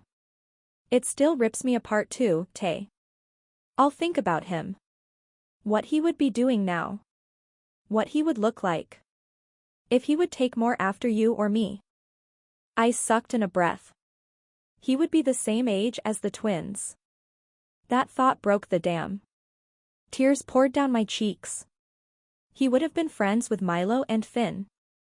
All the summer days by the pool, he could have been a part of that. He could watch his dad play, wearing his jersey. Jason pulled me closer until my head was resting against his chest. I'm so sorry, Taylor. I'm so sorry. I took a gasping breath as my entire body shuddered. I clung to his arms, needing to feel grounded. To know that I wasn't the only one that remembered our baby boy. Our sweet, perfect baby that wasn't ready for this world. He made it to 25 weeks before his heart stopped. I had to deliver him knowing I'd never hear him cry or see his smile. Never see him staring back at me. A part of me died that day. He took a piece of my heart, but I had Jason there to hold me together. To remind me there was something worth living for. Neither of us planned on getting pregnant at 18. It was the most terrifying time of my life. But our families rallied around us. We were lucky. They supported us and loved Alexander from the moment we told them. Jason stayed for a week after I was released from the hospital. He told me he wanted to graduate with his friends back home and that he would see me in a few weeks when I came to visit. We would go through draft day together and I'd be there holding his hand when he got the call that he was picked. But he left. And I never heard from him again. That was why I threw red wine in his face. It wasn't just a breakup. It wasn't high school drama or first love gone wrong. He betrayed me in the worst way. He left me when I needed him the very most. I was barely hanging on. Barely getting out of bed, but knowing I would see him soon got me through. Until he stopped responding to texts or answering his phone. At first, I thought the worst. Something happened to him. I lost him too. But Janet called me. Told me he needed time and space to heal. That was it. That was the end. Now he was back in my life, holding me like he could put the pieces together 4 years later. I wanted to be angry. I wanted to push him away and make him hurt as bad as I had. I wanted to make him need me, then leave. But then I thought of our baby boy. I wasn't the only one that lost him. Jason did too. His reaction was to get away. It wasn't right or fair, but I understood. We were grieving. Neither of us in our right minds. He left and started his career. I went to college and tried to make my life as safe and stable as possible. No risk or disappointments. No boyfriends. No art. A life I was completely in control of. What a joke. There was no controlling what happened to you. Things happened when and how they would. We were merely along for the ride, and somehow that ended up with me back in Jason's arms, mourning our baby all over again. I wasn't sure what this meant, but I couldn't deny how right it felt. I pulled back and looked in his eyes that were glistening with tears. Thank you. He frowned. I never should have left you. Before I could process what that meant, there was a knock on the door. Taylor, are you okay? Sydney peeked in and froze when she saw us together. Oh. Sorry. The door shut and we turned back to each other. I wiped my cheeks and pulled myself up. He stood and stared down at me. I guess we'll have to explain that. Jason tilted his head. You don't have to tell anyone if you don't want to. I sucked in a breath. I don't want to keep it a secret. Are you okay with them knowing? He nodded. It's time. He took my hand in his and led me back to the silent living room. Chapter 20, Jason. I'd been hoping for both our sakes that Sydney and Brandon had somehow been so consumed in their project that they missed the entire episode, but of course they hadn't. Sydney watched us with pursed lips, and Brandon raised a brow when our eyes met. Taylor, I'm so sorry, Joey jumped in to say, but Taylor held up her hand. It's okay. No, it's not, but thank you for being so forgiving.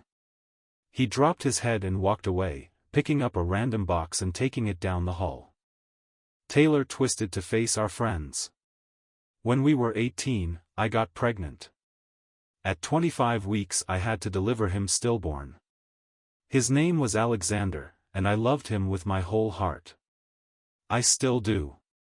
She sighed, and I put my arm around her shoulders. I left pretty quickly after, I said.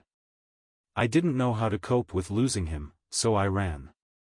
I left Taylor on her own to grieve and adjust all the plans we made. That's one of the many reasons I deserved wine thrown in my face that night. Dad chortled. I'm sorry, now isn't the time for laughing, but what did you just say? Taylor shook her head. Of course, you bring that up. She looked at my parents. The first time I saw Jason in Raleigh, I threw a drink in his face. It was quite the sight, Brandon said with admiration. Good for you. Mom winked at Taylor. It wasn't my best moment. She dropped her head. I'm so sorry, you guys. Sydney stepped forward and took Taylor's hands. I can't imagine how hard that was. She sniffed and peered up at me. And you left her? I dropped my arm and took a step back. It's my biggest regret. She narrowed her eyes, and I knew it was only a matter of time before the entire pride turned on me. You guys were both young. You made mistakes. Brandon shot a look at Sydney, who at least stopped glaring. Thank you for sharing this with us. It won't leave this room. Sydney sighed and looked at Taylor. You're okay with him? She nodded toward me. Taylor gave her a small smile. Yeah, things are okay now. That was more than I deserved. I was grateful we had a chance to talk things out before Joey shoved his foot in his mouth. It felt like things were okay, like we might actually be able to get to a place beyond hatred and resentment. The tension in the room gradually dissipated and we worked to get Taylor's apartment somewhat resembling a livable space. My parents joked with her, and she teased Joey like the past 4 years never happened. Like no time had passed. Seeing her with my family and my teammates' family gave me a glimpse into what could have been if things had been different. If this was our home, not just her new place. I hated it. Thinking like that only deepened the ache that took up residence in my stomach since I first saw her walking toward me with a full glass of wine. It was rare a man had to literally face his past the way I did, and a very naive part of me thought maybe I was getting a second chance. We called it a night around 11, and Taylor headed home with Brandon and Sydney. It felt wrong. Like she should be leaving with me and my family. We couldn't have come back into each other's lives just to watch each other from afar. Right? Not with how much we'd been through. That would be too cruel. I barely slept. My thoughts went from hopeful to confused to angry the longer I stared at the ceiling. Neither of us should be going through this. We were fine living our separate lives. Raleigh should have been the end, but no. The women just had to get involved and bring her here. That could have been fine too. She could have found a nice accounting job and apartment farther away from downtown. But no. Oh no. The pride had to get overly involved. Chloe had to get her claws into things. I got out of bed and changed into workout clothes before sneaking through the apartment without waking anyone. I drove to the arena and instead of heading down to the training room, I went up to the front offices and marched directly to her door. It was cracked open and the light was on, so I pushed it back.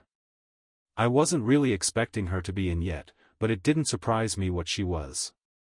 Chloe took her eyes off her computer screen long enough to see me before returning back to it.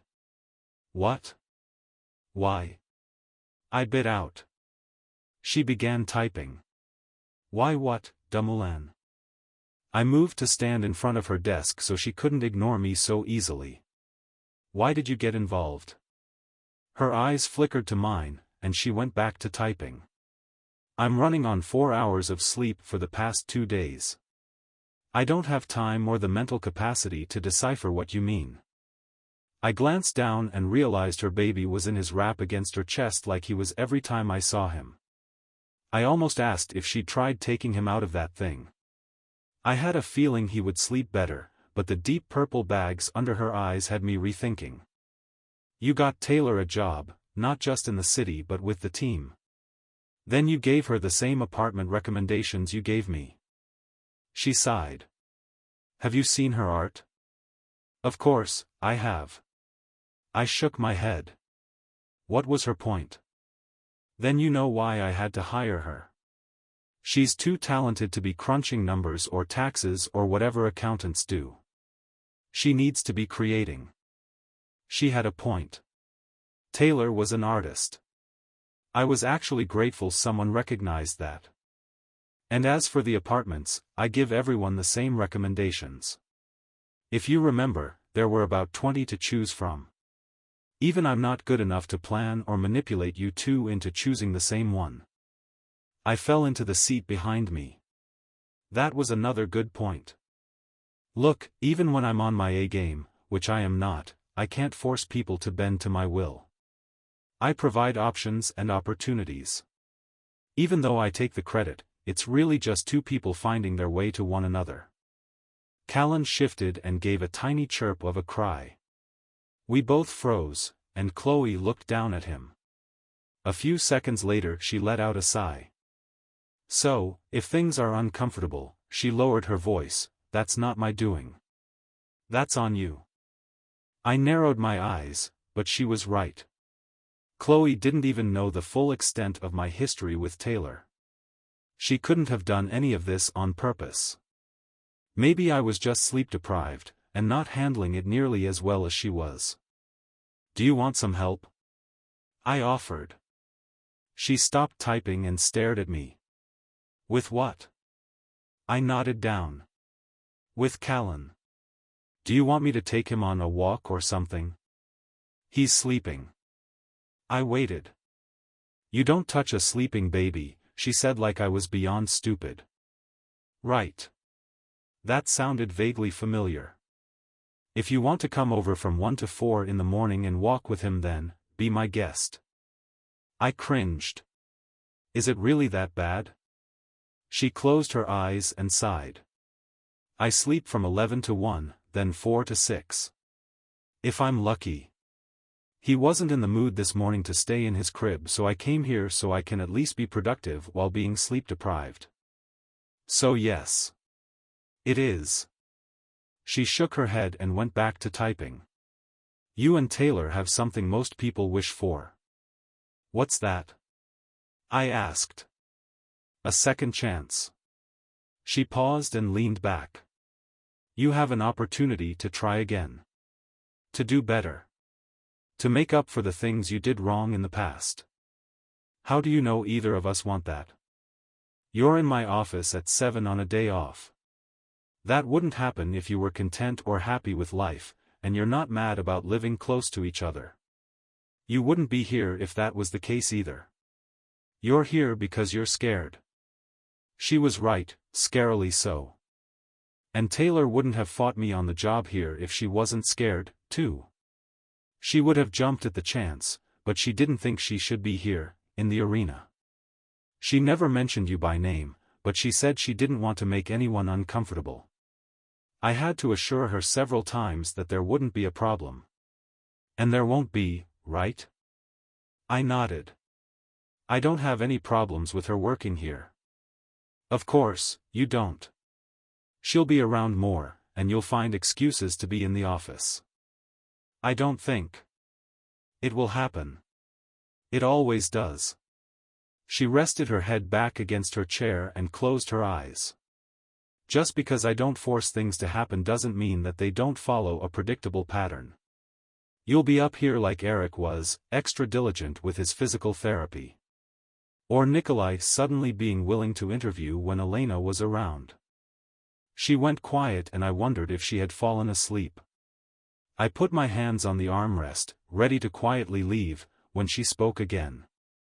You can fight it, or you can embrace your second chance and learn from your past. I recommend that one because Taylor's too cute to go unnoticed for long. That came across a bit like a threat rather than a warning. Like Chloe or one of the other women would be setting her up with other guys soon. Got it. Sorry for barging in. I stood and watched her. She waved me away, and I closed her door behind me. That whole exchange felt off. Seeing Chloe off her game made her seem almost human. She let me see a vulnerable side, which I'd wager was a rare occurrence. If I saw Reese today, I'd have to tell him his wife wasn't the superhero we all thought. The guy needed to find a way to help her sleep. What if something came up and we really needed her?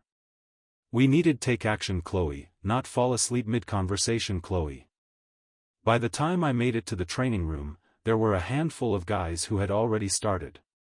I walked to the air bike to get warmed up, trying to avoid any conversations. Only Derek and Ollie were talking to each other, so it was easy enough to be left alone. When Brandon arrived, I waited for any indication that he told the guys what he'd learned, but he just nodded in my direction before getting on a treadmill. It wasn't that I didn't trust him. If there was anyone on the team that I wanted knowing my secrets, it was him. He was Dad. He was older and wiser and didn't generally get involved with the team drama if he could help it, but there was still that risk now. He wouldn't intentionally hurt me, and especially not Taylor, but it could happen by accident. It had been a long time since I had to trust someone like this. It was wholly out of my control, but a part of me relished knowing there was someone that had my back. Someone else knew about my past as a father. He could understand in ways most of the guys couldn't. And now Taylor had someone else to talk to. Maybe it wasn't the worst thing in the world for other people to know.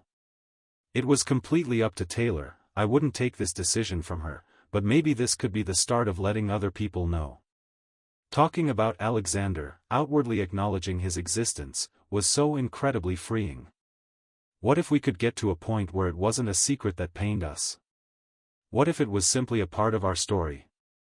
Something we were open with and owned. Maybe it could be something that made us stronger, individually and together. Chapter 21, Taylor.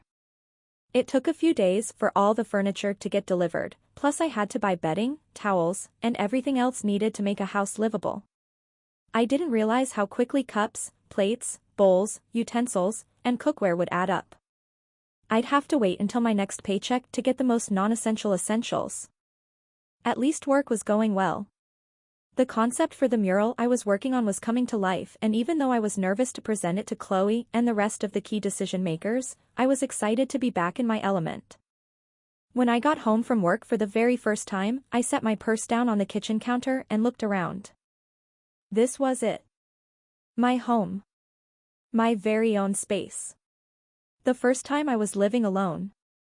I pulled my phone out of my pocket and called Carrie. "Hey, Tay." Her voice immediately calmed me down. "I'm home." "Oh, your first night in your new place? How does it feel?" "It's quiet." That was the first thing that hit me. No roommates, no twins running around. Sydney wouldn't walk in to ask me how my day went. "You'll get used to that soon. Trust me, you'll appreciate it." I laughed with her, but it was fake. "Make yourself some dinner, or order in and relax. Enjoy your space."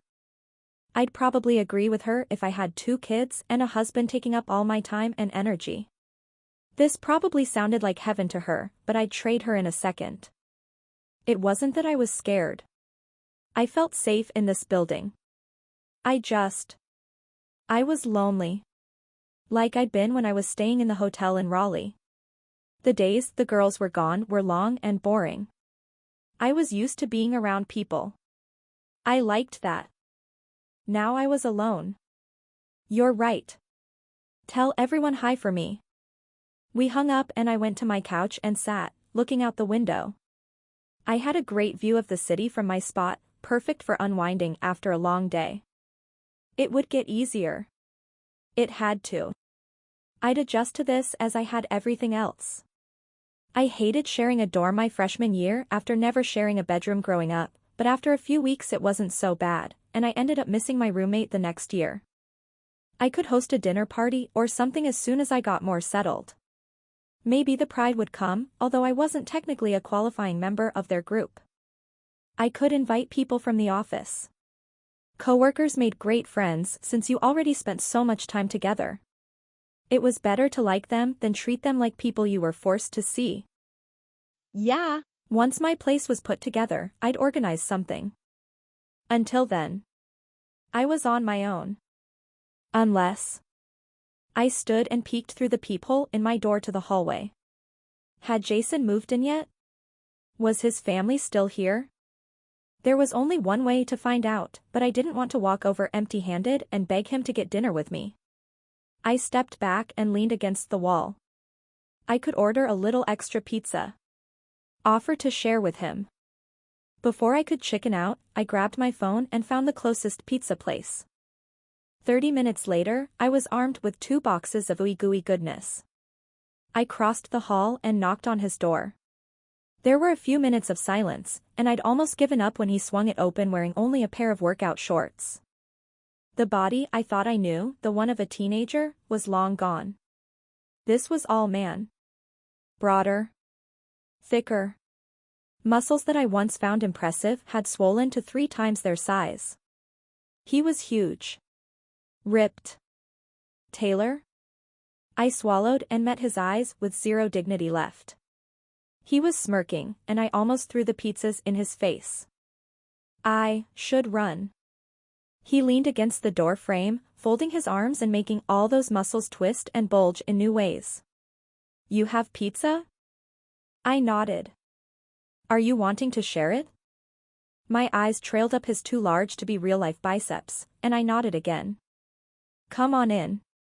He stepped to the side, and I walked into his apartment. It was immaculate. Everything was perfectly in place like it had been staged by professionals. I spun around, and he took the boxes from me. How? He cocked his head. What? Your apartment? When did you move in? The movers finished up yesterday. Movers. Right. 'Cause he was fancy and had people that could put his life together for him. It looks really nice. Thanks. He set the boxes down and pulled 2 plates from a cabinet without even hesitating. How did he already know where things were? Why did I feel like I was falling apart and he was perfection personified? He led me to his dining room table and sat, leaving the chair next to him pulled out a bit. Did your family already leave? I asked as I lowered myself. Yeah. He took a large bite and smiled. I can't believe you remembered my favorite. Pepperoni and black olive isn't that hard. He shrugged and took another bite. I wanted to thank them for all their help before they left. I took a small bite of my ham and peppers slice, trying to keep my eyes above his neck. Would it have killed him to put a shirt on? You already did. I don't just mean saying thank you. I wanted to take them to dinner or get them a gift or something. You don't need to do anything like that. They were happy to see you again. That was more than enough. My shoulders dropped as I leaned back. It was good to see them too. I never thought I would again. He lowered his slice. That's my fault. Please, let's not do that. We've moved past what happened. No more blame. I needed that just as much as he did. If we ever had a hope of moving on, even as friends, we had to let things go. He sighed and nodded. I really do appreciate that you've forgiven me enough to let me into your life. His eyes softened, in any capacity. What does that mean? I asked before I thought it through. If we're neighbors, I'm okay with that. He held up his pizza. More than okay with it, if that's all we are. But if you want to be friends, I'd like that too. Friends? I don't think we'd ever been just that. When we met in high school, the attraction had been pretty instant for both of us. We didn't waste time in the friend zone before admitting how we felt about each other. Can we be friends? I hope so. He sounded sincere. Me too. There was a voice in the back of my mind telling me it couldn't happen. This gray area wouldn't last long. Jason and I could never be just friends. There was too much already between us. Feelings and experiences, both good and bad. How did we ignore that? I thought you would be relaxing and celebrating having your own apartment. He took a bite and waited for me to react.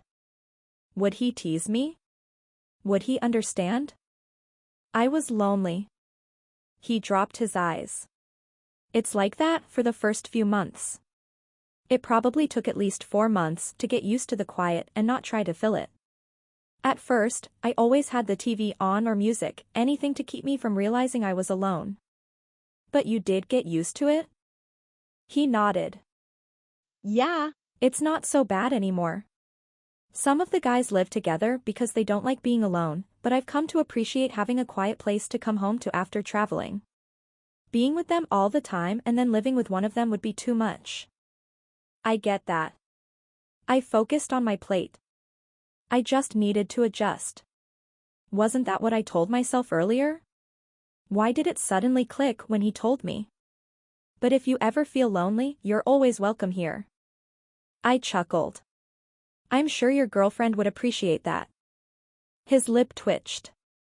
I don't have a girlfriend anymore, so you don't have to worry about that. That shouldn't matter to me. I shouldn't care. I definitely shouldn't be excited about him breaking up with the vampire. I'm so sorry. I'm not. He smiled. We were never serious, and I actually asked her for space the week before she decided to tell the team she was my girlfriend. He shook his head. She stole my mom's number from my phone and called to introduce herself and plan a dinner. No way. I cringed. Yeah. That was the final straw. I had to spell it out for her as plainly as I could, then I blocked her number from my phone and my mom's. That's crazy. I couldn't help but laugh. The vampire was gone. That was good news, but I shouldn't let myself get too excited about it. I should have done that sooner. He leaned back and watched me. She and I were completely different. She didn't understand my world, and I never cared to learn about hers. She would tell me about the petty fights she got into at work, and I struggled to pay attention enough to nod in the right places. I honestly have no idea why she wasted her time with me. I raised a brow. Really? No idea. He threw up his hands. No. It couldn't have anything to do with the fact that you're an incredibly handsome, successful professional athlete? He smiled. You think I'm incredibly handsome? I reached over and shoved his arm. Don't fish for compliments. You are well aware I've always been attracted to you. I wasn't aware you've always felt that way. I thought that would have gone away, especially when you threw your drink in my face. I shook my head. Even when I called you every name in the book, I could never deny how hot you are. He put a hand over his heart. Aww.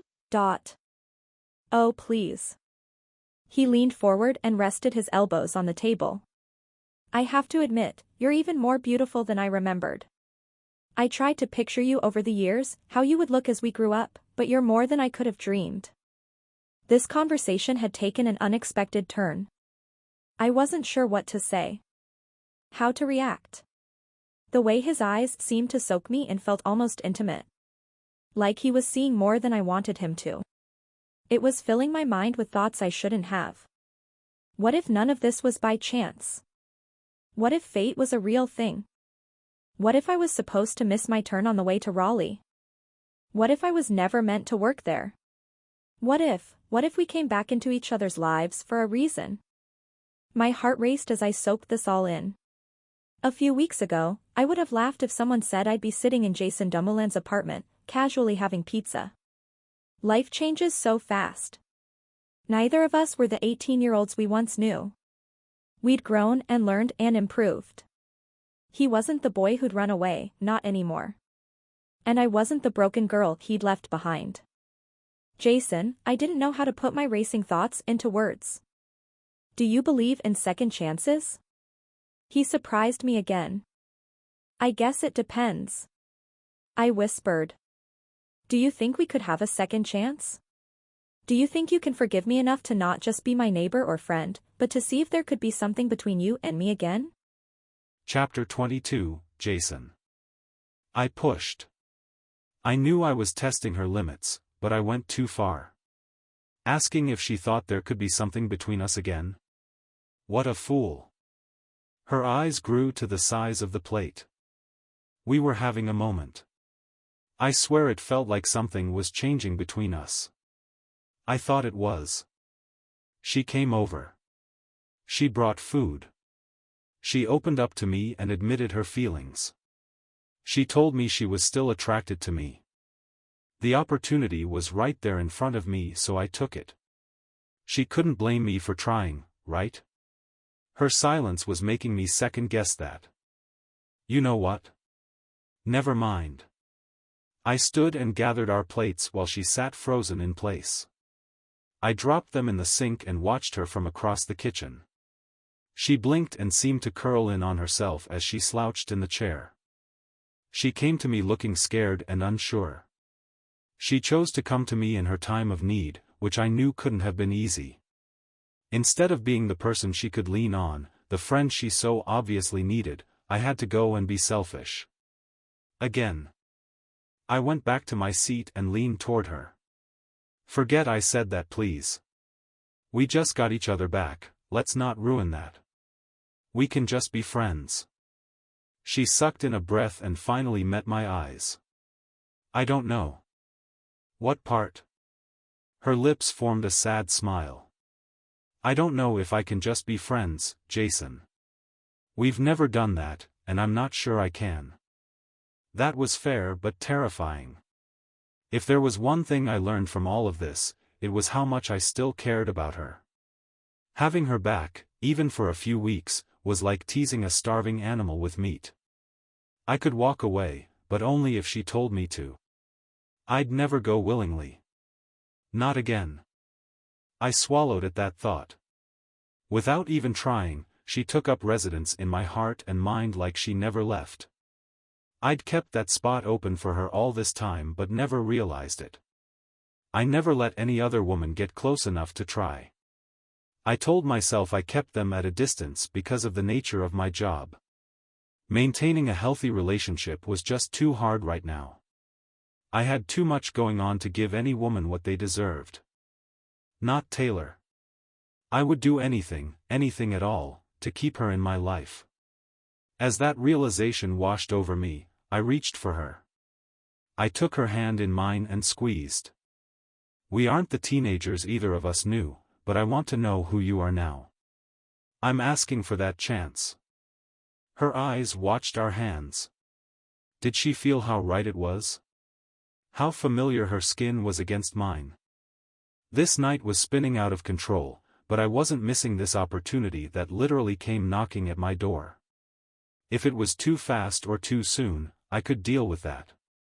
I understood. It was new to me, but I wasn't going to let this disappear without trying. Are we starting over? Her voice was barely a whisper.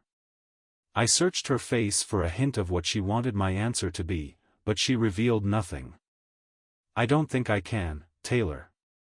If that's what you want, I can try my best, but I'm not sure I can forget about our past. I'm not sure I want to. Her eyes flicked up to mine. I don't either. I closed my eyes and let out a breath. Our history isn't perfect, she started. It's not smiles and rainbows, but it wasn't all pain either. I don't want to pretend like it didn't happen. That it's not a part of us. I nodded. I agree. It's what made us who we are. I'm not sure I want to announce to the world that we lost Alexander, but I don't want it to be a secret either. That makes it seem like it's something we're ashamed of. I couldn't believe it. I thought that was something I'd have to convince her of. Yes, I breathed out. Yes, I agree. I don't think I can live with myself if we don't try again. Her eyes held mine and I smiled. I swear to you, I will never leave you. You will have to kick me out if you get sick of me. I won't walk away again. She smiled and I stood, reaching out for her. She stepped into my arms and the feel of her body against mine nearly brought tears to my eyes. This was something I never, ever thought I would have again. I thought I lost this privilege forever. I ran my hand through her dark hair and held her head against my chest, willing the universe to just pause for a little while.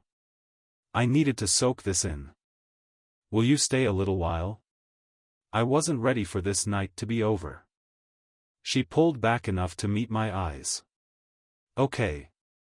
I led her to my couch and patted the spot next to me. Once she sat, I pulled her in again so she was leaning against my chest. As much as I wanted to look at her, I needed to hold her more. I craved the reassurance that she was really here. That I wasn't in one of my dreams of what life could have been. I know you don't want to forget the past, but is it okay if we start from this point? She pushed her fingers through mine and flipped our hands so she was staring down at mine. What do you mean? I want to know about your college experience, but I don't want us to dwell on our time apart. You don't want to know about any relationships, she guessed. Not really. Not unless you want to tell me. I felt more than I heard her chuckle. There's not much to tell, Jason. I told you I didn't date much. I was too focused on school. I let out a sigh. Me neither. There were a few casual flings but nothing serious. Okay. She traced my fingers with one of hers, and my heart rate picked up. I never thought we'd be here again, but I think some part of my heart or brain was comparing every other guy to you. They never measured up. That was a boost I didn't know I needed. It was also reassurance that I wasn't alone in this. I was the same way. I never felt like I could completely be myself. I had to protect myself because I never trusted anyone the way I needed to. Why not? She shifted and rested her head in the space where my chest met my arm. I savored the feeling of having her this close. It had been so long since I held her. I think it was because I knew that people could leave. That I could love someone with my entire being and it might not be enough, so I kept everyone at a distance. I never fully opened up to anyone, not the way I did with you. I did the same thing, but it was because I knew no one would be able to live up to you and what we had. My family tried to convince me I had romanticized things and only remembered the good, but that wasn't it. I never met anyone I could be myself with. I felt like I had to measure up to something. That I had to be what they expected, but it was never like that with you. I was too young to even think like that, so I never tried. I was just me, and you loved me. That was it. She somehow put into logical words what I felt any time I tried to date. My parents gave me the same rose-colored glasses speech. Not because they didn't love her, but because they worried that I had the bar set impossibly high over the memory of Taylor. That I put her and our relationship on an untouchable pedestal. Maybe I had, but was that so wrong? To want relationships to live up to what I once had? To be better? So far nothing had come close. I think I loved you so much because of the way you loved me. How you rooted for me, supported me, and pushed me. You made me a better person. I ran my free hand down her smooth arm. I never held back with you. I knew I could be open and you would accept me. She twisted enough so she could lock eyes with me. I'm not sure why we needed the time apart. Maybe we needed to learn to fully appreciate each other. She tightened her grip on my hand. But it was worth it. All of it. The tears and heartache and wondering. I would go through it all again if it meant finding you in the end. I bent forward and kissed her forehead. I'm not sure why either. And I don't know how we found each other. It doesn't make sense. There are too many pieces that had to come together perfectly. I shook my head. It's so illogical that I know it was meant to be. Some force, maybe fate, brought us together. I know it's meant to be. She smiled. It's hard to argue that. I'm still scared though. Her eyes searched my face. Why? It's been almost too easy. She raised an eyebrow. Easy? Yes, you literally walked back into my life, and sure we had a few things to clear up, but doesn't this feel easy? You and me here right now? This feels so natural. Effortless. She scrunched her nose. I think we deserve a little easy after everything we've been through. I nodded and leaned my head back. Maybe we had to go through so much hardship to prove ourselves.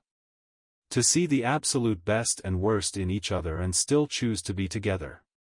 Every relationship goes through tests, we just got hit with a really tough one early on. We do tend to do things out of order. She let out a small laugh. I only learned to trust you recently though. You didn't before? I asked. Well, back then I did, but that kind of went out the window. I didn't know if I could forgive you, until you told me why you left. The pain you felt and how lost you were, that's when I finally understood. That's when I knew I could trust you again. Because I told you? You were honest and vulnerable. You admitted your mistake and helped me understand. That's something I needed from you without really knowing it. It would have been one thing to just tell me you were sorry, but it was more that you opened up and explained your feelings. I saw how horrible you still felt about it. I knew you were sorry for leaving, but seeing how much you missed our son. She cleared her throat. That's what did it. I needed to know I wasn't mourning him alone. I squeezed her. You were never alone. We've already been through more than most couples endure in a lifetime. I nodded. We needed to make those mistakes to learn from them. She smiled and trailed her fingers along my cheek and jaw. We know how to talk to each other now. I don't think either of us were ready at 18. Are you ready now? My heart stopped beating while I waited. I never let myself imagine this moment. It hurt too much knowing it would never happen, but now. Her finger traced my lips. Yes. She sat up, and I pulled her toward me. Our eyes connected for a moment and a fire lit inside me before I leaned in and captured her lips with mine. Home. I was finally coming home. I breathed her in, and my whole body relaxed. I missed everything about her, but the way she made me feel when we kissed was an otherworldly experience. It was just us. We were all that existed as her tongue slid along the seam of my mouth. I opened to her and ran my hands through her hair. She gripped the front of my shirt, holding us together. This was all I ever wanted. All I needed. My tailor was back. Chapter 23, Taylor. Taylor Lynn Klein. Oh boy. Carrie was going full-blown mom on me. Don't be so dramatic. I checked that no one was waiting outside the break room.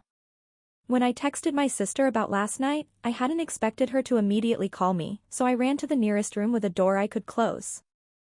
I can't believe you're jumping back into his arms. After all he put you through. I sighed. I'd already told her about him opening up to me and how much he'd been hurting. He needed his family back then as much as I did. It wasn't his fault they were in another country. If I'm able to forgive him and move on, then you and Mom and Dad need to also. You know they will. They were always Team Jason.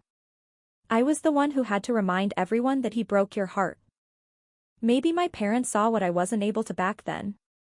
They had the maturity and experience to know that Jason was taking care of himself the best way he knew how. The rare times they spoke about him in the years since our breakup, they were careful not to speak negatively. Unlike Carrie, who took every opportunity to bash him. It was like they knew there was a chance that one day we might find each other again, and they didn't want to taint the potential. He was heartbroken too. Neither of us handled things correctly, but we're fortunate enough to get another shot. She sighed heavily. Are you happy? More than I have been in years. There was a pause, and I knew she was caving. Fine. If this is what you really want, I'll try to be supportive. That's all I ask. I love you, but I'm your big sister. It's my job to protect you. I know, and you do a great job, but you don't need to protect me from him. After last night, I knew we were on the same page. We wanted to try again. We wanted to give us another chance. Love you. We hung up and I slipped out of the break room and hurried back to my desk. So, you and Jason? I spun around to see Chloe standing behind me with a wicked smile. What? She handed me Callan and I took him without thinking, propping him up on my knees while I bounced him. You can't lie when you hold a baby. I narrowed my eyes. I'm pretty sure that's not true. She mocked a gasp. You would lie to my child? I looked at the back of his little head. Not to him but near him, sure. Nope. It's a rule. You can't lie while you have him. So, answer me. You and Jason? I looked around but no one seemed to be paying attention to us. They were probably just good actors or used to Chloe's wild antics. We are neighbors. She nodded. I'm aware. And we had dinner last night. Her head tilted up and she waited. And we talked. Why were the words just spilling out? I had no intention of telling her anything, but between her withering stare and the distraction of Callan, I lost my filter. And? You're back together? I nodded. How did you know? My powers work in mysterious ways. I pursed my lips. Isn't that a tiny bit blasphemous? She shrugged. Not if it's true. Callan squirmed, so I started bouncing him again. Was there anything else? Yes, actually. You made things so much easier for us. She pulled out an envelope from behind her. We were trying to come up with ways to keep you two away from each other so we could invite you both, but now we don't have to worry. I struggled to open the envelope with one hand but finally pulled a card free. An invitation to Colby and Noah's wedding in Mexico the following month. Hurry and get your time off request submitted. I hear your boss can be a real stickler about that. I eyed her. You're my boss. Exactly. She took Callan and walked away. She was bizarre, but I appreciated that she and the other women had actually included me on this and were working to make sure I was comfortable there. It would be 100 times better now that Jason and I were together. We could actually enjoy the vacation rather than wasting our energy avoiding one another. I slid the card into my purse and tried to focus on the mural. I only got a few minutes of uninterrupted time before my phone alerted me to a new message. Sydney needed a sitter tonight, and of course, I was willing to watch the boys. After all she and Brandon had done for me, I'd be their babysitter for the next several years. After work, I went straight to their house and let myself into the main house. Milo? Finn? I called out when they didn't come running out to find me. I got to the kitchen but it was empty. Sid? I yelled through the silence. Where were they? There you are. Finn nearly slammed into me when he came from the backyard. We're out here. I followed him out and smiled at the lit tiki torches and strings of tiny fairy lights that created a romantic glow, extending past the patio and into the lawn. Over here. He took my hand and led me around the pool house. Oh, wow, I gasped when I saw the white arch lit up with candles. Brandon was standing in a dark suit that I realized matched Finn's. Milo was wearing a similar one but had suspenders instead of a jacket. Jason stood next to them in casual clothes, and I was grateful I wasn't the only one not dressed for the occasion. Stand here. Milo pointed across from them to the empty side. I followed his instruction and then looked around. What's going on? I felt the need to whisper. Jason shrugged, his eyes wide. Quiet music grew a bit louder, and Sydney turned the corner wearing a flowy, lacy white dress. It wasn't quite a full-blown wedding dress, but the bohemian vibe was perfect for her with braids and tiny white flowers in her hair. She was beaming as she walked toward us. I glanced at Brandon in time to see him wipe a tear away. Milo and Finn were practically vibrating with excitement, and when Sid was within reach, they pounced, wrapping their arms around her knees. She kissed the tops of their heads and they retreated back to their father's side. She stopped next to me, facing Brandon, and it sank in. This was their wedding. A man appeared and started talking about love and companionship and family, and then went into the vows. Before I could appreciate the moment, he pronounced them man and wife, and Brandon and Sid were kissing. I cheered and clapped with the twins and Jason. Then the newlyweds turned to us. Thank you, guys, for coming. Brandon grinned at me, and I looked to Jason, but he seemed just as confused. We both realized that neither of us wanted anything big or fancy. We just wanted the boys and some of our closest friends to be witnesses, so we really appreciate you coming on such short notice. I hadn't realized he considered me that close, but I was wrong. I shook my head. You're married. Sydney held up her hand with a vintage ring on her finger. We are officially married. Jason stepped forward and hugged them. I'm so happy for you guys and absolutely honored you asked us to be a part of this. Well, we thought it might encourage you two to wise up and realize you guys belong together, but I guess we're a bit late on that? Sydney waggled her brows. Jason shook his head and laughed. Chloe? Brandon confirmed. She spread the news when she called to update everyone about the trip next month. So are we really babysitting? I asked. They shared a look. If you guys wouldn't mind? Brandon smiled.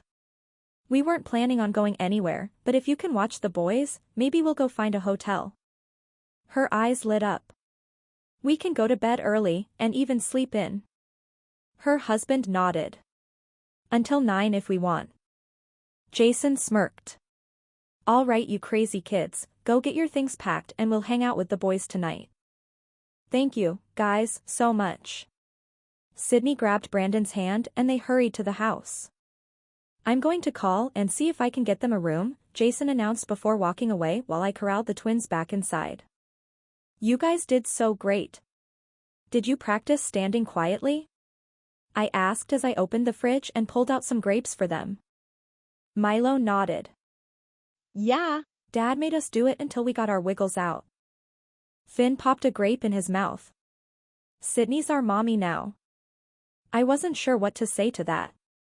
I got a brief history of their mom and what happened with Sydney and the car crash, but I wasn't sure where things stood now. I knew the boys didn't see their mom very often, or at all since she moved. Were Brandon and Sydney aware of this new decision? How would Sydney react? I'm sure she would love it. I guess it was up to the boys and what they were comfortable with. If their dad being married made her their mom in their minds, then who was anyone to argue that? Jason walked in and winked. I got them a honeymoon suite. Oh, that's so nice.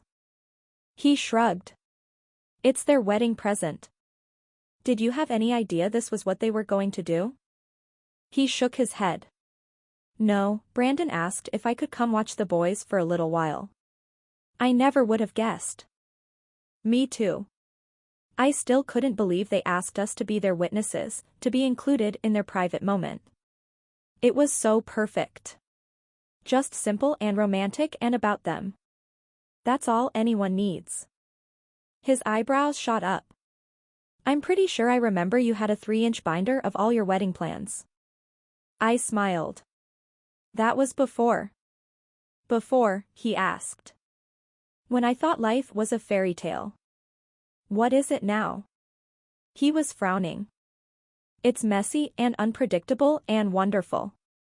You never know what the next moment might bring, so it's important to appreciate what you have right now. He took a step closer.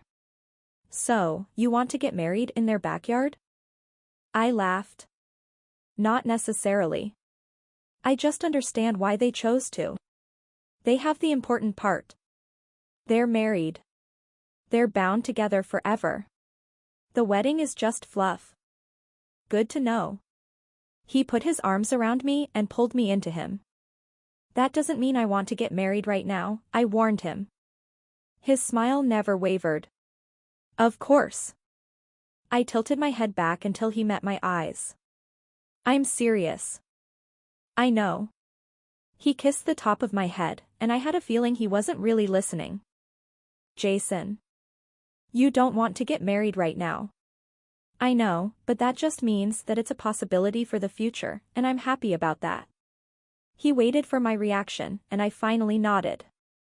Fine. Just don't get any crazy ideas. Thank you, guys, so much. Brandon came into the kitchen wearing jeans and a t-shirt. No problem, Dad. I got you the honeymoon suite at the Grand. That's so nice. Thank you, Jason. Sydney came around and gave him a hug before wrapping her arm around me. And thank you again for being here. It really meant a lot to me. I squeezed her back. I'm grateful you let me be a part of it. We'll see you guys tomorrow. They both gave the twins kisses before grabbing their bags. Bye. Daddy. Bye. Mommy. Finn called and Milo echoed. They both froze in the doorway, and Sydney's hand went to her heart. Bye. Boys. I love you both so much. Brandon kissed his wife's temple, and they turned as the boys went back to munching on grapes. That was the sweetest moment ever, I whispered. Jason nodded. One day we'll hear that too. I sucked in a breath and faced him. Promise? I promise. He bent down and kissed me briefly. I never let myself think about having children. Not after how much it hurt to lose Alexander, but this time we would have each other. We could survive anything together, but right now, I just wanted to enjoy being with Jason again. Chapter 24, Jason. We'd been back together officially for 2 weeks, but it felt like years. It was so easy to fall back into step with one another. The shock of finding Taylor again was beginning to wear off, and I was gradually accepting that life could actually be this good, and that I could be this happy. She had been working so hard for the past week on the mural in the arena, sometimes staying until late into the night, so I decided to plan a special dinner. I asked Chloe to make sure she left at a normal time and had been waiting for her to get off the elevator at our condo complex for over 10 minutes. Finally, the faint ding sounded and the doors opened. Taylor stepped out in loose jeans and an oversized t-shirt that was covered in paint splotches. Hey! She smiled and stepped into my outstretched arms. Are you heading out? We are. She looked down at her clothes. I can't go anywhere right now. We're not really going out. I took her purse and set it in my apartment before locking up and taking her hand. Where are we going? She asked as we got back in the elevator. I pressed the top button and her brows bunched together. What's going on? You'll see. The doors opened, and I led her to the stairwell that led up to the roof. I already spoke to the building manager and cleared our little outing. I set up a blanket with a basket of food and a small speaker playing music quietly in the background. What's all of this? She asked while walking toward my surprise. It's our first date, well, as close as I could get. I watched as recognition washed over her and her mouth gaped a bit. Turkey sandwiches, barbecue chips, and Sprite? I nodded as she laughed. The music even matches. I gestured for her to sit and laid out our fancy dinner. It was the best I could do at 16. It was perfect, she whispered. Just like it is now. I leaned over and kissed her before opening a can and handing it to her. I always told myself one day I would give you more. The perfect date, then the perfect life. I knew you deserved so much better, and I wanted to provide that for you. Her lips curved into a smile. I only ever wanted you. Well, I'm finally in a position to give you both. I took a bite of my sandwich and watched her sip her drink. She was still the girl I fell in love with back then, but older and wiser and so much more beautiful. I was in awe of the woman she became, and even more shocked that that woman could want a broken, flawed man like me. I love you so much, Taylor. I never stopped, but being with you again is more than I thought I deserved. She tilted her head and her eyes glistened. I love you, Jason. I always have, and I always will. You're my person, for better or for worse. Her grace and forgiveness were something I would never stop trying to be worthy of. I decided in that moment that I would spend the rest of our lives making sure she knew how grateful I was for her and how much I loved her. For richer or poorer? I asked. She beamed. In sickness and in health. To love and to cherish, I finished. Her eyes sparkled. Did we just get married? I think it takes a few more steps than just saying those words. She looked away and sighed. We should fix that. I watched her, waiting for her to look at me.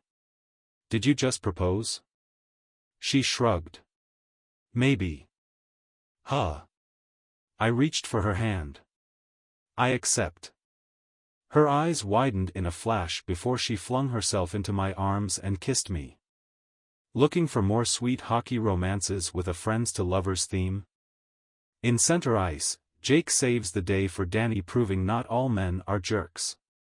You'll also get more of Jason and Taylor's story in the next book of the Utah Fury hockey series.